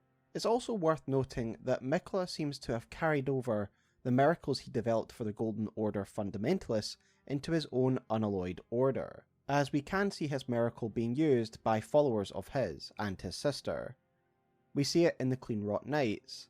Some of them carry the Halo Scythe, which has the weapon art Miquella's Ring of Light, clearly a unalloyed variant of those original fundamentalist incantations. Additionally, we see similar miracles wielded by the Albinaurics found in the Snowfield, clearly followers of Miquella, their eyes tinted by his gold. It's just another great storytelling detail, illustrating how Miquella took what he learned under Golden Order fundamentalism and applied it and reworked it for his own unalloyed order. But it is very moving when you consider that the beginnings of Miquella's entire new movement was in part inspired by his love for his sister and his desire to cure her. Indeed, Malenia's very armour is made from unalloyed gold, as we learn of this from its description, a further kindness shown to his suffering sister, providing prosthetics for her rotted limbs, while the gold helps forestall the rot's progression, as Malenia desperately clings to her humanity. Of course, some of these efforts will have come later in his life, but the point being is that his sister was an important factor in the god he would become, one obsessed with scouring the earth clean of outside interference. It is this concept of self-determination that Miquella fights for. All those downtrodden, outcasts and persecuted by the will of the gods, all the lives who have been predetermined by the interference of faceless cosmic entities, will be welcomed under Miquella's reign, freedom from cosmic oppression. An ideal developed watching his sister suffer, the pawn of an outer god, her life decided by something inhuman. As a young boy, this must have had a massive formative effect on him. What I like is that we get further hints that his concept of an unalloyed gold order that would house his ideals surrounding purity and freedom was something that took root in his mind early on in his life. The description of Miquella's lily reads the following: a delicate water lily of unalloyed gold that has started to fade and wilt. A flower signifying faith in the Halo tree, thought to be beloved by the Empyrean Miquella in his youth. So Miquella loved this lily in his youth, far before he created his unalloyed order. Yet, it is clear that the idea of unalloyed gold was important to him from a young age. It therefore makes sense that when his father's order failed, he thought back to that unalloyed gold lily of his childhood, It is and a something new with path range. was chosen. Range can So be with that said, helpful. let us talk about the concept of That's probably a unalloyed good idea. gold and what it means for the current Golden Order. A range the term can definitely come unalloyed in is handy. used a Probably a lot good idea. regarding Miquella, his miracles, and his aims, and this does make perfect sense when you learn more about the Empyrean. The word unalloyed is generally a reference to metals, indicating that it's not an alloy and is pure. I mean, Gold is bolts important of lightning to the current order, sounds so it's hard not to see the term unalloyed gold as a That was direct nice. response and criticism of the Golden Order itself. Miquella seeks to establish an unalloyed Golden Order, one free of the impurities and failings of the Golden Order itself. But what are these impurities? Well, if we go by the description of the unalloyed gold needle, a creation of Miquella, his aim seems to be freeing Malenia, and more generally, removing the meddling of the outer gods from the world. Miquella clearly sees the meddling of gods as something that taints the purity of an order. This of course brings us to an overlap which no doubt some have already considered, the unalloyed gold of Miquella and the perfect order of Goldmask. Goldmask's quest is something I have detailed in its own separate video, and I would recommend that if you want a full analysis, but for this video I will go over the cliff notes. Goldmask comes to the Lands Between as a fundamentalist, attempting to find out why the Golden Order has failed. To the fundamentalists, the Golden Order is a perfected order, holistic, and a complete philosophy that should not have failed. Golden Order fundamentalism is not just a philosophy, but also scholarship, as is described by the Golden Order Seal item description. As Tarnished Archaeologist has pointed out numerous times in many videos, the Golden Order totality gesture, the one that Radagon is usually posed in, has echoes of the Vitruvian Man of Leonardo da Vinci. Leonardo was a man of the High Renaissance, and the Vitruvian Man is his version of the idealized male form, a blend of scientific and artistic ideals. This thematically lines up with Radagon, a man who wanted to combine the scholarship and intellectual learnings of the sorcerers of Rea Lucaria and Caria with the faith-based traditions of the Golden Order and the Erdtree peoples. Indeed, his icon tells us that he tries to combine these two schools of thoughts to perfect himself. And of course, a massive shout out to Tarnished Archaeologist for making this apt comparison. So it isn't surprising then, with its scientific thematic underpinnings and logic, that Golden Order fundamentalism could also be understood in a mathematical sense, and indeed this seems to be the way that Goldmask tries to unpack the Golden Order to seek out its flaws. Indeed, Brother Corrin seems to interpret Goldmask's gestures as a sort of calculus. Sorry, I didn't know I clicked off the video. I was so into looking at the weapons. Goldmask stumbles across a curious anomaly. The Master's reflections got into it. Heightened as we neared the Erdtree, while still a precise calculus. The rhythms grew increasingly wild until that doesn't sound so bad either. Now the Master is facing quite the puzzle.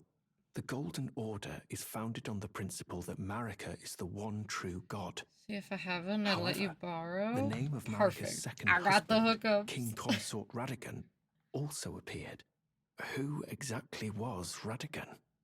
The Master is stumped. I'll have to look. I wouldn't even know where to begin, but yeah, remained I'll have to still look at the list. ever since Radagon's name was discovered. Marika is Radagon. Corrin tells us that the Golden Order is founded on the principle that Marika is the one true god. But Goldmask's calculations reveal this doesn't work or hold true because Marika holds another within her.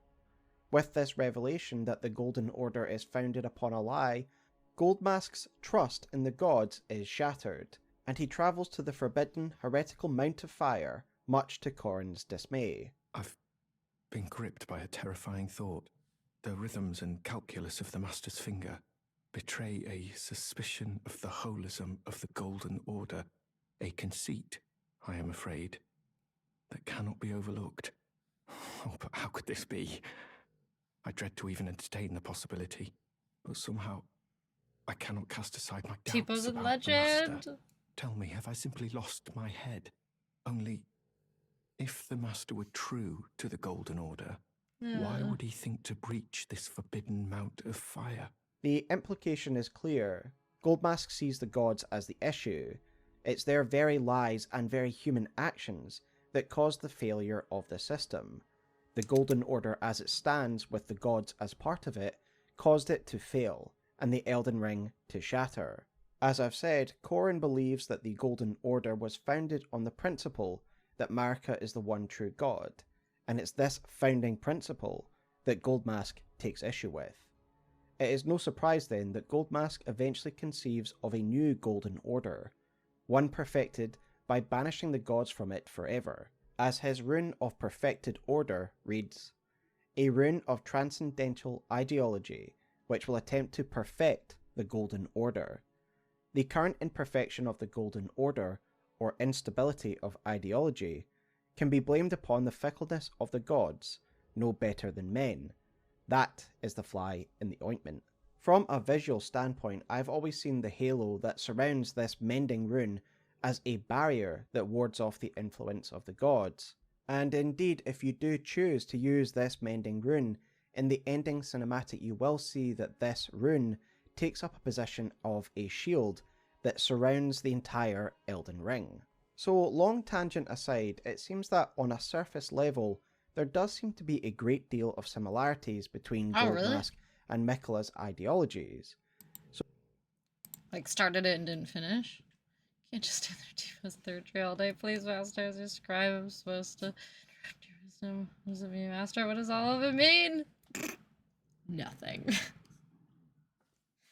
Imagine a world where Twitch automatically shortened links. Would never be a thing. They could never.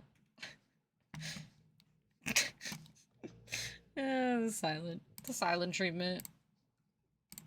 So where do they differ? Oh, bummer. Well, to me, it's quite simple. Goldmask still sees the Golden Order as so long worthy of ago salvaging. already. It just needs to be perfected and tweaked. However, Miquella clearly does not. This is evident in him creating his own brand new Erdtree, separate from the current one. A new order, root and stem. For something truly pure, one must start from the beginning. At least that is my speculation, based on his action in moving away and starting something entirely new, fresh and uncorrupted. This is in line with what I've previously suggested about the Outer Gods, in the likes of my Outer God lore video. In this video I suggested that the term Outer God isn't just a reference to their cosmic nature, but is also a commentary on their current status, the fact they are external to the current order. And again, shout out to Mirko, a translator that works with Sabako no Meiko, for first bringing this theory to my attention. They are currently outside of the order, and yet they are not necessarily something that the Greater Will would exclude. Malenia was born with the Scarlet Rot within her. She was chosen by the Outer God of Rot to herald in a new order of Rot, becoming its god. Queen Marika and her king consort Radagon were blessed with twin demigods, and Malenia was one of them. She was born an Empyrean carrying the Scarlet Rot. An Empyrean is no mere demigod. In the age of the Elden Ring and Queen Marika, the precious Empyrean was born, a new god, to forge a new order. Since Malenia fought Radahn, and the great scarlet flower blossomed in Aeonia, I have dedicated myself to her, and to the resplendence of the Order of Rot, the cycle of decay and rebirth. And yet, the Two Fingers, vassals of the Greater Will, still chose her to be an Empyrean, despite the fact she had the Scarlet Rot within her. And this to me speaks volumes. The Greater Will has no problem with there being an Order of Rot. In fact, it seems as though the Greater Will does not care what form order takes, as long as there is order. This is an argument made by Ratatoskr in a really great video which I will link below. But before Marika and Godfrey there was Placidusax as Elden Lord. It hasn't always been the Golden Order that was in charge, and a depiction of the Elden Ring found in Farum Azula makes it feel like this was a very different configured Elden Ring, a different order altogether. It also doesn't matter how you repair the Elden Ring. Whether you implement Goldmask's perfected version of the Golden Order, or you curse the Elden Ring with Dung-Eater's Blessing of Despair, or if you even herald in the Age of the Dustborn, bringing in those who live in death who were previously excluded, you are still anointed by the Greater Will as the Elden Lord in each of these cases. The Greater Will doesn't care as long as there is a new order, and therein lies Miquella's issue with the current way of things. This is why there is no cure to be found for his sister in the current Golden Order, because it allows for the Outer God's interference. In Miquella's purified, unalloyed order, there would be no such tolerance for this interference. And so he has to start from the beginning. For him, there is no salvaging the current Golden Order. Miquella seeks something new and purer. And with that understanding of what unalloyed really means, I want to talk about Miquella's character. I had previously mentioned that Miquella may possess a childlike, idealized vision for the world, and this brings me to the inevitable heroic concept discussion. Ratatoskor does a great series on this, and I would highly recommend that you check it out, and I will link some of these videos below. You would do wielding But average to summarise, Ratatoskor references a quote from Miyazaki that comes from a pre-release interview with PlayStation, where Miyazaki said the following. He created these very heroic and grandiose designs, essentially these demigods from the history of Elden Ring's world. So we wanted to take what he provided us and create a new core for these characters and how we design them. From the boss designs that we've revealed so far, the one that I feel is a good match for how we take a heroic concept and twist and misshape it due to the power of the Elden Ring shards is Godrick the Grafted. He is an excellent example of this, because he encompasses that feeling of sadness and frustration when a lord comes to the end of his reign, trying to cling desperately to the power he still has left. In this way, Godrick is a great embodiment of that new design approach.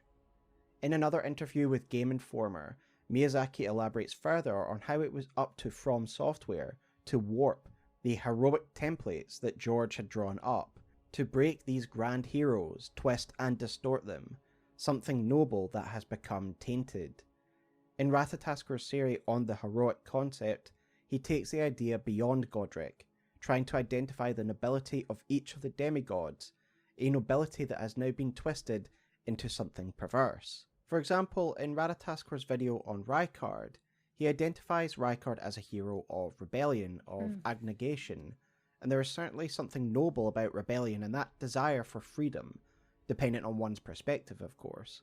Oh. Indeed, even the Gelmir Knights who initially followed him believed it was a noble cause, despite its inherent blasphemous nature. While this was initially Rykard's goal, a noble one, it has been consumed by his desire to gain power to achieve this end. You see, Rykard desired power to beat the Erdtree, to defeat it, and as such he allowed himself to be devoured by the Serpent of Gelmir. And now that hunger for power has become the aim in of itself. He is no longer the Lord of Rebellion, he is the Lord of Greed. So let's apply this theory to Miquella himself, that Miquella is possessing a noble spirit, but through the shards of the Elden Ring that could become corrupted and perverted somehow. Well, for me, Miquella is someone who's concerned with purity, of course. As we've discussed, the term unalloyed itself evokes images of something that is pure. Miquella wants an unalloyed world, a pure world, free from the taint of meddling celestial entities. How could this become twisted? Could Miquella's heroic element become warped and he is the final hidden boss of the DLC?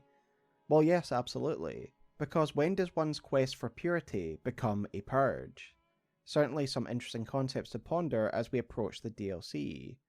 There is another idea though regarding Miquella's heroic element and what he stands for, what his new order would stand for. Miquella really has a problem with outside forces influencing the lands between. That'd be fun. In the case of Malenia, it's pretty plain to see why he would not like this. She does suffer, but there's something more important. I feel like Malenia fights her entire life to retain herself, her sense of individuality, pretty average from the ability what I to make usually her am. own choices. But the Scarlet Rot forces her down a path that is not of her own choosing. By the end of her story, it doesn't matter who Malenia wants to be. Blinking? The Scarlet Rot will always out. I didn't even notice. I did not even notice. Right to but I very well could have. So while purity it has is been a long important day, to Miquella, but I feel that might feel just be right, a means to an end. That end being individuals' right to their own self-determination. The idea of choice, fate, free will, and self-determination is one of the biggest overarching themes in Elden Ring.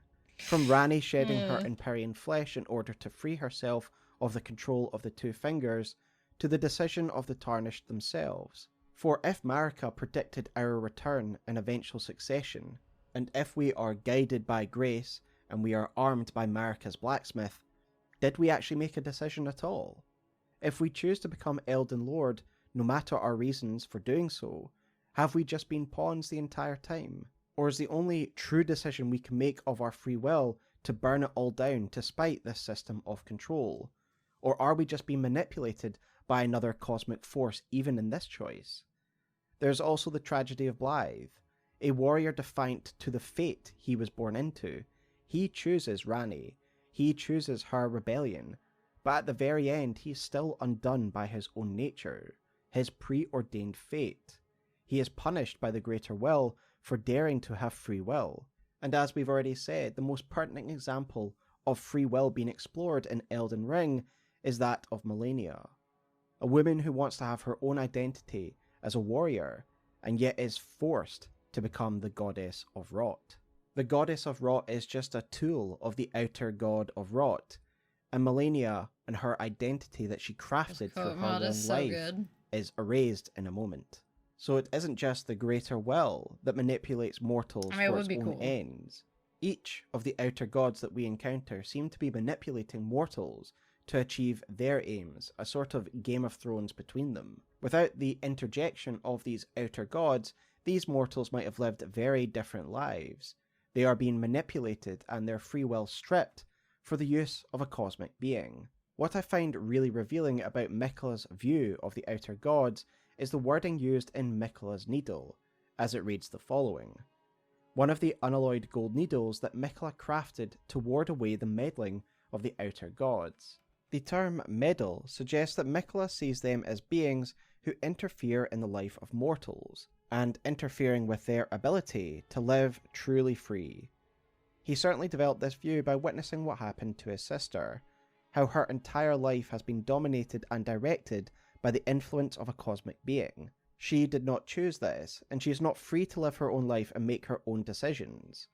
So Miquella seeks to remove the influence of the outer gods from this world, so that we may be the masters of our own destiny, to protect individualism and to protect free will. So in short, I believe that Miquella's heroic concept is one of purity or freedom, but his order, the unalloyed order that he wants to implement, could be seen as the order of free will. At least that's my interpretation.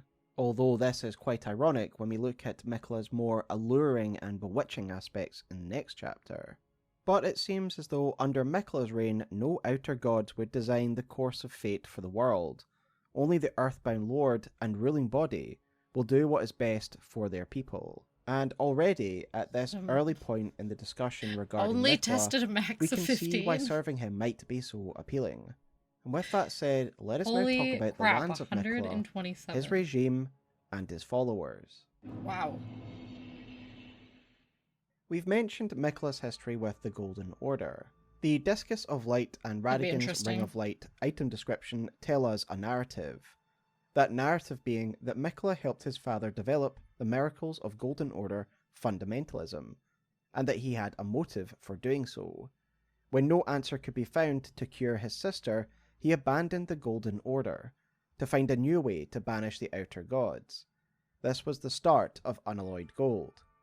We can presume then it was at this stage that Miquella moved to the lands where the Halig Tree now stands, and we learn a little bit about the birth of this tree via the Halig Tree crest surcoat, which reads the following. The surcoat bears the crest of the Halig Tree.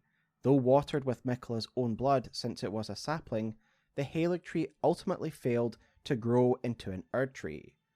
So Miquella grew this tree from when it was a sapling into what it is now. And there's another important factor to consider. Castle.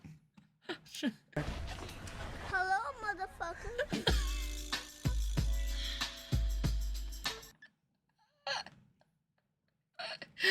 Oh, shoot. That's great. You somehow get all 127 players to, like, say it in-game. Consider here something I identified in my Miquella video 2 years ago.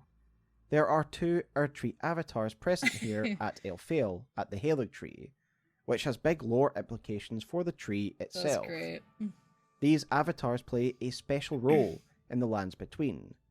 The staff of the avatar, the weapons that they wield, read the following.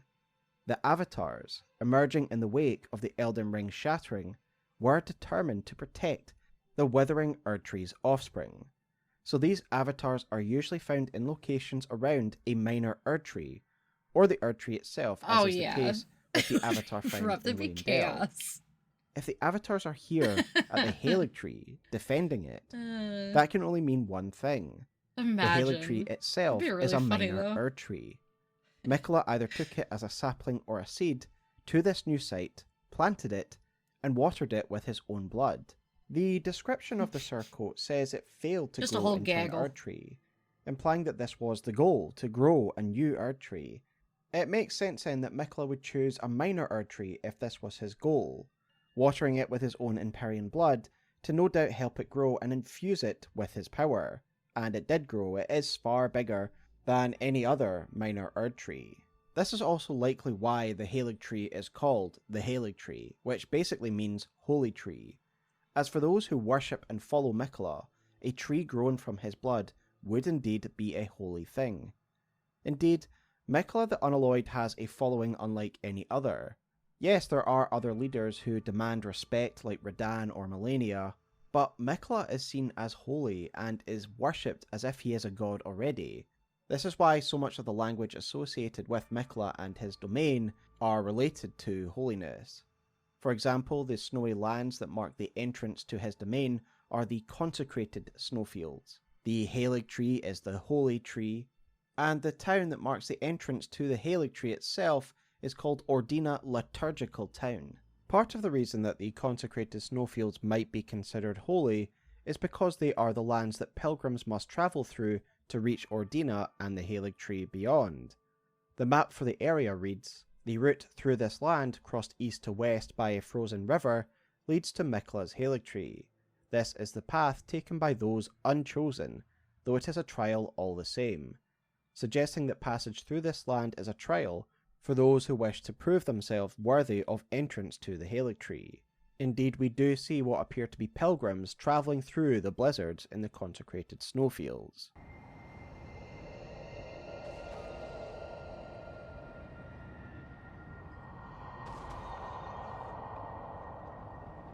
And it's why his warriors are more zealous than any other. Even the city, Elphael, may have holy connotations. As far as I can tell, there is no word Elphael, however it cleaves very close to the biblical name Eliphal, which means God has judged or whom God judges. Miquella's men also bear a sacred crown atop their heads, so named by the helmet of the same name. The sacred crown seems to take the form of a golden wreath of branches, and it's hard not to see the comparison to Christ and his crown of thorns. To me, Miquella very much occupies the Messiah or Chosen One archetype in Elden Ring. To those who follow him, there is an inevitability about his eventual reign, and indeed, his act of attempting to grow his own Erd tree is audacious in its intent and statement. Even the warriors of Miquella have the honour of bearing a holy tree upon their breast, in opposition to the forces of Leyndell. Miquella's order is a direct challenge to the order of Leyndell. What Miquella has achieved at Elphael is extremely impressive, a capital that can very much rival Leyndell, especially given some more time.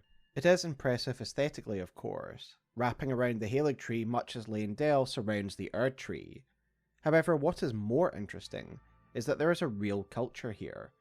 A town plaza in Haligtree Town, religious spaces and chapels, outside gazebos and other social spaces, as well as evidence of burial customs. Elphael has been made to stand independent of the rest of the lands between, preparation for it becoming the new capital under Miquella's order. It's clear that Miquella, seeing the deep flaws in the Golden Order, has established his own to rival the gods themselves. Instead of an Erd tree stands the Haligtree, and in opposition to the Golden Order stands the unalloyed Gold Order.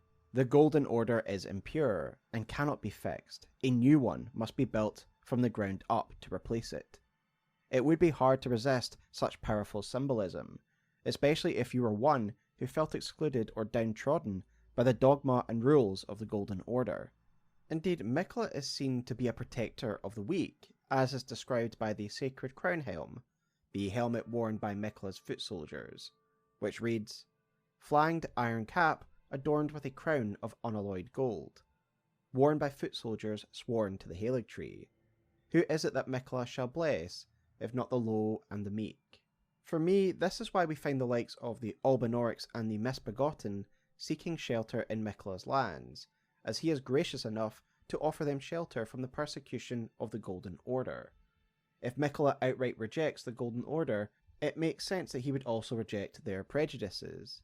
We find the Misbegotten all around Haligtree Town, and I personally believe the Misbegotten have been granted shelter here, given we find at least a couple of them seemingly kneeling or praying before Miquella's statues as if they venerate or worship him.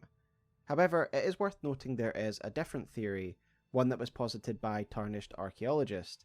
In the video on Omen and Misbegotten, Tarnished Archaeologist proposes the idea that the Misbegotten found here are invaders, and this is why we have a Misbegotten Crusader in the consecrated snowfields. And I would recommend you check out that video if you'd like to see the reasoning for that theory.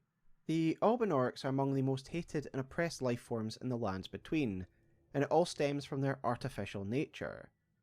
This is best described by the greatest lore item in the game, the Albinauric Bloodclot, which reads the following.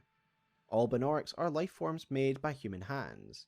Thus many believe them to live impure lives, untouched by the Erdtree's grace.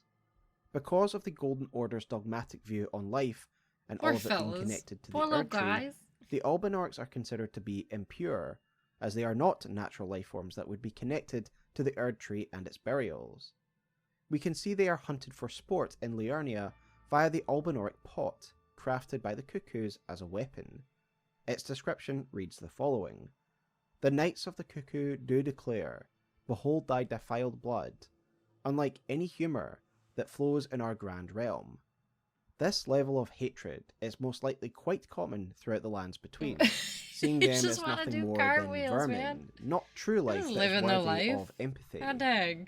We can see the level of prejudice that's directed at the Tarnished, for example, another group of people lacking grace. Leave them alone. And we can only assume how difficult things would be for a fully artificial race. However, the outright disdain by the Albinaurics shown by the Cuckoo here is no worse than the casual disregard that others show towards them. I of course refer to the massacre at Albinauric Village, which we are told by Latenna was perpetrated by the All-Knowing and his goons.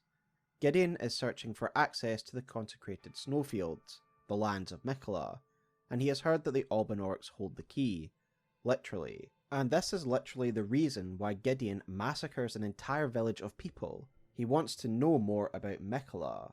That is it. He has massacred an entire village of people just so he can learn more. And seeing such cruelty, it is no wonder that the Albinauric people look to the consecrated snowfields and Miquella for their salvation, as there is good reason that the Albinaurics hold half of the seal that leads to the consecrated snowfield, as Miquella's lands are essentially a fabled promised land to the Albinauric people, the promised land to which they will one day travel and be free from the brutality of the Lands of Grace. A chosen land awaits us, Albinaurics. The medallion is the key that leads to the city. It's only a quaint treasure for we who cannot make the journey. But for dear Latenna, it is needed to fulfill her purpose. This is what Miquella is for these people, for the outcasts. He is hope, he is a future, and he is freedom. The Albinaurics are indeed present in Miquella's lands, some even imbued with his unalloyed gold, and are able to practice his miracle. Dude, yeah, the female archer variant he got also into a seemed pretty to rough guard bike the accident. entrance to the Haligtree itself, being in and around Ordina liturgical town. Dude turned black and blue. Perhaps It a was rough service to their looking. saviour. Most importantly, Miquella harbours the Albinauric's best chance for the future, in the form of the towering sister Philia. O young yet towering sister of ours, let the birthing droplet in and create life. For us. For all the Albinaurics. The fabled lands of the Albinauric were likely discovered by the Carian knight known as Loretta, who now acts as a knight of Miquella and guardian of Elphael. It's from YouTube we on know my this end. thanks to the description of her helmet, which Sorry. reads the following. Loretta, once a royal Carian knight, went on a journey in search of a haven for Albinaurics, and determined that the Haligtree was their best chance for eventual salvation. This narrative is reinforced by the description of Loretta's mastery, and ultimately together they paint a picture of someone who is deeply sympathetic to the Albinaurics and was ready to sacrifice for them, a rarity in Liurnia, the hunting ground of the Cuckoos after all. There's a good chance we're that Loretta is retouching merely on an empathetic some soul, a lore human, from the sickened by base the game. cruelty of the cuckoos that she likely would have witnessed firsthand. However, the description of And the hit mirror the- shield, okay, so the the one that gear she bears, icon. alludes to another possibility of the What am I source doing of her now? empathy towards the Captions, Albinaurics, options. as it reads, "Shield of radiant silver, festooned with amber, and Font carried by size, Loretta, Knight 50? of the Haligtree." Oh, we can The do shape that. is said to imitate that of a sacred drop of dew, that'll do. which inspired the absurd rumour that Loretta herself was an Albinauric. Now, firstly, as a bit of background, why does this suggest that she may have been an Albinauric just because it shows a drop of dew? Well, this is to do with the origins of the Much Albinaurics less. themselves, It's not which half is the hinted screen at now. via the description of the Ripple Blade, which reads, "Unique weapon wielded by young Albinaurics. This sword is modelled after the ripples that are thought to be the origin of their species." This alchemical origin is also represented by the design of the Albinauric shield, the item description It for is. which reads, It's less "Tall in your oval face. shield made of metal carried by young Albinaurics. The ornamentation represents the primordial drop of dew from which they are said to have been created." Now, again, I discussed this in a lot of detail in my Albinauric lore video, but there is some content that heavily hints that the Albinaurics are creations of the Nox, of the Eternal Cities. This mainly comes from a cut dialogue from Tops, who outright told us that these were creations of the Eternal Cities. And this makes sense, as the Eternal Cities are well versed in alchemy and artificial life. There was also a cut quest with the Silver Tears. A silver mimic tear called Asimi would have asked us to go to the origins of her people, which would have been a chalice found in the Eternal Cities. In the game, the Eternal Cities are also known for various alchemical concoctions, Go back. such as the and on Puppet Draft font and the Celestial Dew. size. And given the Albinaurics are artificial in nature, the implication of all of this is that the Albinaurics were hit created override from an and turn alchemical that to concoction of some kind, most likely originating in the Eternal Cities. As such, the Albinauric okay, cool, weapons, perfect. the Ripple Thank Blades, you. seem to emulate the origin of their species, and this is why Loretta's shield is suspicious to some. Of course, we also have to consider where we receive Loretta's shield. We get it at the location of the conclusion of Latenna's quest, the apostate derelict church, near the towering sister herself. It is hard to ignore the significance of this location to the Albinaurics, and thus it could be seen as circumstantial evidence that Loretta is an Albinauric. That emo And gets there me every is more time. here that could maybe tie Loretta to the Such a good Albinauric addition. species that under that armour is indeed an Albinauric. Whilst the vast majority of evidence points to the Eternal Cities being the creators of the Albinaurics, at least in the first instance, there is a cut item description for the silver blue armour, the armour worn by the female Albinauric. That is a And this very was big detailed by one. Zoe the Witch in their Albinauric video. Very big. This old Large and in description charge. attributes the creation of the female Albinaurics to the Academy of Rhea Lucaria. This is cut content, so we are free to disregard it. However, I do think we can still make this fit with the Huge. Eternal City Frickin' theory as huge. well. And I do need to give credit to Loki here, Ginormous. because it was in a private discussion with me that Loki first presented this theory how we can make both of these fit. The idea that it was the Eternal Cities that first created the Albinaurics, but Rhea Lucarians later tampered with it.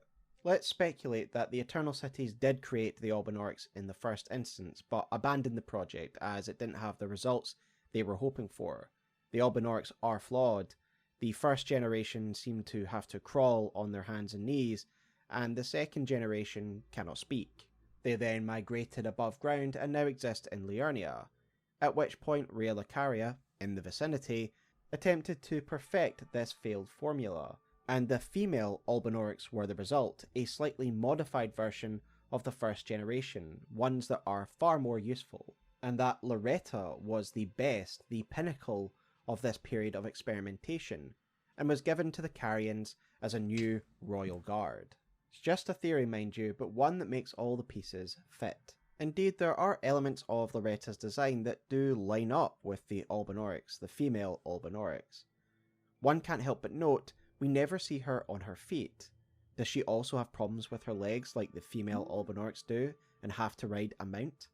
And of course, both Loretta and the Albinauric females are both excellent mounted archers, albeit Loretta uses a more powerful, magical-only bow. As often is the case with speculative subjects, I leave it up to you to decide what you believe. But either way, it's clear that Loretta is a gallant character and a powerful ally for Miquella. What is interesting is that Loretta clearly offered her services to Miquella upon finding these lands for the Albinaurics, and we can assume that in exchange, Miquella would allow the Albinaurics to come and settle here. Another thing that's interesting is that Loretta clearly sought to bring her Carian knightly practices to the Haligtree. Loretta's war sickle reads the following: originally given for service as a personal guard to Carian royalty, the weapon's blue glintstone has been replaced with unalloyed gold. This Carian knight replaced her blue glintstone of Caria with unalloyed gold, signifying her change of allegiance from the House of Caria to the Haligtree. As I've also argued in the past, I also think the tree emblem found on her helmet is a later adornment grafted on to her original Carian armour, meant to signify her allegiance to the Haligtree. But she clearly hasn't abandoned her Carian training altogether. She still has her silver armour, and there's evidence she tried to bring the practices of the Carian knights to the Haligtree. The Carian knights who Loretta once served alongside were all well armed with their signature blades, well made and imbued with glintstone. Trying to remember, I was trying to think of that earlier, what I all used. Signature Carian spells. This I is why I did find a it bit, so didn't I? interesting that we find a Miquellan sword at the Haligtree that is very similar in design to the Carian knight sword, and its description reads the following: sword forged by servants of Miquella of the Haligtree, with a design modelled after those carried by Carian knights. Instead of glintstone, however, Because we amber from the changed a couple Haligtree is times. embedded in the blade. A sumptuous piece, yet it has never been offered to any knight.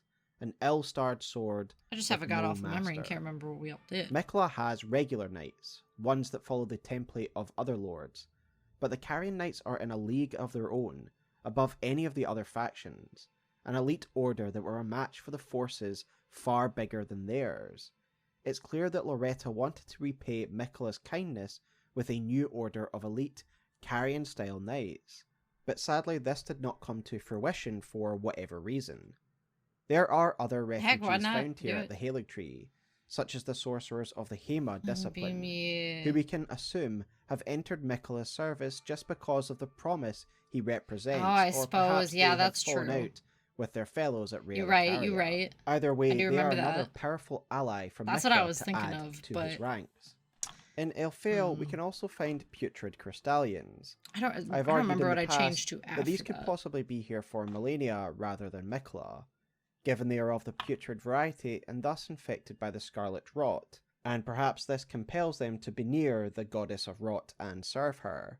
We don't know that for certain, however. Crystallians are inscrutable inhuman beings. Perhaps they were infected after they came to the Haligtree and they were already here to serve Lord Miquella, perhaps seeing something in his promise, future, and fate. I would also like to take a moment here to discuss Ordina Liturgical Town and its significance, okay. as well as its inhabitants.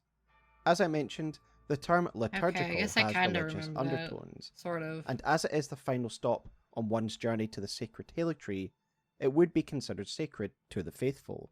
It is ultimately the entrance to the Holy Tree. We've already offered an explanation as to why there are Albinaurics here. They are likely guarding the entrance to Miquella's realm in return for him offering them sanctuary here. But there's another unique aspect to the liturgical town. There is a seal that blocks off the teleporter, a seal with Miquella's symbol on it. And this seal is actually protected by 4 candles that exist Okay, within yeah, an yeah. Everjail. Everjails in general appear to Coming be a back a sort little of bit. pocket dimension that spatially exists outside the terrestrial realm. This is commonly used as a sort of prison, like the Phantom Zone from Superman, a place where dangerous beings can be removed spatially from the lands between, without the potential issues that a conventional prison might offer. Miquella implementing an Everjail here is a unique use of it, as it is instead used as an additional layer of security for the Haligtree, meaning the tree cannot be breached by conventional means. It is likely only a secret shared to the faithful, perhaps the final part of their pilgrimage. After all, what you do in the Everjail does feel religious. You go around lighting candles of a statue of Miquella. It's very ritualistic. But my main reason for bringing up Ordina now is to talk about its other inhabitants, the Black Knife Assassins. Now, my first theory as to why they are here is in line with what I've been saying in this chapter, that they too have been offered sanctuary in the lands of Mikola. Following the Night of the Black Knives, they would need such protection. Why would they need sanctuary? Well, as I've argued in my Ranni and Night of the Black Knives videos, I suggest that Ranni hung the assassins out to dry following the assassinations. We know from Taiki's ashes that the assassins were hounded and hunted following the murders, Taiki herself dying protecting her mother during their escape. Indeed, we find a battered and bloodied assassin in Sage's cave in Altus Plateau near Lane Dell, as if they fled here, barely escaping with their life after being hounded from the capital. And in general, we often seem to find the Black Knife assassins in the hidden and deep places of the world, as if they have been driven into hiding.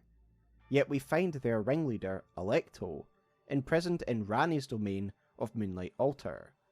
To me, it suggests that Ranni wanted to sweep the conspiracy under the rug and her connections to it following the assassination, as she had got what she wanted from it, i.e. the shedding of her Imperial flesh. And without Ranni's protection, the Black Knife assassins were just left to be hunted down. I have also suggested that this betrayal is the reason that Black Knife assassins seemingly come for Ranni. Okay, I'm not crazy. I was gonna bring it up and then I was like, am I crazy? I really thought I had Bleed build for quite a while. And I was like, then I like gaslit myself. I was like, maybe I did. No, I definitely did. Yeah, okay. I'm not crazy. I was like, for like a decent amount of time, I think. Oh god. Final boss defeated. Yes. Yes. Oh no, this is not good. This is not good. This is not good. Oh, the panic. It was so stressful. Still crazy? Why? The stress. Oh my god. I don't know. Oh, so difficult. Come on, Mimic. Oh yeah, we relied heavily on Mimic. Oh. God, Slain. My heart is beating 1 million beats per second. Oh my god. Oh the relief that came over me. Jesus. It happened. Sweet Jesus. The music synced though. Why can't I remember what this is? Oh yeah. It was so good. It was so good. So perfect. This I remember too.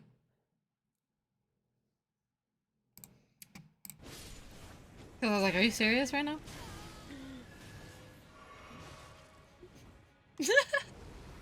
Like, hold on. She just fell. But it's still, it was good. She just fell off.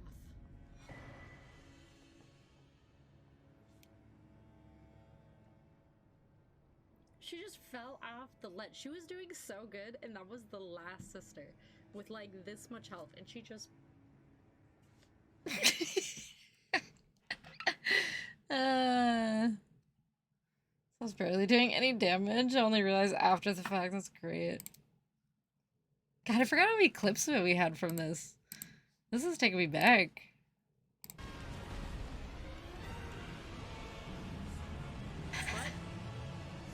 Running around with nothing on.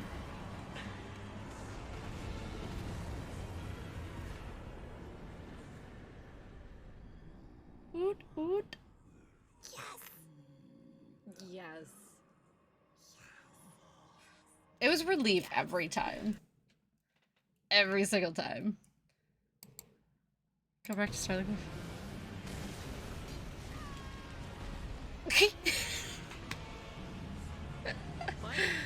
Oh.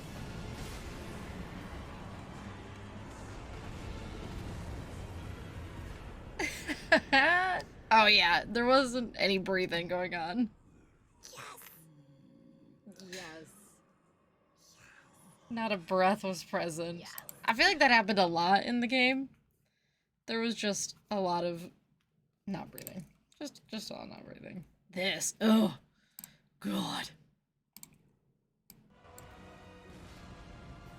Why can I not drink? What is going on? There we go. That's right. I think... So you helped with that. I almost want to say Clint tried jumping in at one point, unless I'm mistaken. I know he helped a couple other places too, but... That's right, you got in on this. Alright, okay. Because it was so painful! I hate them.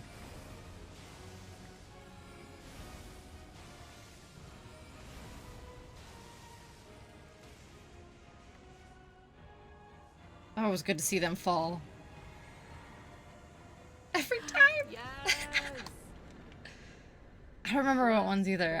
I thought... Thank you. Thank you. Oh my god. Thought you hopped in with Godskin Freaking homies for a bit, and then there was... I'm trying to remember who else.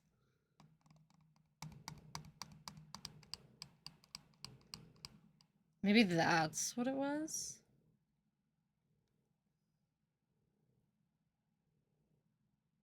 Trying to remember. And he's gone, and he goes into the mist. Oh my god. Thank you. Like, so happy. Hero. A true... Like, I can remember it, but I can't remember it. And I wish I...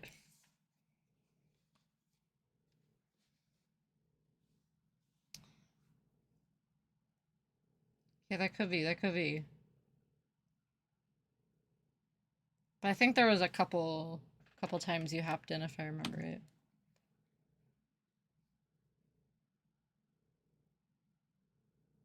Yeah. Yeah, the help was always very appreciated. It's like, oh, thank God. Get these Annie and her vassal creatures out of here. near the end of her quest, killing EJ and the others being killed by Blythe at Carrier Manor, suggesting they were here for the princess herself. I remember that. So these are definitely a people in need of protection. Would it not be better to act as Maybe guards just for a a melee. benevolent, welcoming lord than to be hunted in the lands of grace? I certainly like think that. so. And these assassins do seem like they are patrolling Well, that's hard in Ordina every as if game. they are guards, working alongside the Albinaurics. In prior videos, I've also even gone as far to suggest that they may have been the ones that built Ordina Liturgical Town for Mikola. It shares the stuff, same good stuff. architecture as Celia. And as I suggest in my Black Knife Assassin video, I believe Celia was the place that the Black Knife Assassins were armed, given its connections to the Eternal Cities and its connections to assassination magics that can conceal the assassins from sight. But what do you I know, think? that's the Do you first thing I agree that noticed. these I was Black like, what Knife is going Assassins on? are people that have been granted sanctuary by Mikola, and in return they act as his guards? Or do Yep. you think he trapped them here Yep. when they came for him in the night of the Black Knight? Before we Let me know your fixed thoughts that. in the comments below. Overall, however, it's clear that Mikola has a great following, and it is easy to see him as a kind and benevolent lord who protects anyone under his aegis, Buckeyes his nigga. arms wide open to those who are not used to such kindness. It's certainly a compelling notion, and it's easy to see why people would be drawn to this idealistic cause. But of course Mikola is well aware of his ability to incite fervent belief in him and his cause. This is of course a reference to the description of the bewitching branch, which reads the following. The Empyrean Mikola is loved by many people. Indeed, he has learned very well how to compel such affection. And of course it's worth noting what this branch is actually used for. It's used to turn people against their senses and against their allies. Obviously the word compel here adds a rather sinister element to Mikola's otherwise rather positive depiction in the lands between. The source of the branch's power is unalloyed gold. The description for the branch says tree branch blessed with an incantation of unalloyed gold. And it's a craftable. I'm like, what are these gonna be? Oh yeah, cause I lived! I freaking lived! Oh, okay. Oh. I'm just waiting for death. It's like, Excuse me. They did. It was just, I was so confused. I was like, no way. It's such a long fall. Like, I knew my fate. I was accepting it at that point. Oh, okay. Oh. Nothing. I mean, look at that death count. What? Excuse me? I wasn't mad, but I was very confused. It's like, alright, cool. And when you craft it, you have to use one of Miquella's unalloyed gold lilies. So yes, unalloyed gold, Miquella's power, is the source of this bewitching curse. We can emulate this power using this branch, but it's implied that Miquella just naturally has this power, that he can compel people at will. It also ties back to the item description of Malenia's armor set. This item description contains a quote from Malenia. In this, she says, he possesses the wisdom, the allure of a god. He is the most fearsome. It was so weird, I imperial was of not all. expecting it. We've already discussed his wisdom, but now we start to understand what Malenia means when he has the allure of a god. He can literally compel people, draw people in with his powers. Must be a floor you break Indeed, this would through. make him the most fearsome of that all. makes sense. Some of Miquella's Interesting. warriors are so fervent in So their then nothing belief happens of the if the floor is already Empyrean broken. that they detonate themselves as an offensive power. We see this at Elphael, and it is described in the Halig Tree Soldier Ashes, which read, "Spirits of common soldiers who carry the sacred light. When weakened, they explode to deliver a last-ditch attack. This was the bitter revelation discovered by the desperate soldiers who awaited the return of their lord to the rotted Halig Tree. May the flash of our deaths guide Miquella's return." I personally have no doubt that a large number of Miquella's followers do follow him legitimately without being compelled. As we've discussed throughout this video, a lot of Miquella's philosophy is very compelling, and for others there's no choice but to follow Miquella, like the Albinaurics and Misbegotten who have no place anywhere else. However, the extreme and fervent belief that his followers have in him does seem to suggest that Miquella's power may have something to do with this. It's hard not to question all of Miquella's relationships with these powers in mind. Was Malenia affected by this power? A powerful demigod herself, she is so devoted to her own brother. Is this beyond her true feelings? Did she devote herself to him as his blade because of his power? We'll never know. But what is clear is that Miquella is the most fearsome Empyrean of all.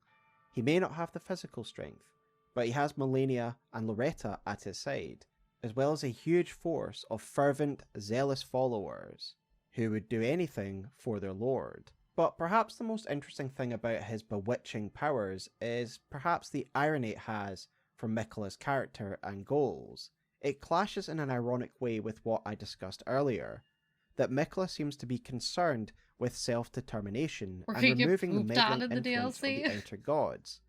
Yet here we have evidence that Miquella has the power to effectively take away the free will of others to achieve his ends. This does very much fit into what we'd expect from Miyazaki and the corruption of the heroic concept. Miquella, so obsessed with ridding the meddling of the outer gods, himself begins to meddle in the free will of others. Now, we have at length discussed the followers of Miquella and his regime. However, there's another relationship we need to discuss before moving on, and that's the relationship between Miquella and Godwyn. I've spoken of how Miquella is seen as a guardian for the outcasts of Erdtree society, but there is of course one final group that falls under this category, those who live in death, and it does seem as though Miquella's sympathy extends to them as well, or at least to their master, Godwyn, the Prince of Death. One element I skipped over regarding Miquella's childhood in the earlier chapter is his potential relationship with Godwyn. Godwyn was a scion of the Golden Lineage, a product of Marika's first marriage to Godfrey.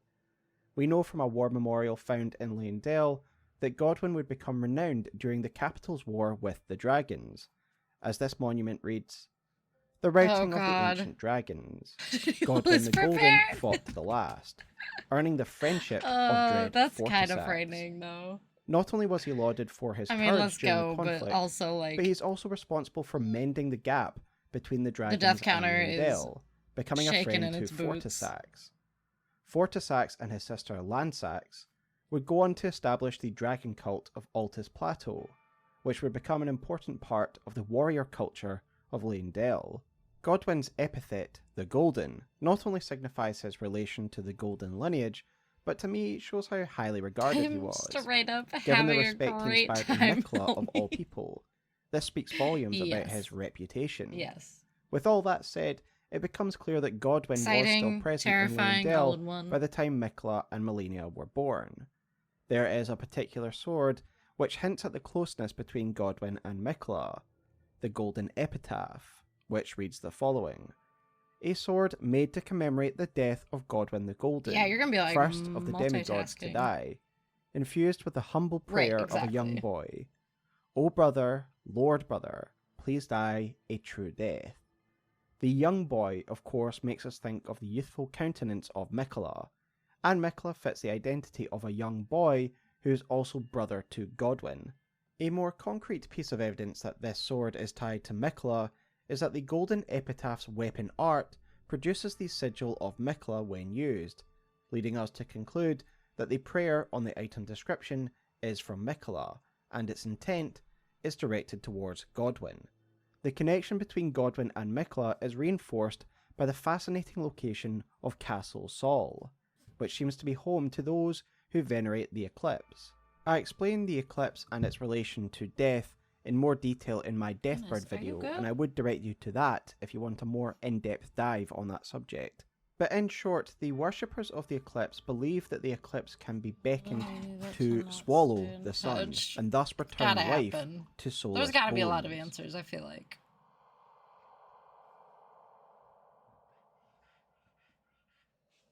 And with the answers we don't get, there's just gonna be more theory videos and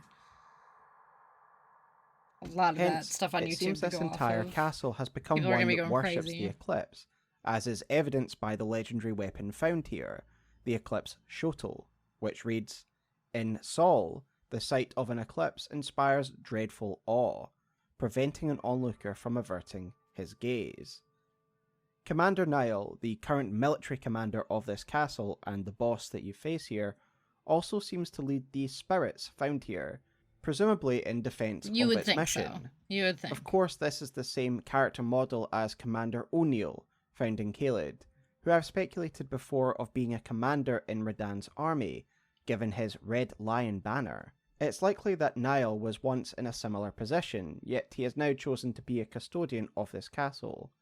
As his prosthesis reads, Commander Niall, veteran of Castle Sol, offered this prosthesis in exchange for the lives of defeated knights held prisoner. He went on to lead these men as an army of no nation. However, beyond Niall is the NPC of true significance here at Castle Sol, the spirit whom Niall was presumably guarding, the NPC where we get the connection to Mikla, as this NPC at the top of Castle Sol says the following.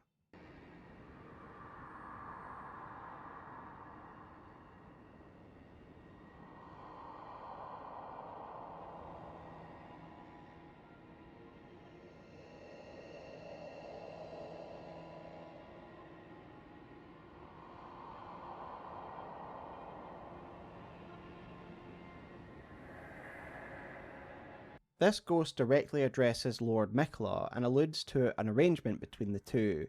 This castle's custodian would research the eclipse as a way to return. Pause and go right back to where you can see the green banners on the castle. Which is, here? Be a custodian of this castle. Come on. You good?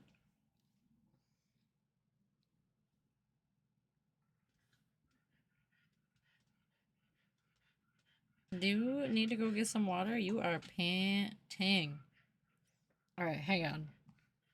Give me like 5 seconds. I'm gonna go let him out quick and get him some water. I'll be right back.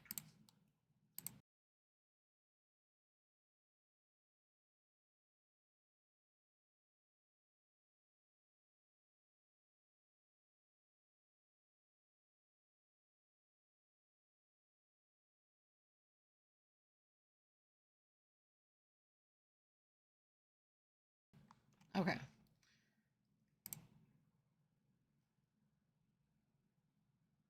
Oh? Wait, where did that go? Shoot. That is the same thing going on there.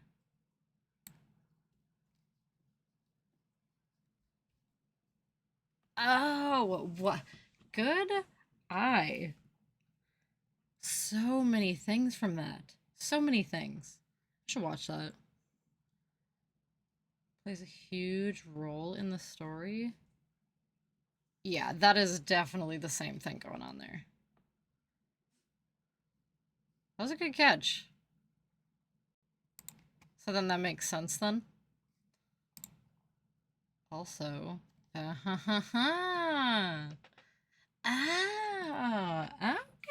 Okay. Wow, connections.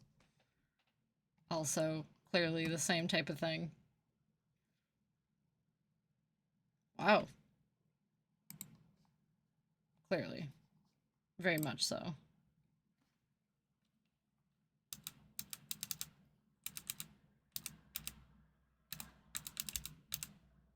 And in return, this custodian would gain access to the Haligtree, which is obviously why he's in possession of half of the Haligtree medallion. Given the Golden Epitaph's description and its hints of Miquella's ties to Godwyn, it should be no surprise that the soulless individual being spoken about here is none other than Godwyn. Miquella has effectively tasked the people of this castle to use the eclipse to find a way to return Godwyn's soul to his body. This is a Miquella-backed operation. It serves to highlight Miquella's empathy for those more brutally discarded by the Golden Order. The fundamentalists see those who live in death as nothing more than a pollution to be killed and purged, whereas Miquella appears to want to undo the damage of the death root and restore the soul to the soulless. This of course could just be because he feels love for his brother, and the fact he would go this far to try and help his brother really does get the imagination going as to their relationship when he was a young boy. I would direct you back to that statue found at the Haligtree that many believe is Godwyn embracing Miquella and Malenia. Perhaps he was an important nurturing figure in their formative years, and that is why Miquella is trying so hard to restore Godwyn's soul. But perhaps I am wrong, and this is less an act of empathy, and rather it's just further evidence of Miquella's quest for true purity. Unlike the Golden Order, Miquella is not content to sweep the issue under the rug. Rather, he seeks to solve the issue permanently, removing this flaw in the system for good. This is definitely possible, as let us return to the Golden Epitaph. It is a weapon that deals holy damage, which strikes stronger against those who live in death. And its weapon art, one that is associated with Miquella, I'll remind you, seems to be most useful in killing those who live in death, as this weapon art buffs holy damage and prevents them from resurrecting. Both can be true, of course. It can be partially out of a desire for purity and out of empathy for his brother. And I leave it up to you to decide what the truth is. There's of course another rather interesting subject we must tackle when talking about Miquella, and this is of course the mysterious figure known as Saint Trina. Before we tackle the potential connection between Trina and Miquella, let's unpack what we do actually know about Trina. The most interesting item related to the saint is the sword of Saint Trina, which reads the following. Silver sword carried by clerics of Saint Trina inflicts sleep ailment upon foes. Saint Trina is an enigmatic figure. Some say she is a comely young girl, others are sure he is a boy. The only certainty is that their appearance was as sudden as their disappearance. This is an interesting item description, and it tells us a few things about Saint Trina. The first thing that catches my eye is that this is a sword wielded by clerics of Saint Trina. This means there are people who worship Saint Trina, and there's a religion based around her. And indeed, as we'll look at shortly, there was some cut content regarding a monk of Saint Trina, but again we'll get to that shortly. The description of the sword mainly focuses on the appearance of Saint Trina, which is interesting for the discussion in regards to Miquella. We can see the appearance of Saint Trina depicted artistically on the Saint Trina torch as well, and we could certainly see how the ambiguous depiction of Saint Trina could be mistaken for the young Miquella. Indeed, it is St. Trina's appearance where the first overlap between the saint and Miquella occur. Miquella too has the appearance of a fair young boy, and one could mistake him for a young girl, especially in the depictions we find of him around the Haligtree. The main takeaway from the sword and the depiction found on the St. Trina torch is that the appearance of St. Trina very much lines up with the appearance of Miquella. The crossover between the two characters continues when we look at another item associated with St. Trina, the St. Trina Lily, which reads the following: a light purple water lily that is on the verge of wilting. A symbol of faith in St. Trina, dulls the senses, preventing agitation. The wording here clearly mirrors that of Miquella's lily, and the design aesthetically of both lilies are more or less the same, just with a colour change, and it seems too close to be coincidence.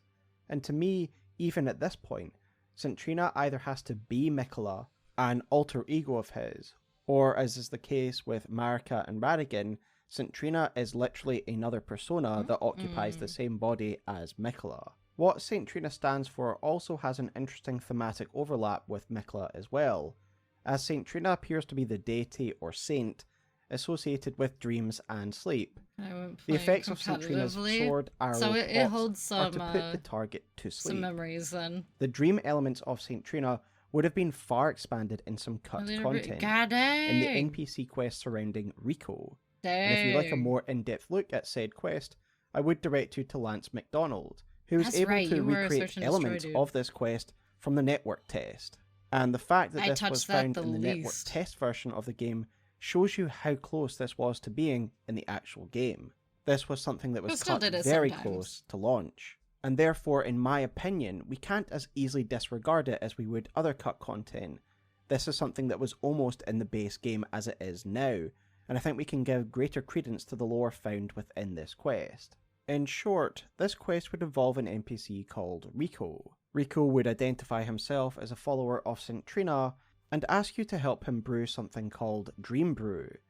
This would require you to gather Slumber Fog, a sort of dream essence that would be gathered from dreaming creatures. You were going hard. And you would do so with the item St. Trina's Crystal Ball. Right? There are a lot of cut icons for this particular questline that really highlights the vast variety of creatures that could be harvested for this purpose. Though I note these icons are from a previous iteration of the quest, but I digress. It just shows how many creatures could have had their dream stuff harvested. Now, while this is interesting in of itself, because it confirms St. Trina's association with dreams, but Rico says some other things that hint as to what the use of such dreams could be, and ultimately how terrifying St. Trina's domain is. In Lance's video, he illustrates that if you say no to Rico in helping him brew Dream Brew, he would try and entice you by saying the following: well, suit yourself, that was the moment, but I'm sure you'll be after a drink before long. Perhaps you'll tire of this crumbling world. Or maybe you'll wish to uncover someone's deepest, darkest secrets. But what does this mean? Well, in his video, Lance illustrates the use of Dream Brew on Callie. After brewing some, he gives it to this NPC. Upon drinking, they then fall asleep. And then, during Callie's sleep dialogue, the subtitles reveal his deepest nightmare, as if we are watching him dream. And it's about him being scorched by the frenzied flame. The NPC Rico is actually revealed by Lance to be a monk, presumably a monk of St. Trina. Thus we can assume that the act of brewing a dream brew and reading dreams is almost a religious process, which does seem to be confirmed by another of his dialogues where he would have said, "As you surely know, my compeer, I am but a humble man of the cloth, and I must profess the study of alcohol is but another form of worship. O St. Trina, my faith is in alcohol and the hearts of men." To me, this implies the sheer power of St. Trina's connections to dreams, that she's able to fully find out anyone's secrets and deepest desires, seeing into the hearts of men by scouring the unconscious mind. You just followed this is, of course, a fitting counterpart to Miquella, who appears to have the power to control the conscious mind through his bewitching powers of compulsion. If Miquella and St. Trina are one and the same, good grief, he would really be a god to fear, a being who is able to manipulate the conscious and unconscious minds of men. While these are mere thematic overlaps with Miquella, however, there is an outright connection to Miquella in this cut quest. Rico eventually moves to seek St. Trina himself, and so he heads to the Haligtree. There he would track Mohg's kidnap of Miquella from the snowfield through the bloody portal and into Mohgwyn Palace. Here, Rico comes across a revelation of his saint's true identity, as he would have said, "Finally, I have found it. St. Trina's, no, Lord Miquella's cadaver. I have partaken of untold secrets, such that I might aid you, O Lord. So please, I hope you can welcome your humble servant Rico into your dream, the world of your heart. Indeed, I beg you grant my wish, that when you transcend from Empyrean to God, allow me a place by your side." So this outright states that Miquella and St. Trina are one. And again, like I say, whilst this was cut late in development, I think we can consider this as still the direction that the lore is pointing in. Even if the details of this quest didn't quite mesh with what's in the game, I still think it's clear that we're meant to think that St. Trina and Miquella are one. The extra part of his dialogue seems to again reinforce the idea that St. Trina's powers and the benefit of them are to be able to scour the unconscious mind, that no mortal man would be able to hide a secret from their powers over dreams. There is one final facet of St. Trina's cut questlines that help reinforce the idea that Trina is just another persona of Miquella, because the saint has similar objectives to Miquella. Miquella is of course concerned with the warding away of the outer gods, and it's therefore fascinating that cut content regarding Callie and the Frenzied Flame would also have featured a reference to St. Trina, and it's thanks to the extraordinary work of Sekiro Dubi that we are able to see this, as Sekiro Dubi has again partially restored this deleted questline. And I highly recommend you check out this fantastic video, which will be linked below. In this cut questline, the nomadic NPCs would have had a far bigger role, and Sekiro Dubi shows us how one of the cut merchants would tell us that the reason they play music is to calm the frenzied flame within his people. The merchant would also explain how this music, the music they play, is derived from an old lullaby that used to be sung to them within their tomb. Now that he mentions it, there is certainly something of a lullaby in the melody that the merchants play.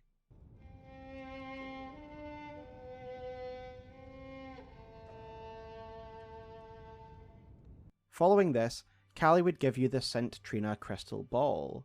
Sekiro Dubi explains that this version of the St. Trina quest must have predated the Rico one, giving the Rico one still partially existed within the network test, which would explain why the St. Trina crystal ball and the dream gathering mechanic is present in both of these cut questlines. They're from different stages of development. With that said, the item description for the St. Trina crystal ball shown both by Lance and Sekiro Dubi seems to have more to do with this previous questline, as it talks about St. Trina of the Cradle Song, i.e. of the lullaby, and the rest of the item description talks about calming the frenzied flame.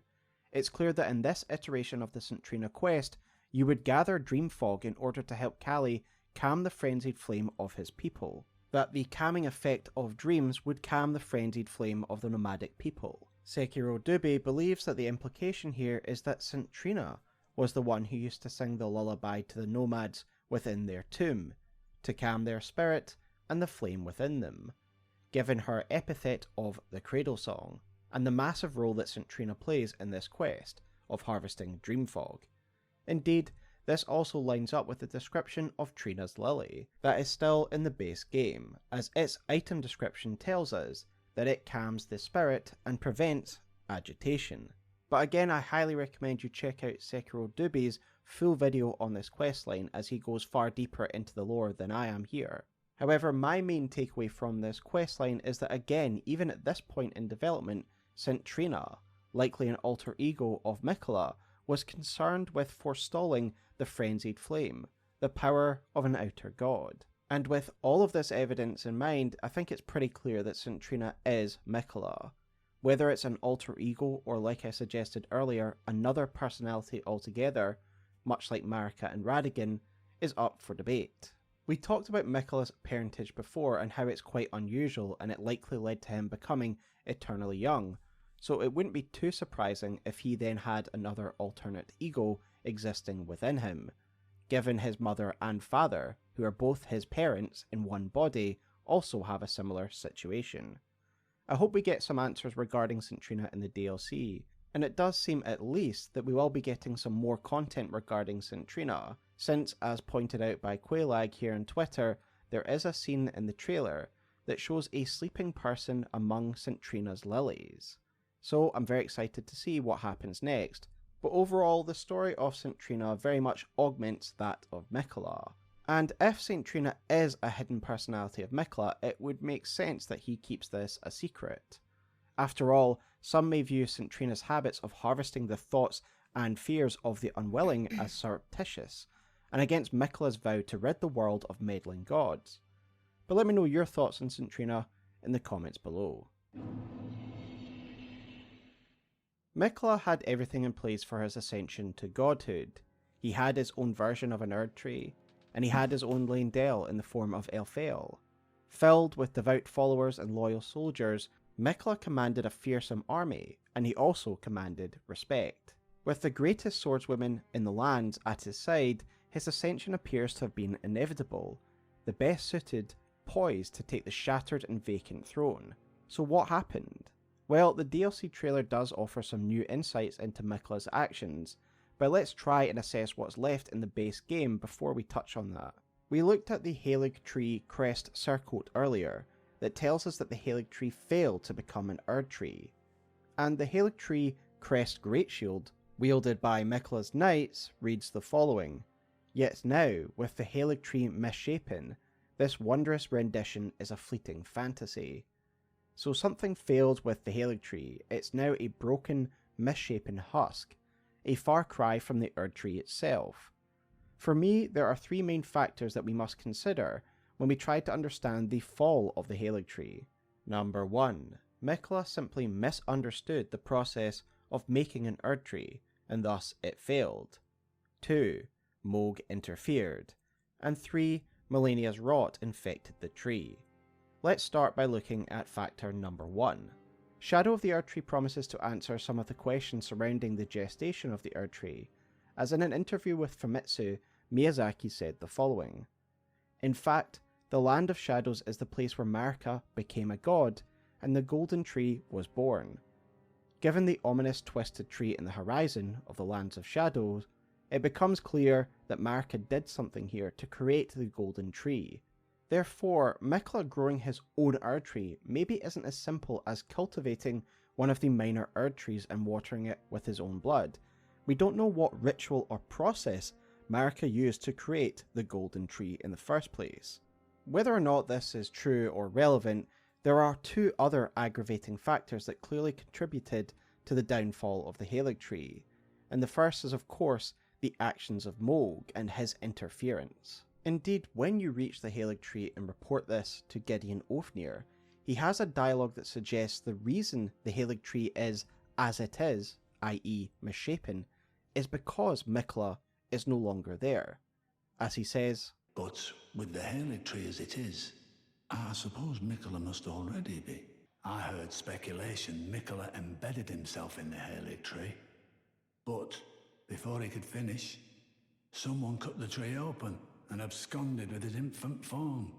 One of the first images we see in the entire game is Mohg stealing Miquella from his cocoon, and of course we do eventually find the body of Miquella resting in the clutches of Mohg alongside this broken cocoon. Mohg's intentions are well known at this stage, but just for the sake of completeness, let us look at the description of his remembrance, which reads: "Wishing to raise Miquella to full godhood, Mohg wished to become his consort, taking the role of monarch. But no matter how much of his bloody bedchamber he tried to share, he received no response from the young Empyrean. Making an ideal Mohg wanted to institute a new order of blood, I have heard that there's in which benefits he to would red be light. the Lord of Blood to replace Through, the Elden Lord, what's and his face? Miquella Huberman. would become the God of I remember Blood hearing of that. this new era. Kinda forgot Mohg about it, though. needs a God of Blood, and hence he seeks out an Smart, Empyrean, smart, big candidates brain. for godhood, Good and he thinking. corrupts the physical form of Miquella with his omen blood, and yet he receives no response from Miquella. I discussed why I thought Miquella was catatonic in my Miquella lore video from about 2 years ago. I suggested it is to do with his cocooning process that had been unnaturally interrupted by Mohg, Thus, he was in a coma because this transformative process had been disturbed. It's clear that Miquella cocooned himself. The aforementioned image of him and Mohg shows that Miquella has insect-like wings. It does feel like, again suggesting an insect-like process of metamorphosis, brought about by a period within a cocoon. In the wall of the Halig Tree, where we fight Malenia, there is an impression or relief in the wall that looks like Miquella, and there is a large gap beneath this relief, the perfect size for Miquella's cocoon. As I suggested in that old video, there is a good chance this is where Miquella's cocoon once rested, before it was ripped out of the wall of the Halig Tree by Mohg. I suggest that this Miquella imprint we see in the wood of the Halig Tree is evidence of Miquella becoming one with his Halig Tree, his attempt to ascend to godhood by becoming one with his holy tree. Perhaps Mohg's interruption of this process contributed to the Halig Tree dying. That at least was my thoughts 2 years ago. Of course, the trailer for Shadow of the Erdtree has changed my perspective on this somewhat. The Bandai Namco flavor text for the DLC tells us that Miquella divested himself of his flesh in order to come to the Land of Shadows. Indeed, Miquella even appears at the end of the trailer in his youthful and radiant form, despite his corrupted flesh left behind in Mohg's palace. His spirit has somehow transcended into this other realm, leaving his corporeal flesh behind. It was a purposeful act because he wanted to come here. Therefore, I now speculate that Miquella's cocooning process was less to do with him ascending and becoming one with his tree, and more to do with his transference of spirit into the Land of Shadows. Perhaps this also explains the cocoons of his followers found around the Halig Tree, those desperate to join their lord in the Land of Shadows. Multiple times throughout this video we've looked at the quote from Malenia that comes from her armor set. As I said in my trailer breakdown video, I used to believe that this was just a vain hope of Malenia, some copium to help her deal with the fact that her brother is gone. However, I now believe that Malenia is not delusional in the belief of her brother, that she knows his true aim was to travel to the Land of Shadows. This is why she knows that despite the loss of his body, Miquella is not out the fight yet, and in fact his body is now largely irrelevant. His spirit has departed his body and it's basically a useless cadaver now. This is why Mohg has never been able to get an answer from Miquella. He is just in the possession of a useless body. And if you think about it, this makes Mohg's delusions of grandeur even sadder, as it was all pinned on Miquella, who was never going to awaken as the god of blood. Miquella is still in control and his plans are still in motion. Even 2 years ago I did ponder whether Miquella was somehow turning this to his advantage. And yet, Miquella's story isn't finished. We don't know if Miquella himself is finished. While obviously things aren't great, we have to consider that Miquella compels all of those around him to love him, and it appears that Mohg is no different. Mohg isn't immune to his effects, and we see how much he seems to, in his own psychotic mindset, love and care for Miquella. Is it possible that deep within his slumber, Miquella is still pulling the strings? When I... Oh boy. What do we got? am coming. I also am coming. Even I am coming. My favorite thing about Georgia is coming.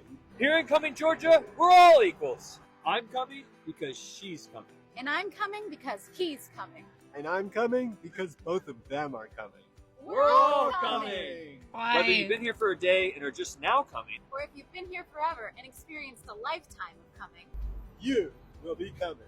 If you're getting off here, you're coming. What are you doing here? Are you kidding me? I've always been coming.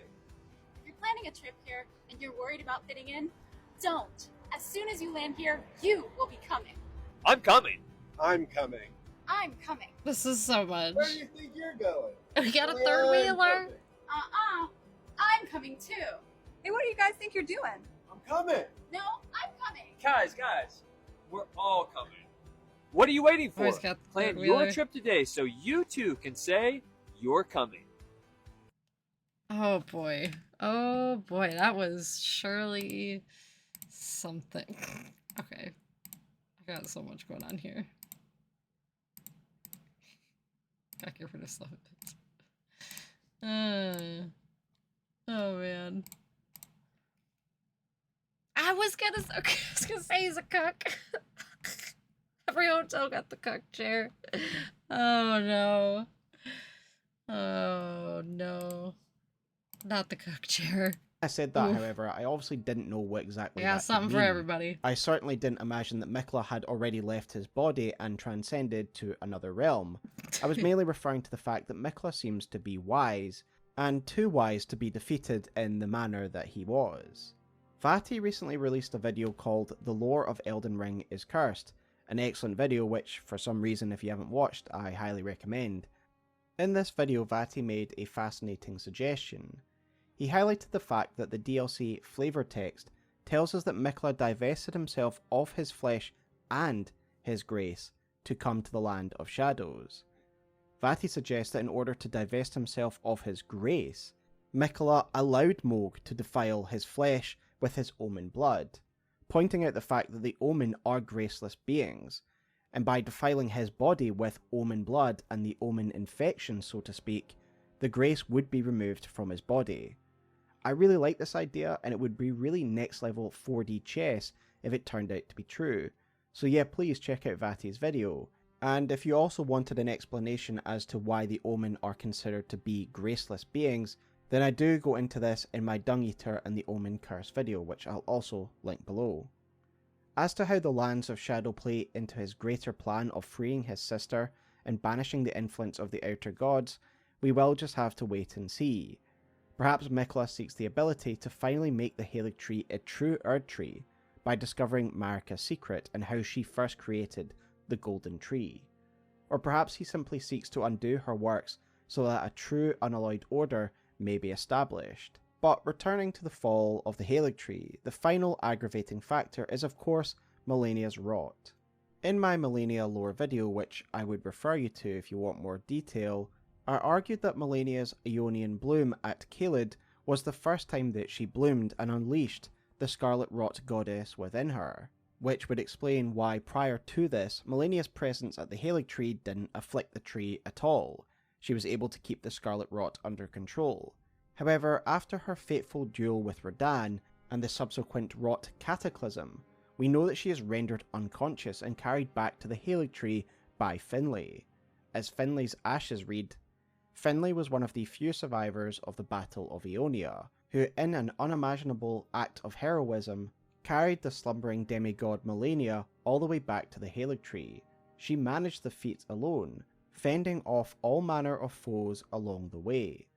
Malenia was unconscious upon her return, and so I suggest that her rot began to seep out and infect the Halig Tree, and it does so root and stem.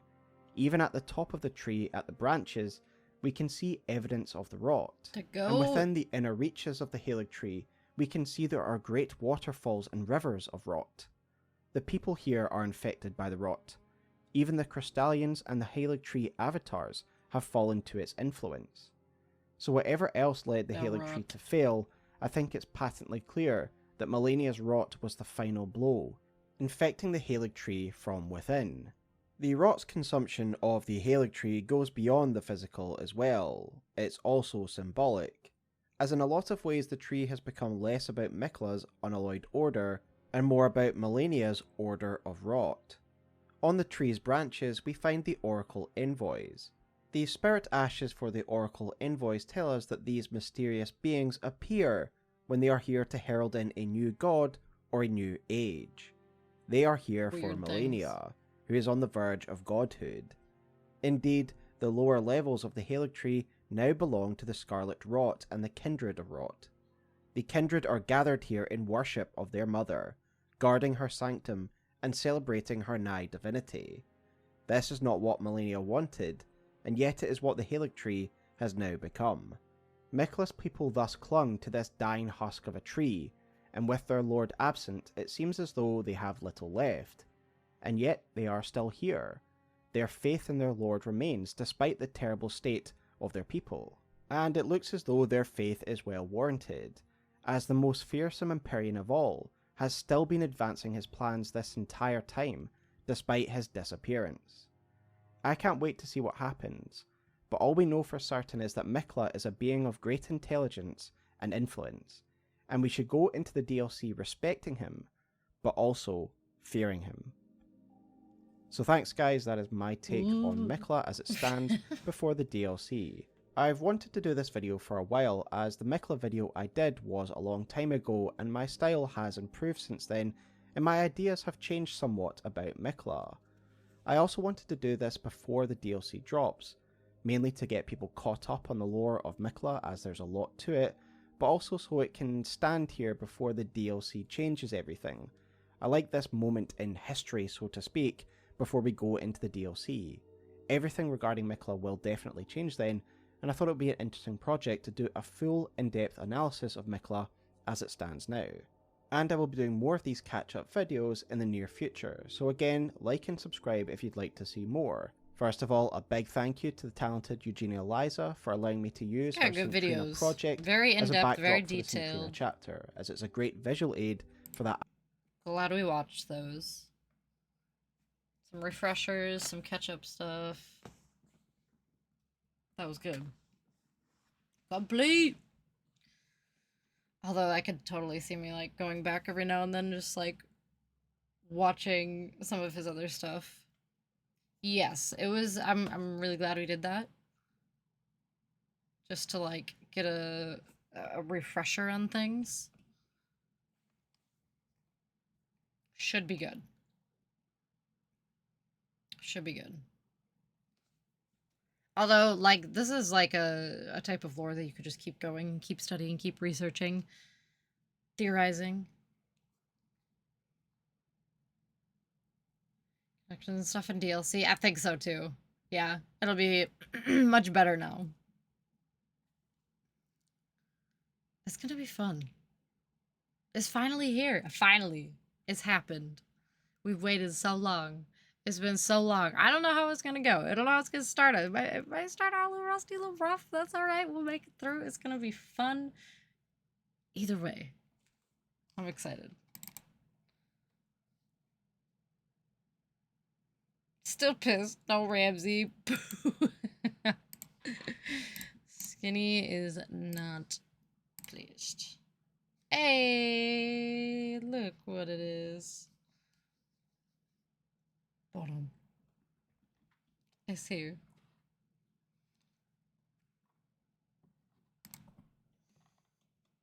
We'll get back to Ramsey. Don't worry. We're not just gonna abandon him. We'll get back. He's there.